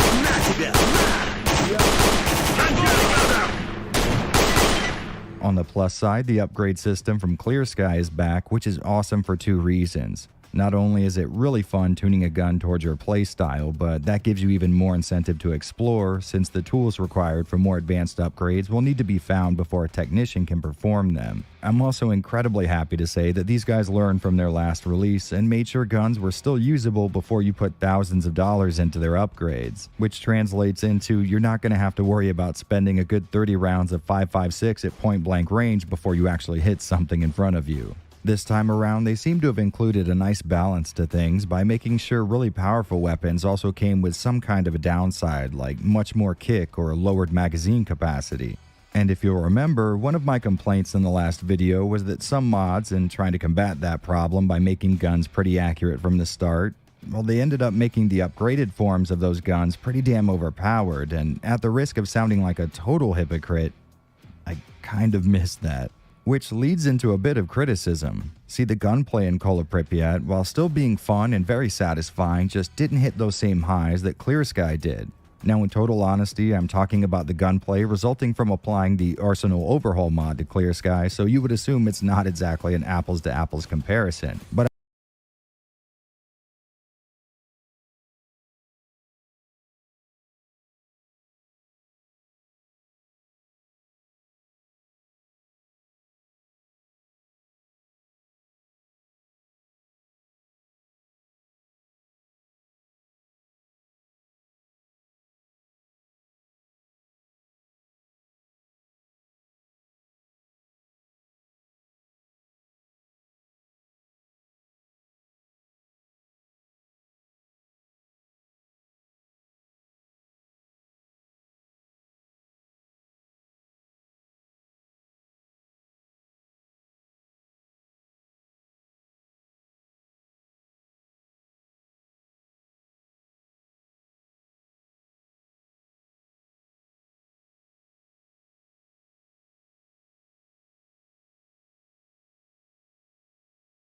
Yo, I want to play some of you guys in Guilty Gear. I want to play the thirstiest who have a gem next to their name. Who is the thirstiest Guilty Gear Strive? I want to play the thirstiest offensive players in here. Thirsty is where you at. I learned better from playing thirsties. You know what? I don't even care if you got a gem. Just anyone who's thirsty in this game who sweats, I want to play you. Anyone who thinks they're good at Guilty Gear, I want to play you. I don't give a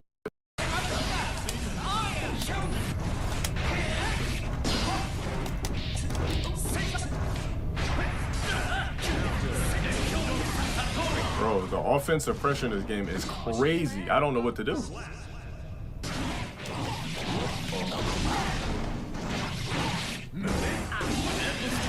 I'm blocking, but I'm still getting hit. I don't even know what both rounds were over in 30 seconds. How do you deal with that shit with Axel? Duel 1. Let's rock.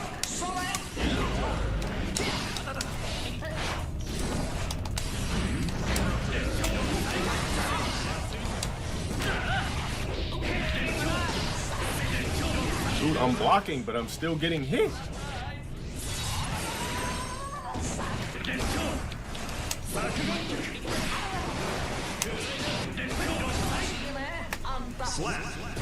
What the hell is my roaming cancel?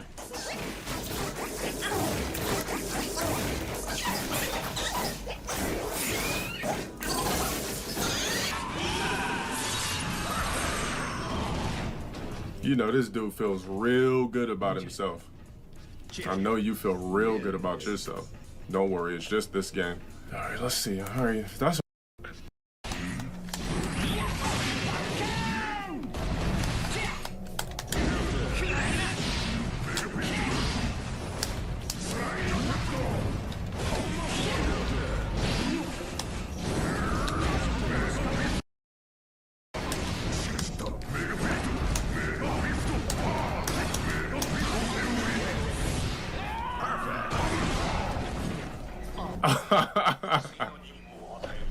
oh shit.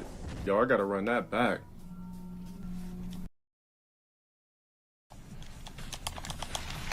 Dude, this game is so whack the way it works.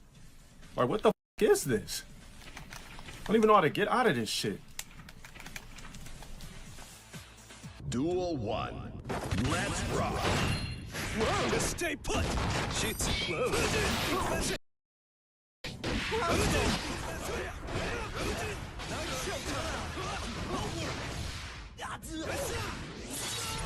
Yo, when I start playing like this, I'm just gonna sit here. Perfect.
a guy here, Geeky, bronze player. Okay, so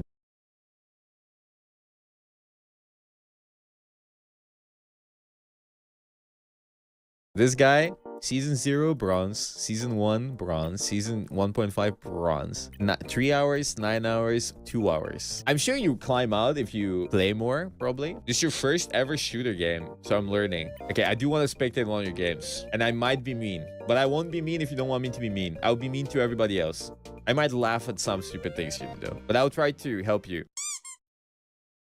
The battle starts in 5, 4, 3, 2. Okay, you are this cloak and dagger. I do find it silly when people are stuck in bronze, but I do believe that if you play more. But you don't have a good win rate. It was super match on my half, maybe. I mean super match. Okay. Okay, I don't want to say it. I just gonna rewatch. Doesn't she have auto aim? I mean, you were shooting the wall. Thank you so much for the prime. You are shooting the wall here. I'm be real with you. You are just... I mean, realistically, he is playing aggro, but you could heal him easily if you push up a bit. I mean, I'm down to watch Silver after this.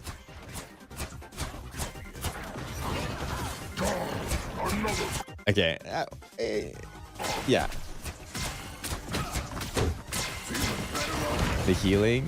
They have Hulk. Okay, let's look at the comps. There's Hulk and Thing versus Cap and Mag, and then double support, double... Oh, so you're solo supporting. Okay, that's demon hours. What I always recommend to people is to always focus on killing stuff instead of just living, because killing stuff is a lot easier. I also highly recommend you to save your abilities to help yourself, because you don't have another support. So yeah, you kind of just like don't really save any cooldowns on yourself. You play too far forward, then you just die, which is stupid, I know, but you just need to keep in mind that nobody will heal you in this rank. You just need to, you will not die to anybody. And you need to understand that you can rely on yourself. I do like that the Scarlet is playing for Scarlet.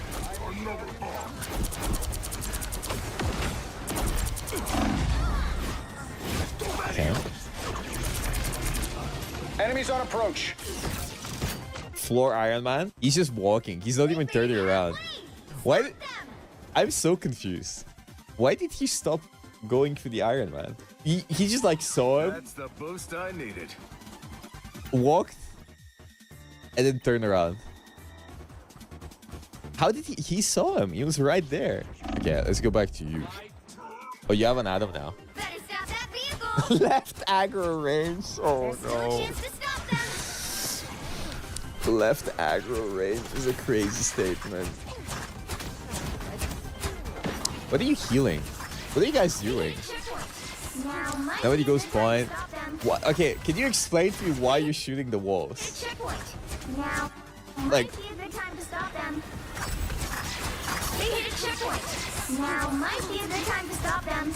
you do realize, okay, first thing, I'm gonna be really basic. You don't need to stand next to your tanks. You need to be far back. And then you need to just heal them. And you have aimbot, okay? And don't spam your abilities. You need them for things. This is controller. Watch your back. Lights out. Also, okay, when you cloak Fade, you need to understand that if you shoot, it breaks. So when you cloak Fade, you need to not shoot for a while so you can fade for longer and escape danger. But because you're spamming buttons, you instantly unfade. So here, like, you play so far forward, you waste all of your cooldowns, you get dove, you use your cloak thing, and then you just stay in the same place and you die. It's really silly. But let's look at some banger gameplay while he's dead. Like some Hulk gameplay.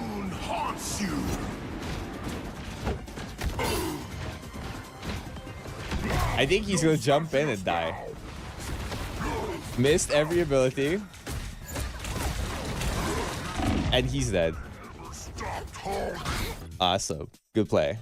Yonder Taxi. Oh, he has an ult. Is he gonna ult that?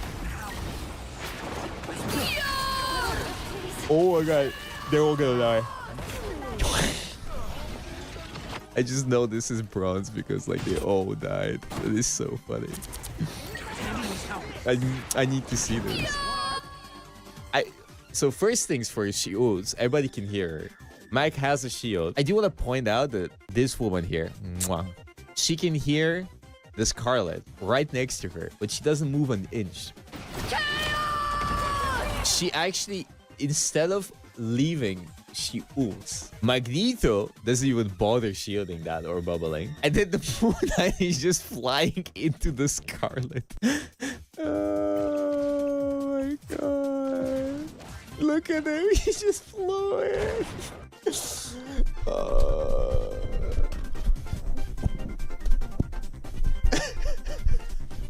Okay, let's go back to our guy.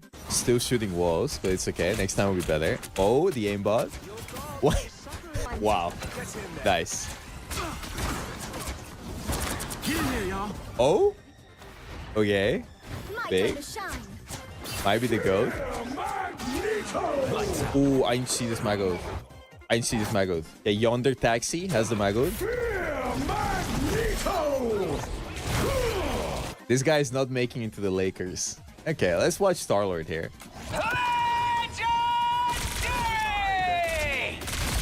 Wait, this guy's crazy aim. That's 3. Oh, sweet moves, right? Wait. Oh boy, here they come. This guy's crazy. 1 blast! Oh, thought you had me. LeBron. Okay, we need a new. Oh, the human vape. Oh, I took a screenshot. Maximum pulse. Anyway, let's see this one. Maximum pulse. Pulse in front of everybody. No max shield, no abilities, no nothing.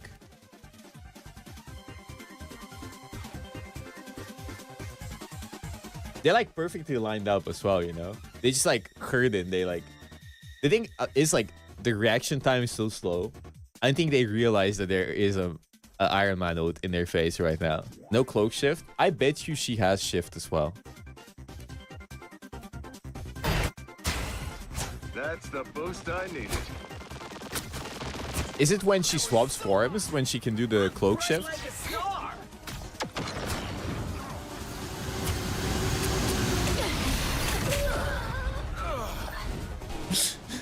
Okay.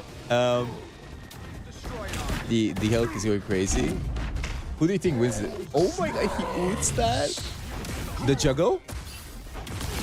Oh! This guy went crazy mode.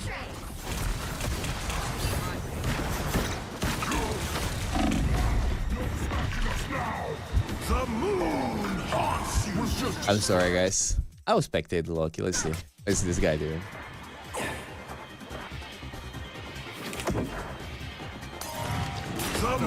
Okay.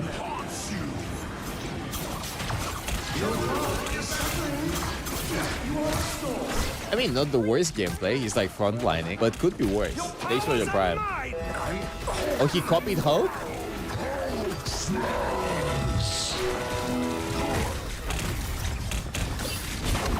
I don't think he knows how to jump.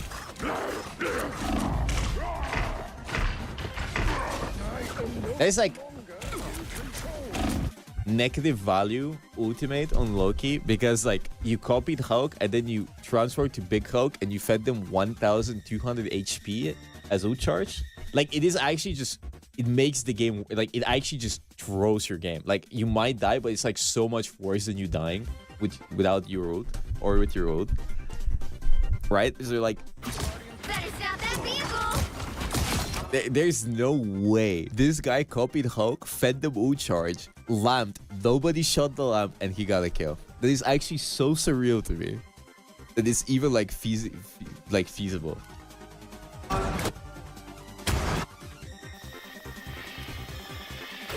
Love Battlefield Medicine.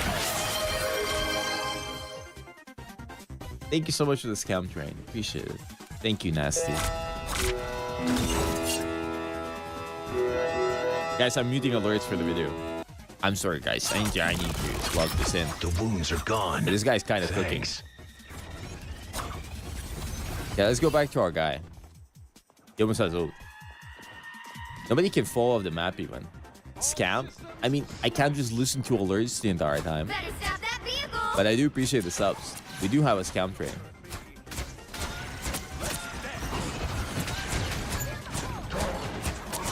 I feel like you should be healing the Iron Man there, but yeah.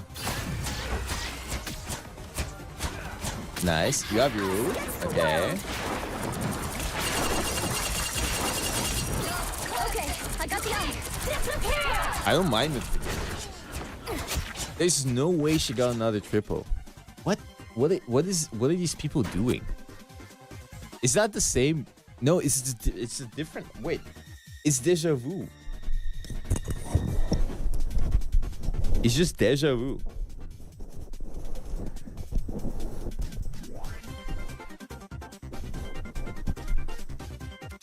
Like, look at this.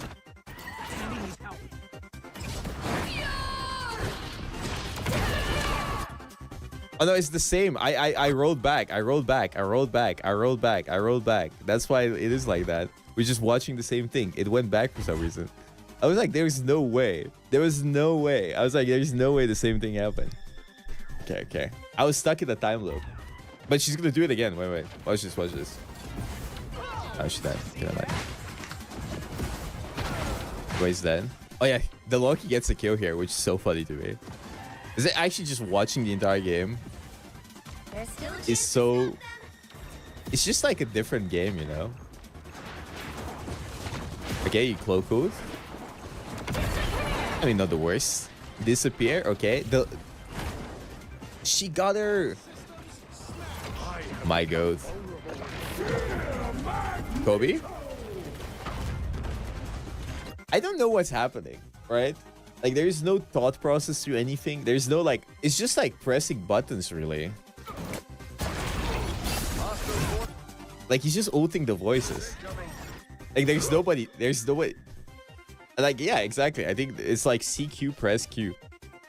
Much better. Oh, grateful.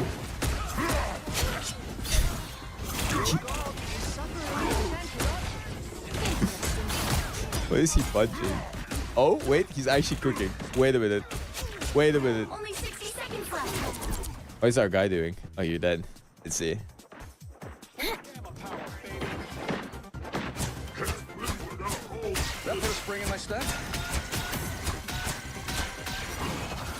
It is controller. It's on console. It's on console. So personally, me, I would push up a bit here and like try to shoot them instead of sitting all on card.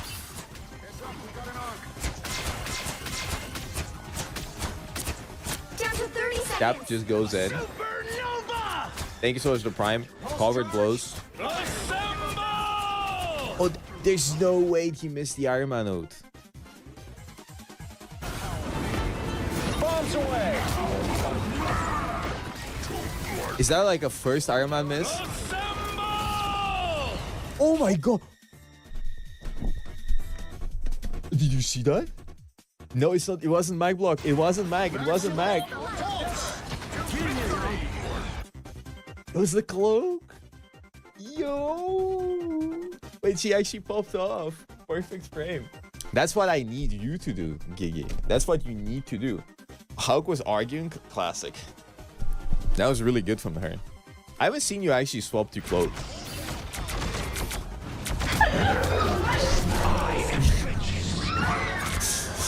I'm sorry, but how does that guy die there? Time to drain.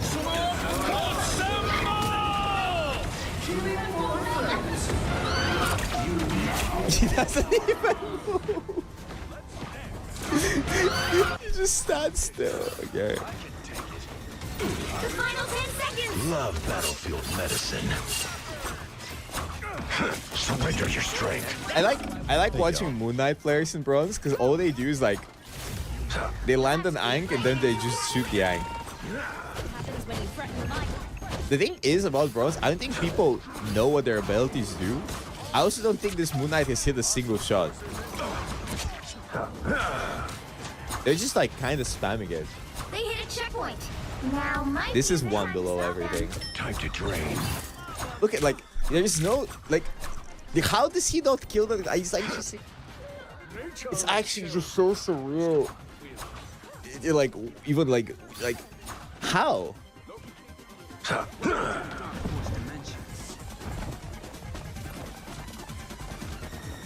Do they have aim assist? Is there aim assist on console? Only 60 seconds left. Medicine. Found that vehicle.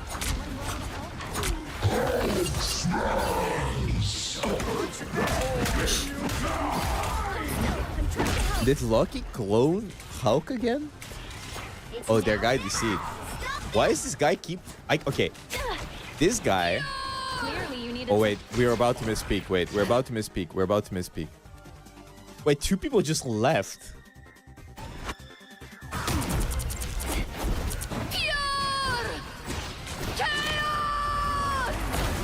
Okay, never mind. We didn't wait this big. Why did these two just DC? Did they rage quit? You guys were 4v6? What happened? I need to watch this POV. They just go AFK. When do they go AFK? Why they just AFK the entire time? They hit a checkpoint. Now might be a good time No, to I stop them. don't understand this. The DPS just rage quit. And these guys just rage quit. Fuck these guys. Losers. I hate people like that. Why do you rage quit? It's such an easy game to win. And never give up, never surrender, anything. We actually had a crazy game. I mean, the defense was really... that's what I don't understand. Realistically, it's like so many people just give up out of nowhere. Like, these two just, like, leave the game, even though the game is super winnable.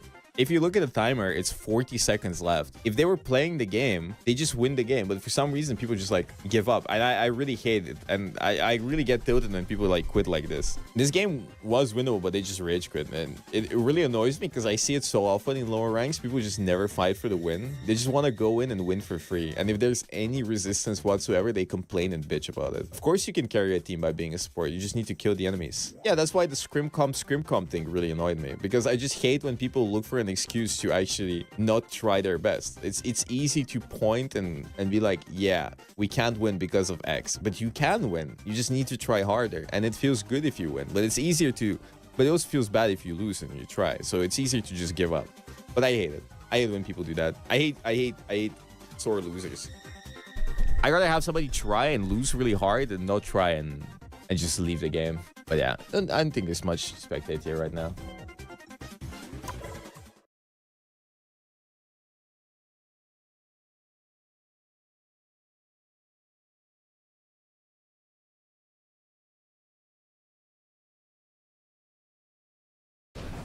Looks like the dude left after I...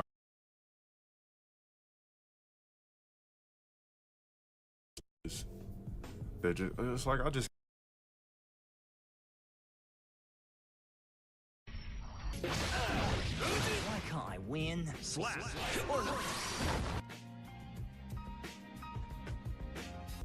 Yeah, I'm never doing a player match ever again in this game. That's two booty busting. It's like I just can't have fun on stream in my games. It's corny, dude.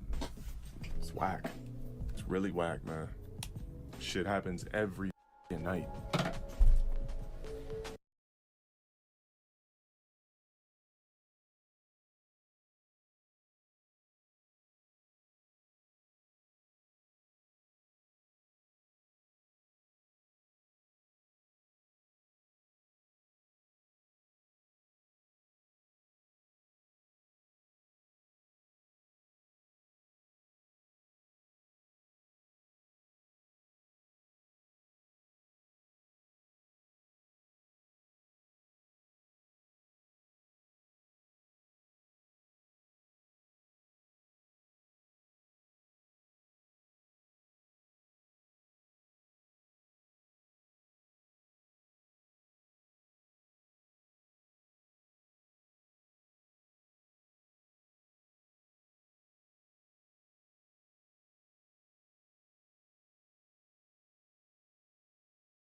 Here's Magneto's two most brutal burst combos in Marvel Rivals. I call forth the dragon.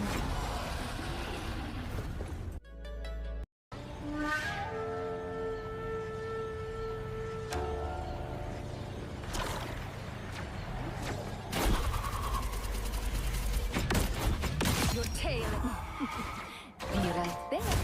You are under my spell.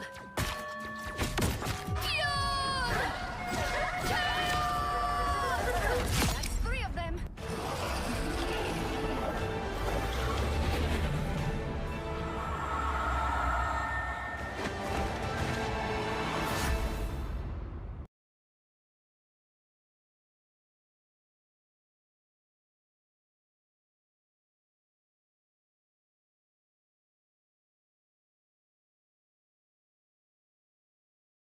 Magneto's highest burst combo is his melee combo, which is a close range combo, which will do 290 damage within 2 seconds or so. To do the combo, you start off with a basic attack, cancelled into a melee, mag cannon, and end off with another basic attack. This combo is super effective for peeling for your backline. The most difficult part of this combo is actually animation cancelling his basic attack into a melee. You have to be really quick with your fingers. So here's how to do it. To animation cancel Magneto's basic attack, you simply have to do his primary fire and then melee attack. But it will feel like you're pressing both buttons at the same time. You have to have quick fingers to use this combo. This animation cancel is so fast that if you're up close, your enemy won't even realize that you're doing your primary fire with your melee attack. Now that you have mastered Magneto's close range combo, we can move on to his long range combo, which is a lot easier. The basic Magneto combo is your basic attack, mag cannon, basic attack. Mag cannon will stun the target and allow you a free basic attack, doing 250 damage in total. If you're using his long range combo, you can kill all of these characters, but if you're using his close range combo, you can kill all of these characters. Now that you know Magneto's burst combo, you must go and watch this video next.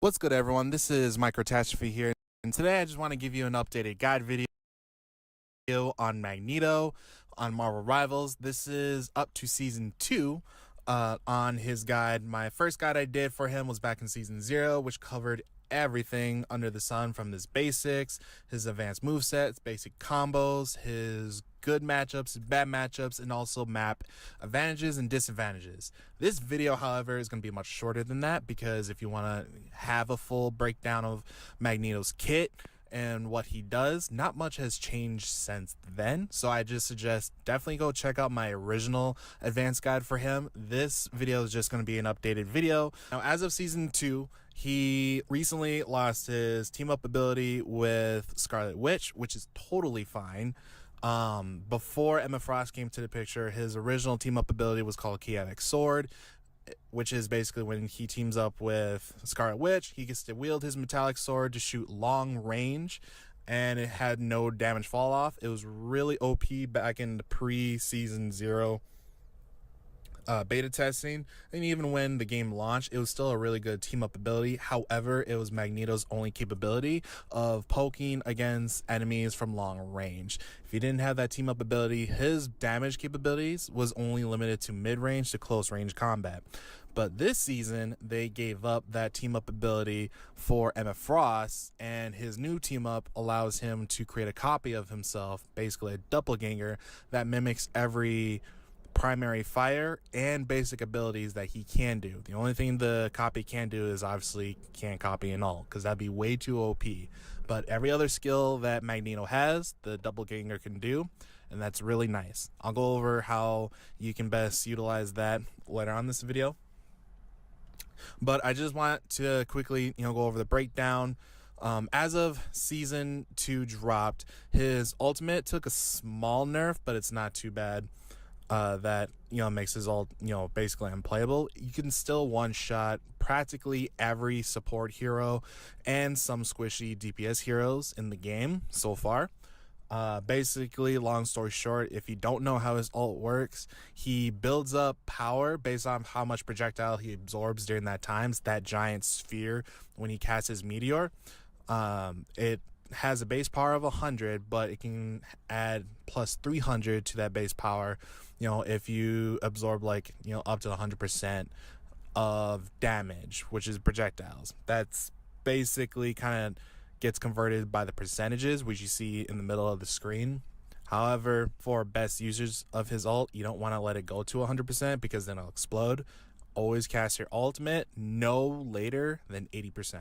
Because you'll still get a good enough power absorbed that's still more than enough to one-shot a lot of the squishies, so on and so forth. On top of that, the longer you hold your ultimate, you build power that way. So if you don't release your meteor after a certain duration, it'll add another 300 base power to that meteor on top of any other projectiles you absorb, and that's basically like the total power of the meteor itself. Like I said, for best uses, it's best to just chuck the meteor at the support heroes or squishy DPS heroes once you get closer to like the 60/80 percentile range, so that you can get the maximum value without risking it self-destructing. But besides his ult taking a slight nerf, he definitely got a lot of good utility buffs through the team up ability of Emma Frost. Now, as I mentioned, he can create a doppelganger of himself, and that can give you a lot of flexibility of what you want to do as Magneto during certain team fights, and it really allows him to be the bully that he really sets out to be. That being said, as I mentioned, because the copy can basically mimic any primary fire and basic ability, you can easily 2-tap a lot of the support heroes or the squishy heroes with ease if you do his bread and butter basic combo, which is like his primary fire followed up by a mag cannon at full stacks. Because not only you're hitting the target, your copycat is hitting the target as well. So that's basically doubling the damage, and that's why I said you can easily 2-tap a lot of the squishy heroes when you're in that team up form. Even though the duration is really short, it doesn't take that much time for you to insta-kill many of the support heroes or the squishy DPS heroes. So as long as you're landing your shots, that's really what it boils down to. If you lack the accuracy, I can give you some tips on how you can practice your aim with Magneto on a separate short video. But if you can land your shots, you can definitely shut down a lot of team fights really early on, or even in the middle of a team fight. But that's the offensive capability of Magneto.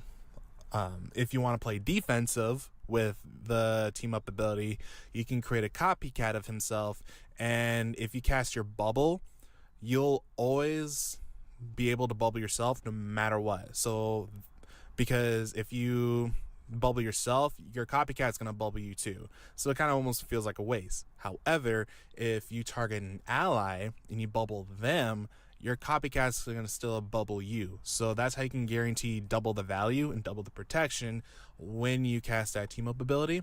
So if you have an ally Cloak and Dagger and she casts her ult, and the enemy has a Magneto and he's about to cast his ult, well, you can easily cast your copycat. You can bubble Cloak and Dagger, and the copycat will bubble you as well, so you know that not only you're protected, she's protected too.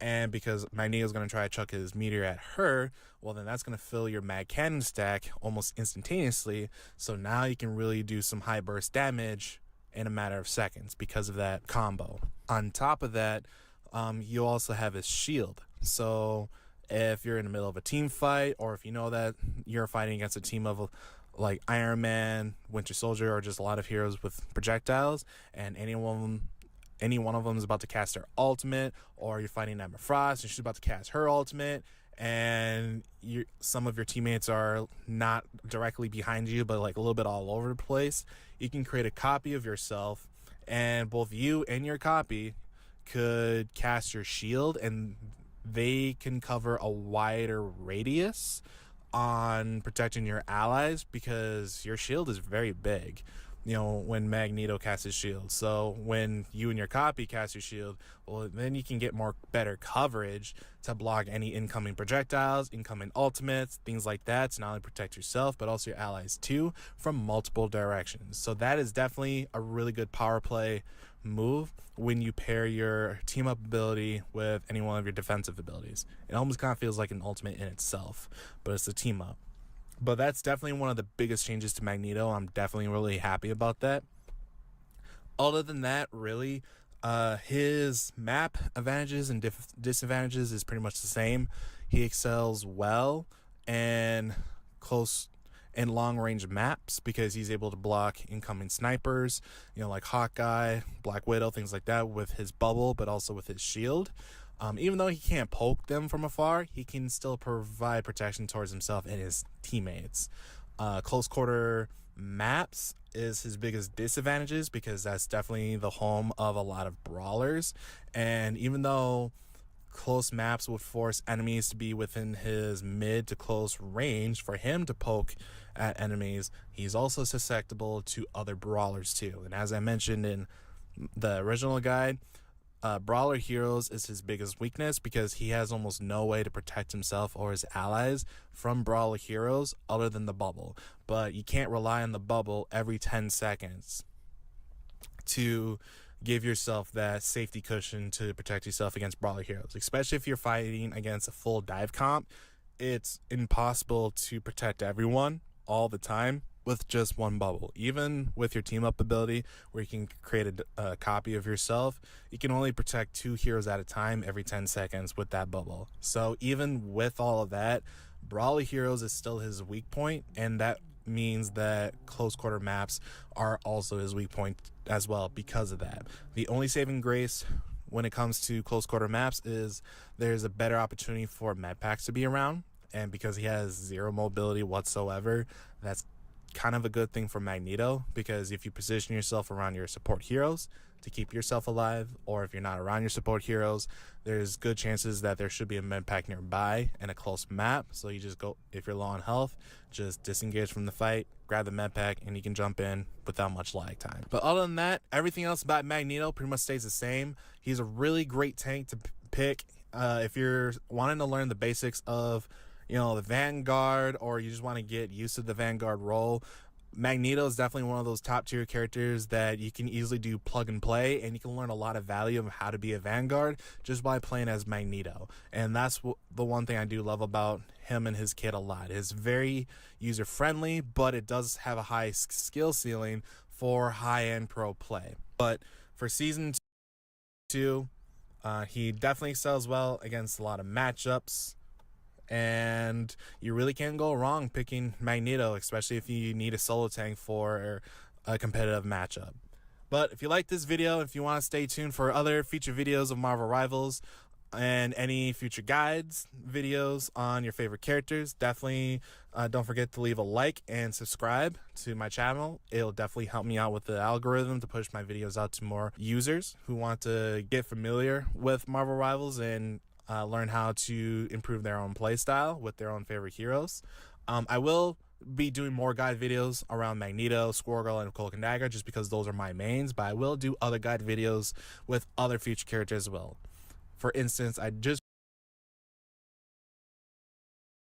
one Magneto tip or counter against every hero in Marvel Rivals Season 1. Let's dive into it. Winter Soldier's ultimate might be the only ability in the game that gets hard countered by Magneto's shield, and it's not in the way you think. Not only does the shield stop him from securing a kill on an enemy because it is a shield, but most importantly, the shield completely cleanses the mark that gives Winter Soldier a reset. So if Bucky places his ultimate on one of your teammates, simply putting a shield on them will effectively reset his ultimate, since it is impossible for him to get the reset even if the shield breaks. If Adam Warlock uses his ultimate and you ult immediately and throw your ult straight at him into the rest, it's gonna kill everyone. But a bounce heal or bond will save them, so the timing here is crucial, and in most cases you might be better off just charging it up. But in general, other than when trying to counter Adam's ultimate, you should avoid using the meatball whenever Adam Warlock has his bond up, or you don't really deal any damage. If Black Panther uses his ultimate, since it is a line of sight or projectile ability, I'm not exactly sure which, then your big shield will actually completely block the Panther, which can save your entire team. Usually Black Panthers will use up all of their cooldowns before they use the ultimate, so you can expect them to use the ult right afterwards. But that being said, the animation is pretty slow, so you usually have time to react and look towards him if you're paying some attention. Countering Black Widow will be a bit weird since she is a very long range hero, but that doesn't mean you can't do anything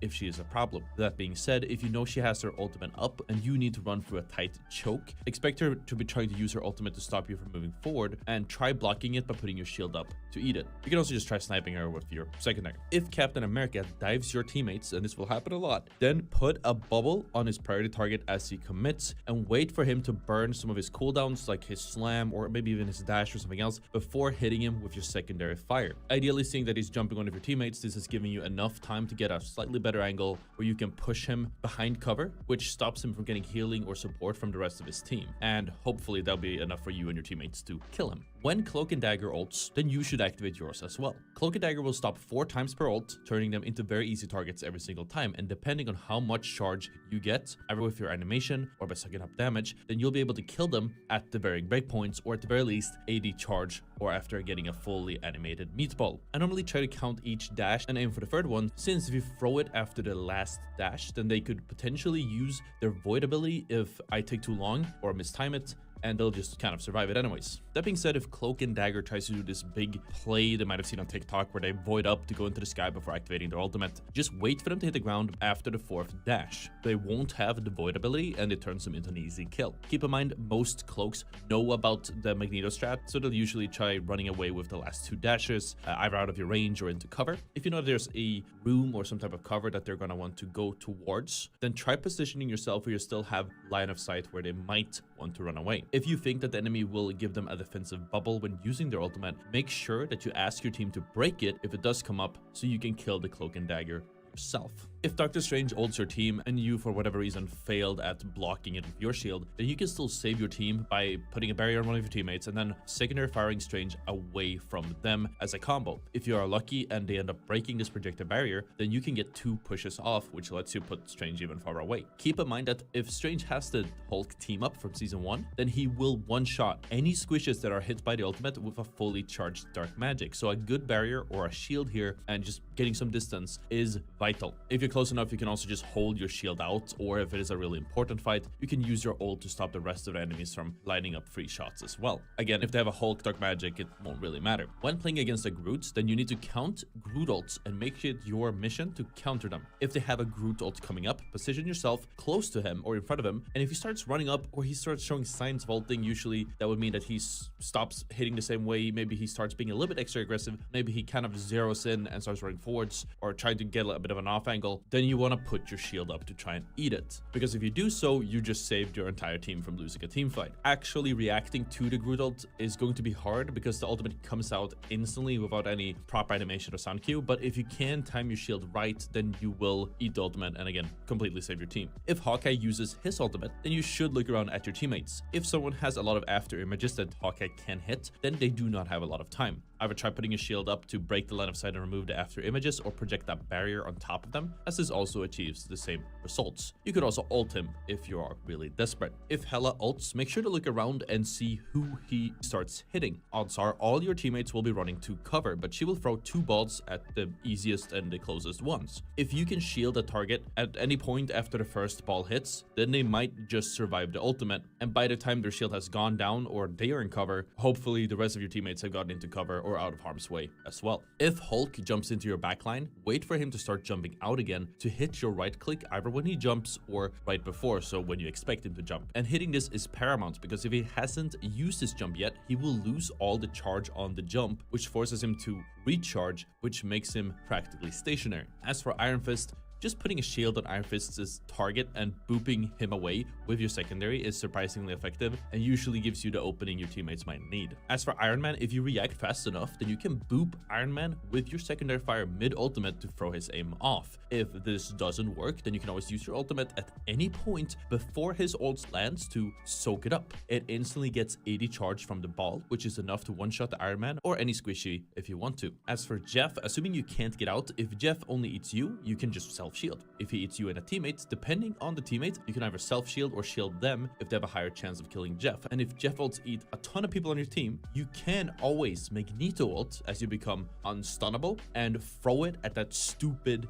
fish, and if everything fails, just push him off the map when he spits your teammates out to even the odds. As for Loki, always focus on breaking the runes in your normal fight. 2 primaries or 1 primary and secondary fire will be enough to break 1 rune. Avoid ulting until you know that runes are a cooldown, or if Loki is using his ultimate, since he obviously won't be able to use the runes himself. As for Luna Snow, if you're using your ultimate to counter Luna Snow's ultimate, then you need to try to make your meatball charge up to the maximum of the animation. This gives you a little bit of a bigger explosive radius, which is an almost must-have if you want to hit a floating enemy that moves at 200 miles per hour. You should also ask your team to deal some chip damage to her bonus health so you actually can one-shot her without too much additional charge. Magic is heavily focused on using specific combos to hit specific breakpoints. If one part of those combos won't hit, then she will not land a kill. So if she dives one of your teammates, just putting a bubble on them and or hitting them with a secondary fire when she goes in will stop her from getting a full combo and probably even a kill in. It's as simple as that.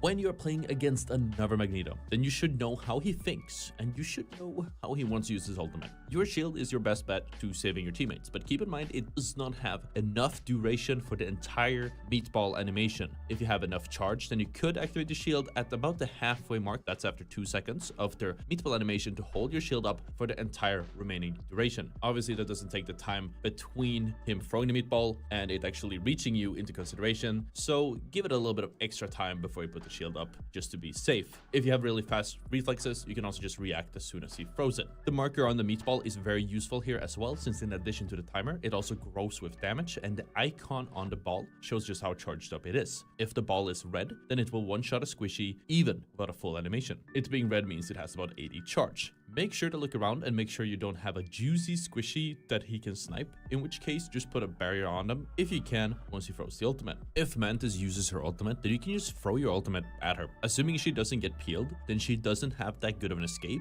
Just keep in mind she gets a little bit of bonus shields that either need to be dealt with or you need to get a little bit extra charge to pull it off. As for Moon Knight, try to keep an idea of when Moon Knight has his ult. If he does get it, then the usual tell is that he's gonna double jump up or use the zipline to jump up and get a better view before using it. If you have your barrier up, pay close attention to where the ultimate is placed and try to bubble anyone who's caught in the middle, especially anyone who might get sucked in by an Ankh, with the priority being your supports or heroes with bad escape abilities. If you have the charge, you could also attempt to push Moon Knight away when he goes for this double jump, and that might be able to throw off his aim and make him miss his ultimate. You can block the effect of Namor's ultimate by holding up your shield or putting a bubble that blocks the line of sight between the middle of his ultimate and the rest of your teammates. If Namor combines with something like a Groot, then make sure you put your bubble on one teammate near the middle and then holding the shield up to try to cut as much line of sight from the middle of the damage zone as possible to save as many of your teammates as you can. If you do this right and you get really lucky, you could save everyone.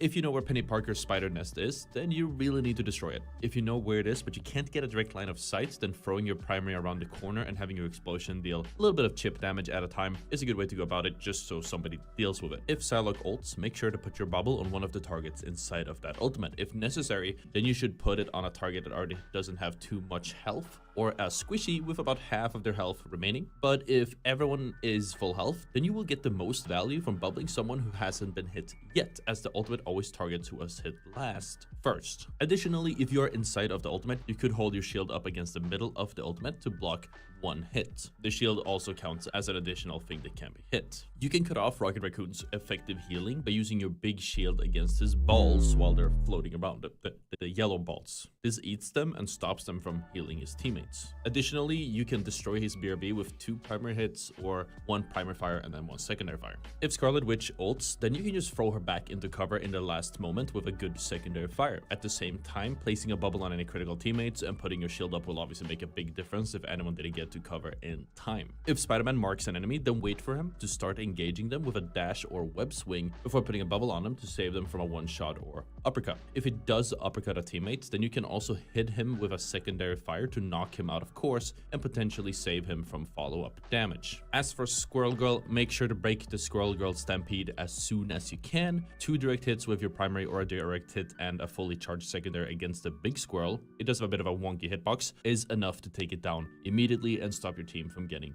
blasted. Star-Lord's ultimate can temporarily be countered with your ultimate and you positioning yourself in between Star-Lord and your own teammates, but keep in mind that it only protects from his ultimate for up to 4 seconds, whereas his ultimate is twice as long. Not to mention that if he and his team sinks shots into your meatball, then it will go down a lot faster than after 4 seconds. If you choose to ultimate against Star-Lord, then you need to make sure to throw your ultimate at his team or go for the trick shot on him midair. Just make sure that he already has used his 2 dashes before you throw it, or you're just gonna end up looking silly. It helps a lot if Star-Lord is hovering near a wall or something, so if you do miss, you'll still kill him with the splash damage. Storm's ultimate is a line of sight ability, meaning she needs line of sight from the middle of her ultimate to deal damage to anyone inside of it. Your barriers and shields break this, so bubbling one teammate who might be out of position when her ultimate lands and then holding your shield up for the ones behind you can stop her from destroying your squishies. Remember, since it keeps progressively taking damage, if your teammates are on the other side of the ultimate, then you could walk forward and put your shield through the storm to help on the other side at the risk of taking some damage yourself. If you're using your ultimate against a Punisher, or Punisher starts an ultimate Judge,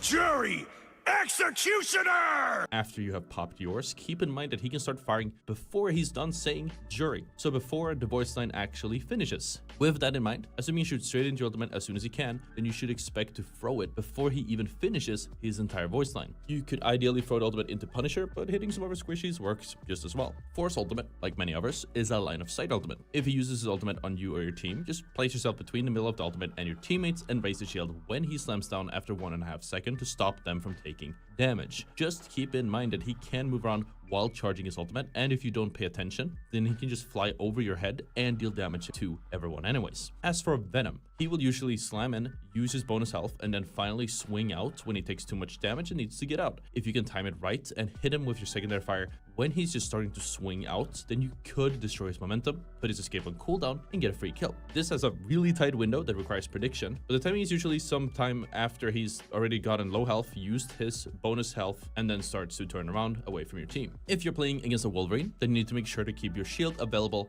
as much as you can. Wolverine will be trying to yoink you or a teammate, and you need to be ready to shield that target. If you get joined and take a lot of damage, then you should start with using your self bubble, but if you don't take too much damage and you can survive Wolverine's attack with some help from your team, then you can also start with your own shield and then use the barrier if needed for the last part before you get back to your team. Mr. Fantastic's ultimate can bounce up to 6 times as long as it gets in contact with an enemy, and if he keeps hitting the same enemy without them getting any heals or shields, he will kill them in 4 to 5 bounces. If he singles out one of your teammates with his ultimate, then you need to make sure to apply a barrier to them. Barriers obviously save them from damage, but most importantly, it stops him from getting a reset and another bounce. That also means that if you know that he has been bouncing at least 3 times and you see Mr. Fantastic going for one of your teammates for a bounce, then you could also bubble them just to stop the bounce streak. As for Invisible Woman, this will probably be your secondary target to snipe with your meatball if Cloak and Dagger already has used theirs, especially if we're talking a free support meta. If Sue pops her ultimate, then she will usually immediately run into it. Try to pay attention to her whereabouts to see if she goes for a double jump, and if she does, then she won't have an escape, and that turns her into an easy kill. If you never see her using the double jump, then you have to think twice before throwing it, because she can easily dodge your meatball with it. Additionally, if you are inside of her ultimate and she's on the edge of it or just about outside of it, then you can also use your secondary fire to boop her away from the ultimate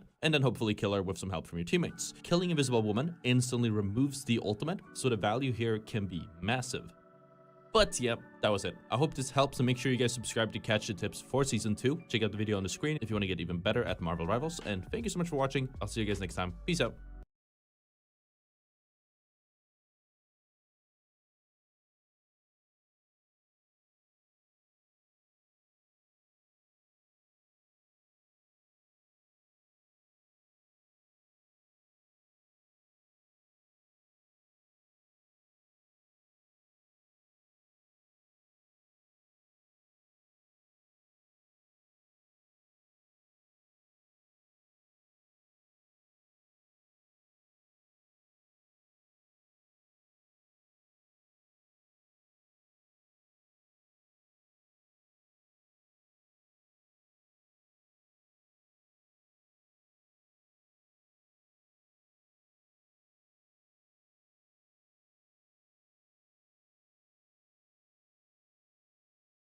And the trust is there. The tanks just say, nope, I'll be fine. I can live here. Don't you worry. Do your thing. You handle it. I'll poke a little bit.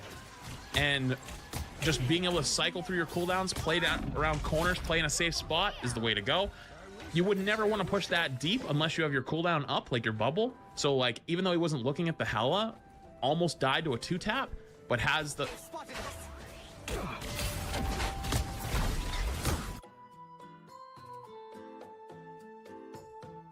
Yo, we saw that. We fucking saw that, bro. What are you doing? Bro, why are you guys gooning mid-game?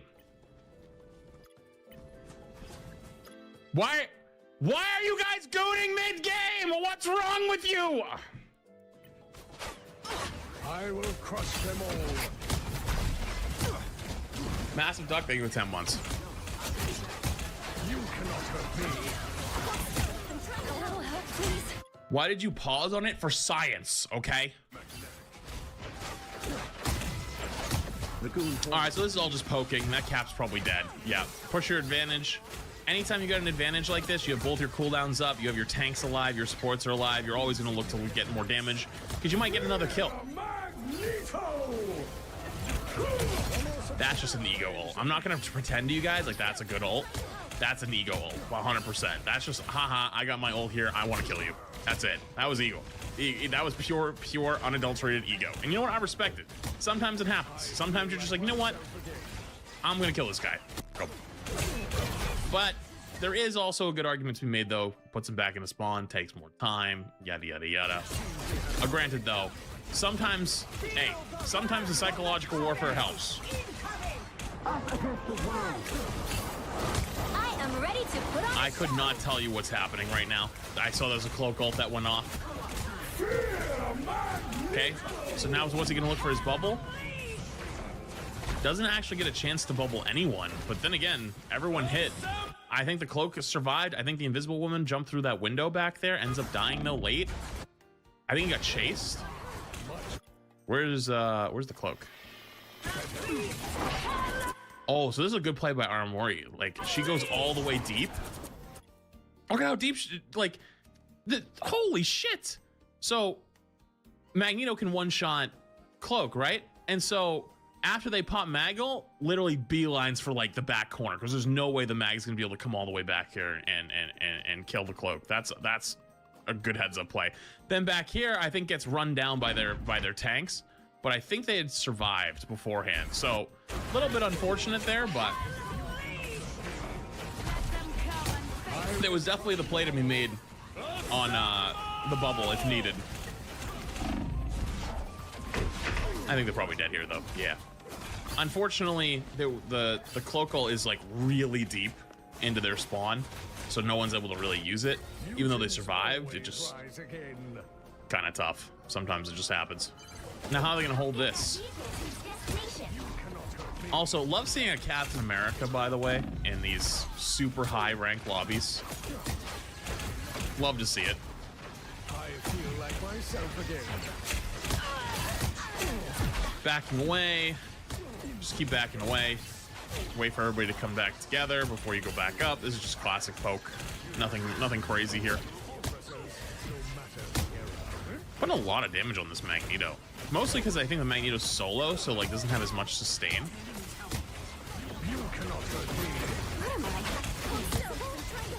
Well, actually, they get the Thor back, so now I think Mace is probably gonna get a lot of pressure. Ooh.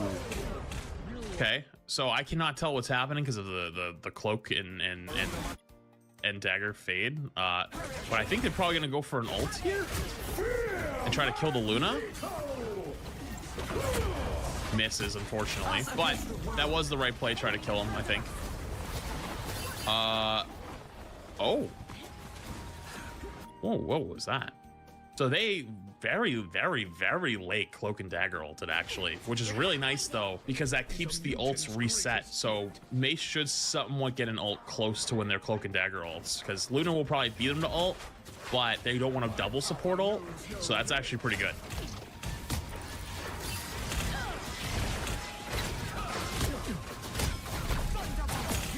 Self bubble help take top.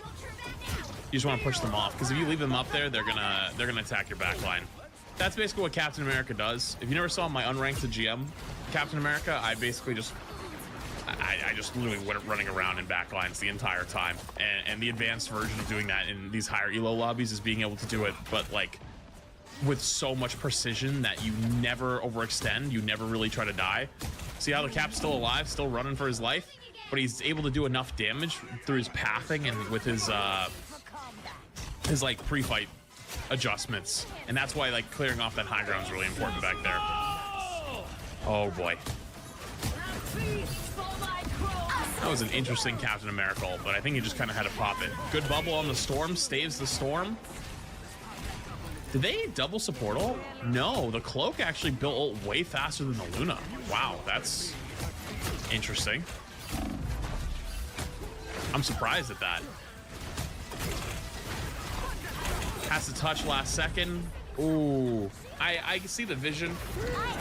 Pops Magneto ults, because Magneto ult will act almost like a defense matrix in Overwatch, where it'll eat all the incoming damage. Unfortunately, though, the loot or the Invisible Woman ult's slightly late, so he still takes damage on the way up, and it's just kind of unfortunate. Ends up dying. It was a good idea.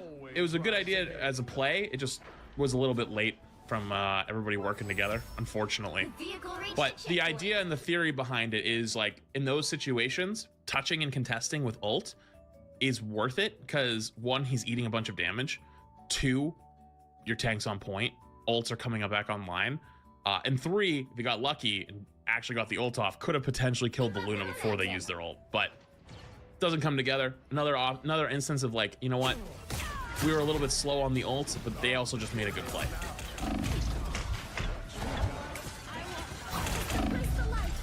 Has to back away. That was a little spooky. I think this Magneto, though, on the right might be in trouble.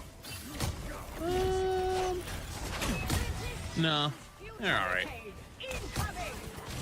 So they clear off the Hela here. After clearing off high grounds is very, very important. Gives your backline more ability to peek out. Like, that's the, like, all of this tank play, it's so not, it is kind of boring. It's not flashy, but the macro of, like, clearing off high ground there, of bubbling your teammates, you know, controlling space, using your ult just to contest, those are all things that, like, good tank players will do. You know, it's not always about getting kills. That's one thing that's actually very important. I don't think enough Marvel Rivals players understand that you trading for kills is not worth it, right? Like, if you run in, kill somebody and die, that is not worth it, like 80% of the time. You know what it is worth it? If you go in there and kill a support with ult before, like, a fight starts and you don't have ult and you're not even close. Like, maybe. That's like one of them. But other than that, though, trading's, like, not typically worth it.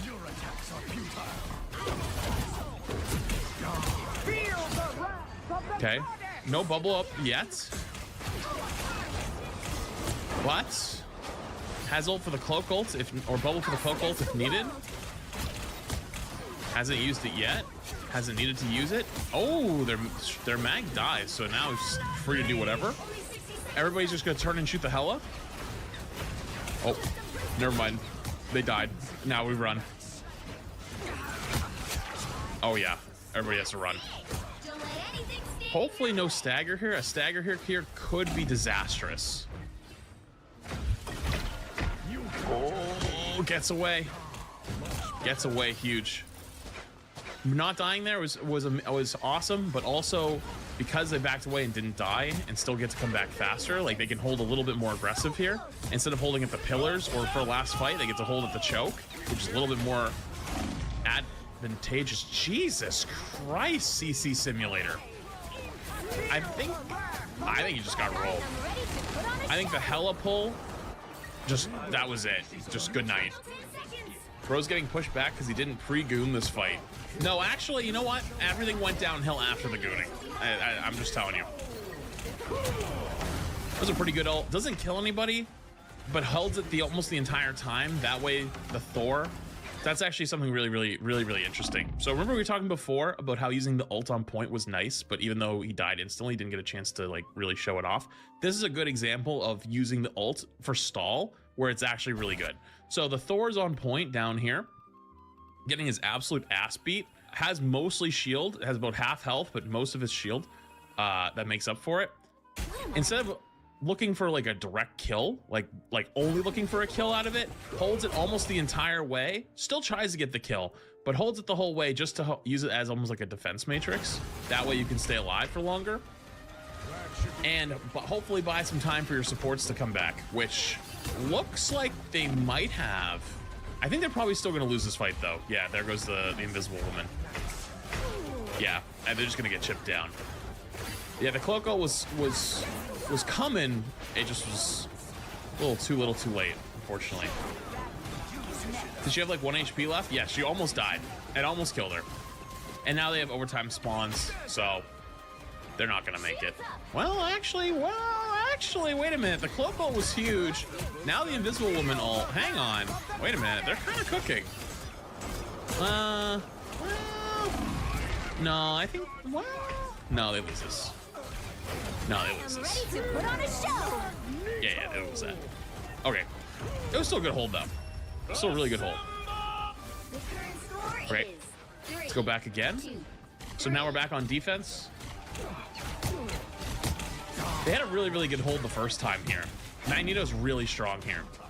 Being able to poke. No, you don't even have to hit the directs all the time. Just aiming for area a lot of times is really, really helpful. Like when I'm aiming, like I'm not the most mechanically gifted gamer out there, but if I'm poking at these chokes, I'm almost always shooting right here, and I'm always shooting like on the corner right here, even if they're not peeking, because the explosion damage will do damage.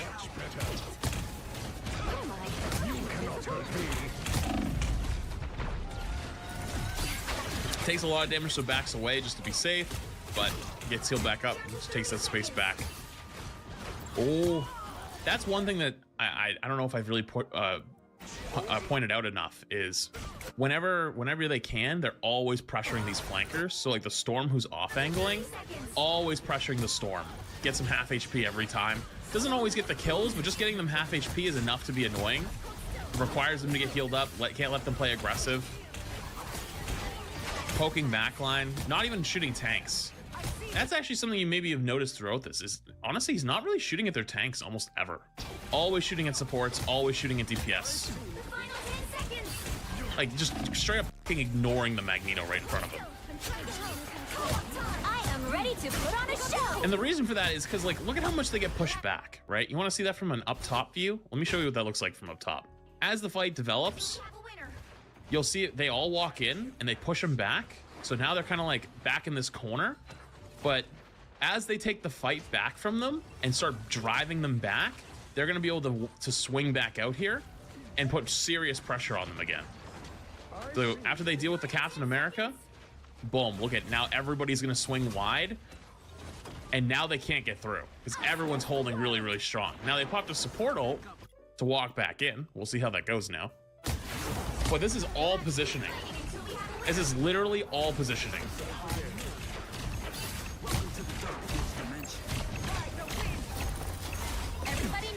You know what? This is making me feel a lot better about myself. I also missed 7 shots in a row like that.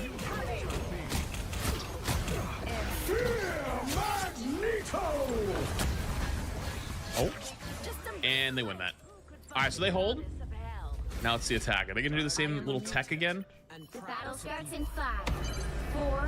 Yep, look at it. Has the cooldown still sitting here. To stop them from securing the mission. And then pops it. So then they can swap back to Cloak and Dagger. That's crazy to me. Whoa. Wait, so he uses it to tear down the buildings? Wait, maybe I didn't catch that the first time. Was he not intentionally going for damage? He was actually going to break down the walls and to break down the high ground? If so, that is actually genius. I didn't even consider that. A lot of pressuring the Storm. Could have killed the Storm there if the right click connected potentially, but uses the rocket jump and also the Magneto glide. Magneto glides if you hold spacebar while falling.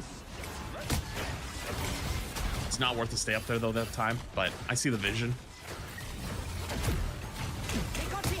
Okay. Pressures out the mag a little bit more. So this is actually one of those times where shooting the tank actually kind of works out, just because like Cap kind of can't do anything right now. Like Cap's just kind of bad here. So by pressuring him so much, it makes their supports come out of hiding. And so now that the supports had to come out of hiding to heal the Cap, then switches over to the flanker, who is the Hela in this case. And my guess is either they're going to try to turn and kill the Cap, or they're going to really pressure their backline. Okay, so they killed the Hela on the flank. So which one will they go with? Are they going to... The Thor's going deep. Dude, what the cloak? What in the world was that finish? That was a really awkward ending. I think they tried to ult out the window to touch and missed. But also having the Captain America there was just kind of not great. And they also just C9'd. Yeah, they basically C9'd for a little bit, trying to survive to build up the ult in time. Then got hard pressured into the corner because I think the Thor kidnapped him. Did Thor kidnap him away? Oh my god, kills the Luna? Oh no, they just walked away of their own accord. Okay. But yeah, all of it's just positioning. All of that is genuinely just positioning. I think they probably had a better chance of touching if, you know, they hadn't gotten obliterated on the Cloak and Dagger ult and on the defense or jumping out the window. But even at the #1 level, even at the rank 1 Magneto, like a lot of it's just macro play. Like playing tank is so much more macro than you probably think. And even me looking at this just now,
now. I was like, damn, like I probably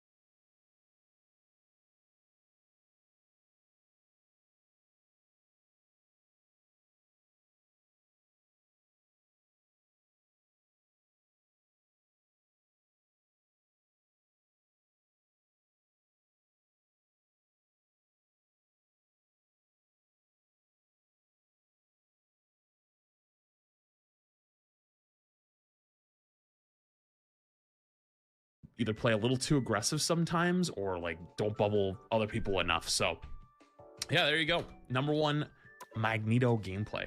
Retro gave me a second one. I'm gonna speed run this one though. Same player. I'm not gonna pause and analyze nearly as much because it's only a 15-minute game, so it's gonna be much quicker. Retro told me this one was actually much more interesting. Apparently the ult usage was really, really good. The battle starts in 5. It does the same tech again with the whole Scarlet Witch thing, and now gets to walk high ground with this amazing ability and actually pump out damage. Holy hell. That does so much. Already 24% ult charge just by having somebody sit and spawn really quick so they can hit their button one time. That's crazy. Pulled in, Loki clone saves. Immediately hits right click, double right clicks, almost kills him. So something really, really important here that you should take note of is they didn't even care about the cart until they cleaned up high ground.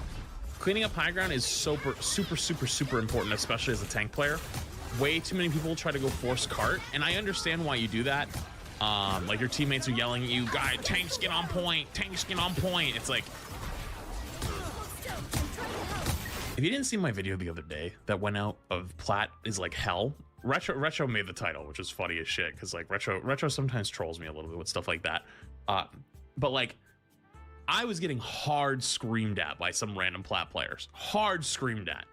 I was not playing badly. I was not playing wrong. Like they just could not analyze what was actually happening. So like it'll even happen to me, right? You think like, oh, streamer, like it wouldn't happen. No, it does. It does happen. Like people are not smart in these types of games, and that's okay. Like they'll learn. But if you watch videos like this or watch content like this, you are probably way ahead knowledge-wise than a lot of people that play this game just for fun, right? Or just playing like on average.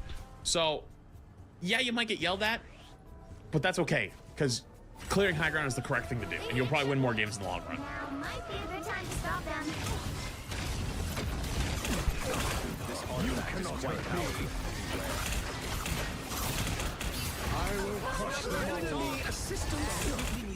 So I was like, wait, why is he shooting the building? I forgot the buildings work in reverse in this. So he's shooting the building there to get it to build up.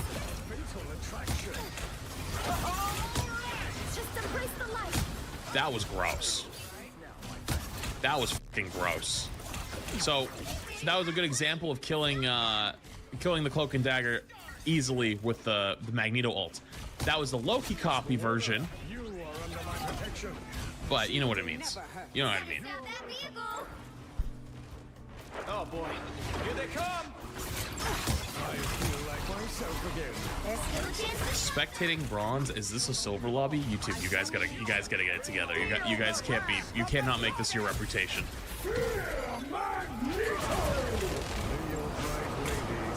So did he actually get the shield off? Feel the wrath of the goddess! Fear Magneto!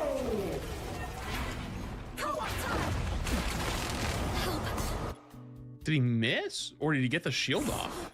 Because the shield's kind of weird. Like the hitbox of it, like, is much bigger than you think. Did he actually get the shield off on that? Huh.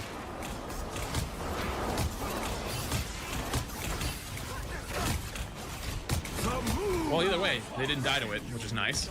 Turns around, bubbles. Who'd he bubble? Instantly turn around, bubble. yourself again. Yep, instantly bubbles the cloak on the way out. Boom. Continues to fight. It's like, I did my job. Now they have the cloak and dagger ults. I just realized this lobby is two... Well, yeah, 2 cloak and daggers with 2 Lokis. Oh my god, there's just so much rivaling happening.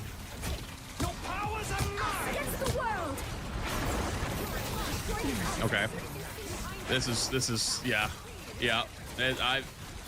This looks familiar. This looks very familiar. You might be saying, well, what do? You just wait. You're just gonna wait out the ults, build up your next one. This is why Magneto is so good right now. Doesn't get anyone there. That was a little bit of an early Magneto ult. I might have kept that a little bit longer. I understand the theory behind it, trying to maybe kill their backline before they get another set of ults up. I mean, it works out, so.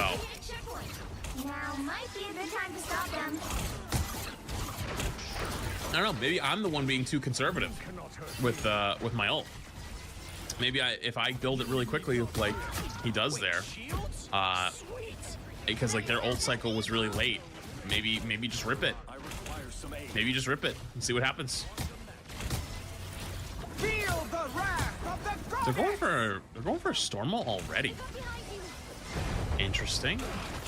Bubbles backline, yeah, gets absolutely 0 value with that. That was crazy ults. What in the world? Interesting. This lobby is not as insane as the previous lobby, by the way, that we were looking at. I just want to make that clear. The last lobby was like a top 20, top 30 lobby. This one has a lot of good players in it, but it's not the same caliber as the previous one. Has bubble, gonna look to bubble the cloak and dagger. Boom, holds it a little bit longer to make sure it doesn't hit the storm. Very nice. Gonna go for his own ult.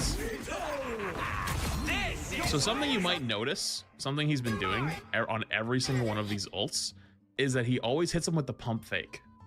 You know what I mean? Like, it's like,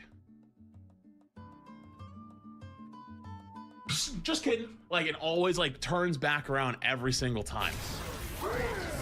Always looks is gonna go the opposite direction, hits the pump fake, and then goes back the way that he was thinking.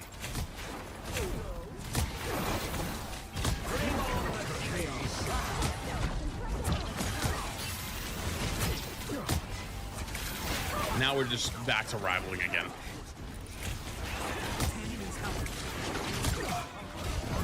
Yeah, now we're just back to rivals. 10 million abilities. Uh-oh. Executioner! Everyone's just gonna play the back of the cart. Make sure he doesn't get value out of that.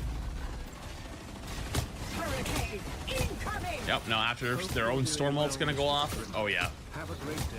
You need not fear.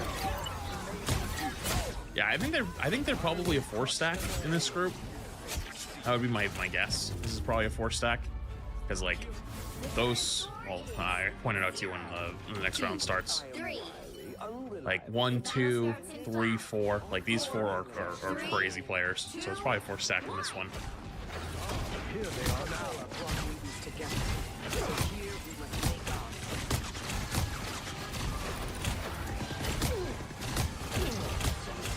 Now you'll see the same thing like what we saw in attack in reverse. Really holding high ground is important. Gives you better angles. Really helps you pressure a lot more. Actually drops down to contest cart. Is he solo tanking? Oh, he is solo tanking, that's why. Okay, so dropping down here actually would be the right call because their tank is on low ground too. But they're both solo tank. So if there was a second tank, he probably wouldn't drop. If the other team had 2 tanks, probably would not drop either. But because it's solo tank versus solo tank, dropping is actually perfectly fine there. Has to just wait out the Punisher team up. Getting really good damage on their backline. Shoots the Magneto every once in a while, but isn't always focused on him. Kind of more focused on poking their backline. If you had 2 tanks, would it be better for 1 up or 1 down? Ideally, probably both up. Both are going to be up. Until if one of their tanks goes and touches point, then you have one of them drop. Ideally though, it's both, until they force you out. But in this case where Jesus Christ, that Punisher team up was crazy. In that case where their only tank is playing cart, then you would have one tank drop, yes. And then the other one would play up top to make sure it's still safe up there. Oh my goodness. Also, small tip for Magneto, if you didn't know this, Magneto's shield doesn't have a health pool. It can take unlimited damage. It's on a timer. So standing in front of the Punisher there with the shield up is totally fine, because you're just not gonna die. Everything else since then, couldn't tell you what's happening. Everyone's just hitting buttons. All right, so they end up dying. They just must have lost the ult rotation somewhere. Who fucking knows? Between getting blinded, between getting... They did it on purpose. Wait, they all looked lost and confused on purpose. Wait, they called to die. Holy fucking shit. This is okay. This is they're playing as a group, really high lobby, basically calls everyone to die because the Adam Warlock has snuck off into a corner somewhere and hits the res, hits the 4-man res. Everyone comes back to life and they're on high ground and they're caught with their pants down. Holy shit.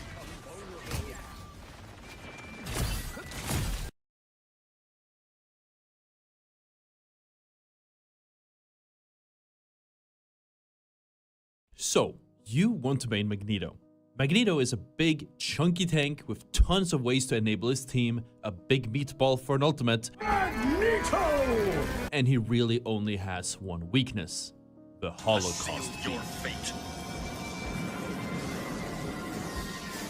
I have been no-lifing Marvel Rivals primarily on Magneto since the game dropped, and it got me well into One Above All, which is the top 500 players in the world. So here's my One Above All guide to Magneto, so you too can start popping off with this high-impact off-tank who not only enables his teammates and shuts down enemies, but has a lot of potential for individual outplays and carry as well. We're gonna start with abilities, details, and some useful use cases, and then we're gonna go over some strategy and tips. Let's dive into it. Starting off, there's of course Magneto's primary fire, Iron Volley. Hitting your primary fire shoots out a slow-moving projectile that deals a decent amount of damage on a direct hit. The projectile itself hits for some damage and then causes an explosion where it lands. The farther the projectile travels before exploding, the larger the explosion is. If the projectile doesn't hit anything and instead hits its max range, it will explode on its own with the maximum size of the explosion. The explosion itself deals significantly less damage the farther away the enemy is from its center. If we ignore the damage from the direct hit, damage on the outer edge of the explosion only ticks the target for half of what a direct hit would. At the time of this video, a direct hit slaps the target for 35 damage for the projectile and then an additional 40 for the explosion at the center. So at a direct hit, that would be 75 in total at the lowest end. Without a direct hit, it tickles for 20. If you're trying to target tons of enemies that are bunched together, then it makes sense to try to hit them at max range to maximize how much damage the explosion does to the individual target, but most importantly, the surrounding ones as the explosion gets larger. It's a pretty good primary fire to harass tanks, but I've found the most success with it in turning my focus from the tanks to the supports or other squishies that happens to be within my range, since you can fully kill them or get them very low with just a few shots, especially if it's combined with your secondary fire. And Magneto's secondary fire, Mag Cannon, lets you turn the slow chunky damage into somewhat of a burst, and despite your generally shorter range, actually be able to snipe enemies across any range. It's also a great tool to create space and throw the enemy's positioning off in the middle of any hectic teamfights. The Mag Cannon collects charge to 3 different states, visible by this icon under your crosshair. At the time of this video, the first state deals 40 damage, the second deals 65 damage, and when fully charged, it will deal 90 damage. Make sure to pay attention to your charge if you are planning to use it, so you don't use it before you have unlocked the next state. The damage does not scale between the states. You actually need to get through each step if you want to upgrade it. When the Mag Cannon is at full charge, it also knocks the enemy back 6 meters on a direct hit. The enemy is fully stunned for the duration of the knockback, and they travel in a predictable arc, which means that anyone on your team can easily follow that up with free damage. It's also worth noting that the mag cannon has an infinite range and no damage fall off, so it is a perfect tool to snipe that low or mid health enemy that might be running away. I've also recently made a bit of a habit of just throwing the mag cannon out onto any squishy or really any target I can whenever I hit full charge, because a direct hit with my iron volley, which is then followed up by the mag cannon, can be a burst of 165 damage, which can force enemies to make a mistake or just kind of die by any of my teammates' chip damage. It's obviously situational, but never using it at all and just holding onto it is a throw, because if I end up holding onto the mag cannon for an entire fight, I'm missing out on a lot of potential damage and displacements and ult charge that could have helped my team. There's also a million different ways that you can use the mag cannon. It really comes down to how creative you're feeling, with some of my favorite ones being the mag burst combo, which is simply a primary, secondary, primary combo. If you hit a direct hit on a squishy and then immediately use the mag cannon, this means that thanks to the trajectory that your second primary will shoot them into, which will make it super easy to land another primary fire onto them as well. So at the time of this video, the whole combo would deal 240 damage, meaning that if anyone else on your team as much as sneezes towards the squishy, or if they're already taken some damage, then they're going to die. I also like displacing a tank by throwing them into the side, behind a wall or cover, away from their healers and teammates, while also leaving their own backline exposed to my own DPS. Either the tanks die from lack of support while they are stuck, or the rest of the team dies from the free angles. You can also displace divers like Psylocke or Black Panther or Spider-Man by knocking them around when they dive in, and due to how squishy they are, they usually die from the focus afterwards. You can also use the mag cannon to take space. If we're walking up on a team, or especially if they're trying to walk up on us, I sometimes hit the tanks with the mag cannon to push one of them backwards. This can open a small window for damage, which can turn the pressure and the fight back in your favor. And while there are even more uses, another one I really like to mention is countering certain ultimates like Doctor Strange's with the mag cannon. Generally speaking, the Rescue Kit is a better way to counter Strange's ultimate, but if you are really far away and you see the Strange ult coming, then you can knock him back from your team with the mag cannon. In most cases, he will be knocked too far back to actually hit anyone with it. I also want to mention that while the mag cannon does push an enemy back at full charge, this doesn't apply if the enemy is stuck in the ground or if mid animation, so you can throw the cannon at something like a Punisher turret or a flying Hela or an enemy hit by Doctor Strange without worrying that they get knocked back into safety. If anything, I dare say you should combine both your primary and secondary fire to burn these enemies much faster. The mag cannon will automatically charge over time or after his projected barrier takes damage. The projected barrier, also more commonly known as the bubble, is a defensive barrier that Magneto can apply to a teammate or to himself, and for those who need a distinction, the self-cast goes by the name of Iron Bulwark, and the one that applies to a teammate is called Metal Bulwark, so now you know. While these technically are two different abilities with two different buttons or keys, they actually share the same cooldown, meaning you can only have one of them active at a time. It is worth noting that unlike in some other games, as with most abilities in Marvel Rivals, there's a tiny animation that plays before the bubble appears on Magneto or on a teammate, so even if you react exactly when an enemy pulls something off that you might want to bubble off of, it might still go through if they connect before the bubble animation finishes. At the time of this video, the bubbles stay on a target for 2.5 seconds, or if the target takes 300 damage. There's no proper damage feedback on the bubbles, and most Overwatch players are programmed not to shoot the bubbles, so most of the time these go without breaking. At the time of this video, in Season 1, there is no way to deal damage to anyone within the bubbles. If your bubble teammate has a mark over their head, like for example, like Panther's mark, which requires him to dash through an enemy to deal additional damage and activate it, or a Spider-Man who gets additional damage on targets that have the mark above them, then they won't actually be able to reap the benefits of the mark until the shield goes down. So this makes Magneto one of my favorite counters against these types of dive heroes, not only because the additional health, but because I cannot stop them from doing a full combo and die in my backline while looking like idiots. Additionally, no other effects pierce the bubbles either. This means that bubble targets can't receive any debuffs like stuns, damage amplifiers, sleeps, knockups, and more. As with any other shield, for all intents and purposes, you could consider the bubble a wall, although this one kind of moves around, and if you're in ranked, it might call you slurs. This might be obvious against some abilities, like if you're standing in front of an incoming bullet or something, but this also applies to line of sight abilities, most notably standing in between an ulting Doctor Strange or a or Neymar. With your bubble up will not only stop you from getting hit by their ultimates, but it will also save anyone who might be behind you. And as I mentioned previously, incoming damage to these bubbles will charge up your secondary fire, Mag Cannon. Every 100 damage that these bubbles soak up give you 1 new charge on the cannon. It might feel a bit weird because you only get a full charge, also known as ring, every time you hit 100 damage threshold on the bubble. So despite you seeing damage hitting your bubbles, if an enemy deals 99 damage or below, it will grant no charge. And while while that doesn't make a difference to your rings, hitting the like button on this video really does to mine, so do that. Charging up your mag cannon rings by placing the bubble on someone who's currently taking damage is a good way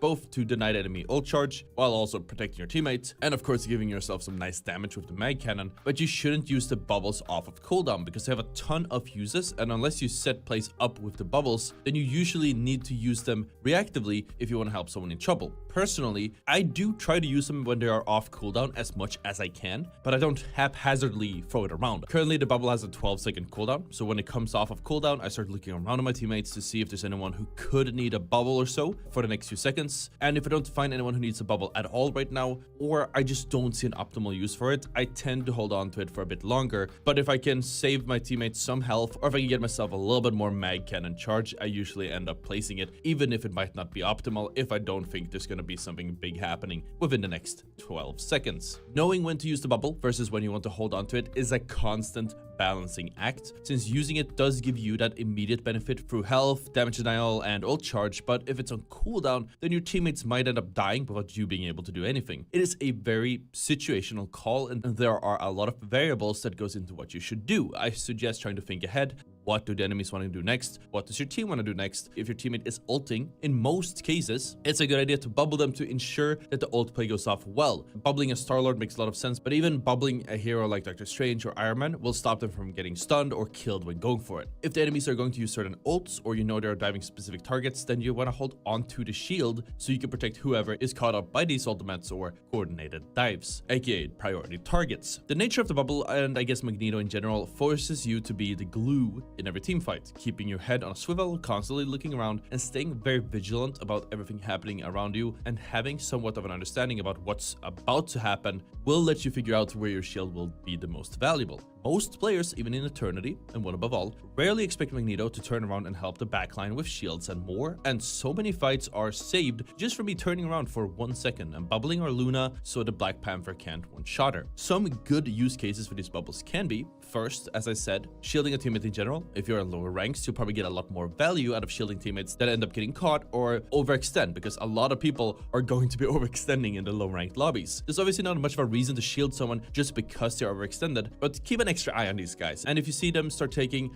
damage or they start getting a lot of focus from the enemy team, then it's probably time to throw a barrier onto them. The additional bonus here is that the lower rank you're in, the more likely it is that your team is lacking damage, so using your shields often will give you your secondary fire charge much faster, which can help you offset the lack of damage in the team as well. Since cooldown management is the name of the game, waiting for as long as possible to use the bubble is generally key. If you can avoid needing to use it in one situation, then you can use it for something more valuable down the line. Again, it's a situational call and not a rule. Another thing I mentioned is, of course, shielding a teammate going for the ultimate. This is really underrated, and obviously you need to know what ults you're going to use ahead of time. So if you can't coordinate this, then keeping track of your own ultimates or just preparing to use your bubble when a teammate calls that they're going to ult can be good enough. While some ultimates really don't need bubbling, many of them are very risky to pull off without one. Combining ults with bubbles is something you should do more often than not. The riskier the ultimates, the more they will need the bubble, and the higher the rewards. It can also counter tons of ultimates with the bubble. I mentioned that it stops practically every ultimate in the game, but not many know that the bubble also stops certain annoying abilities like Jeff's ultimate. So if Jeff solo ults you or a teammate, then you can just drop a bubble to save either of you. If Psylocke pops an ultimate on your team, then the bubble will absorb up to 2 hits during the ultimate. Due to the damage and the nature of the ultimate, you want to put the bubble on one of your squishies so they don't get 2 shots by it. I was going to say, since the ultimate only hits 1 target at a time in the same sequence, bubbling when it's their turn to be hit would be pretty effective,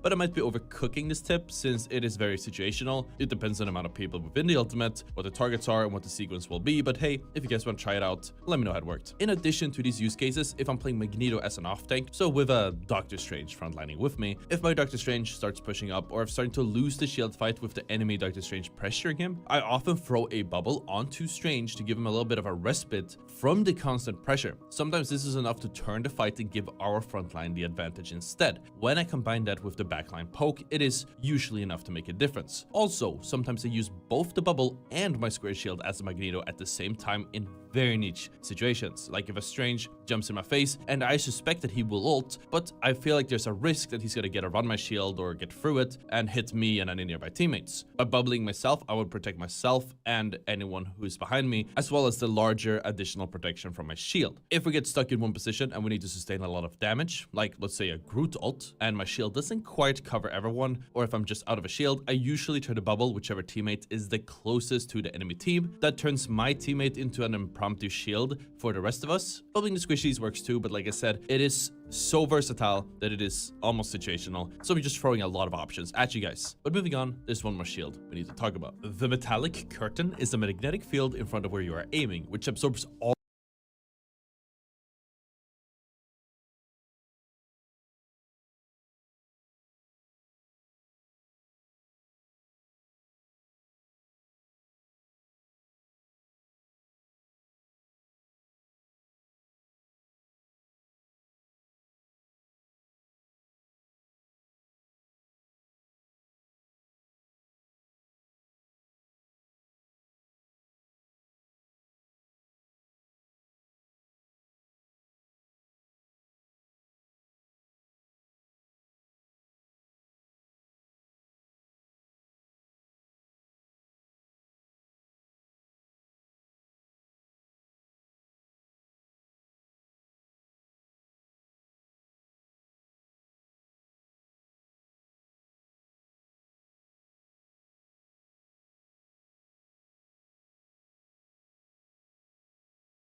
all incoming enemy projectiles. This includes all types of projectiles as well as hitscan shots, including but not limited to normal attacks, healing projectiles, special abilities, and even most ultimates. Yes, even massive ultimates like Iron Man's or Never Magnetos. If the projectile touches the metallic curtain, it gets eaten. If you are watching this as an Overwatch player, you could liken it to D.Va's defense matrix, except instead of being a big thing, it's a flat thing in front of you. Unlike Doctor Strange's or most shields in the game,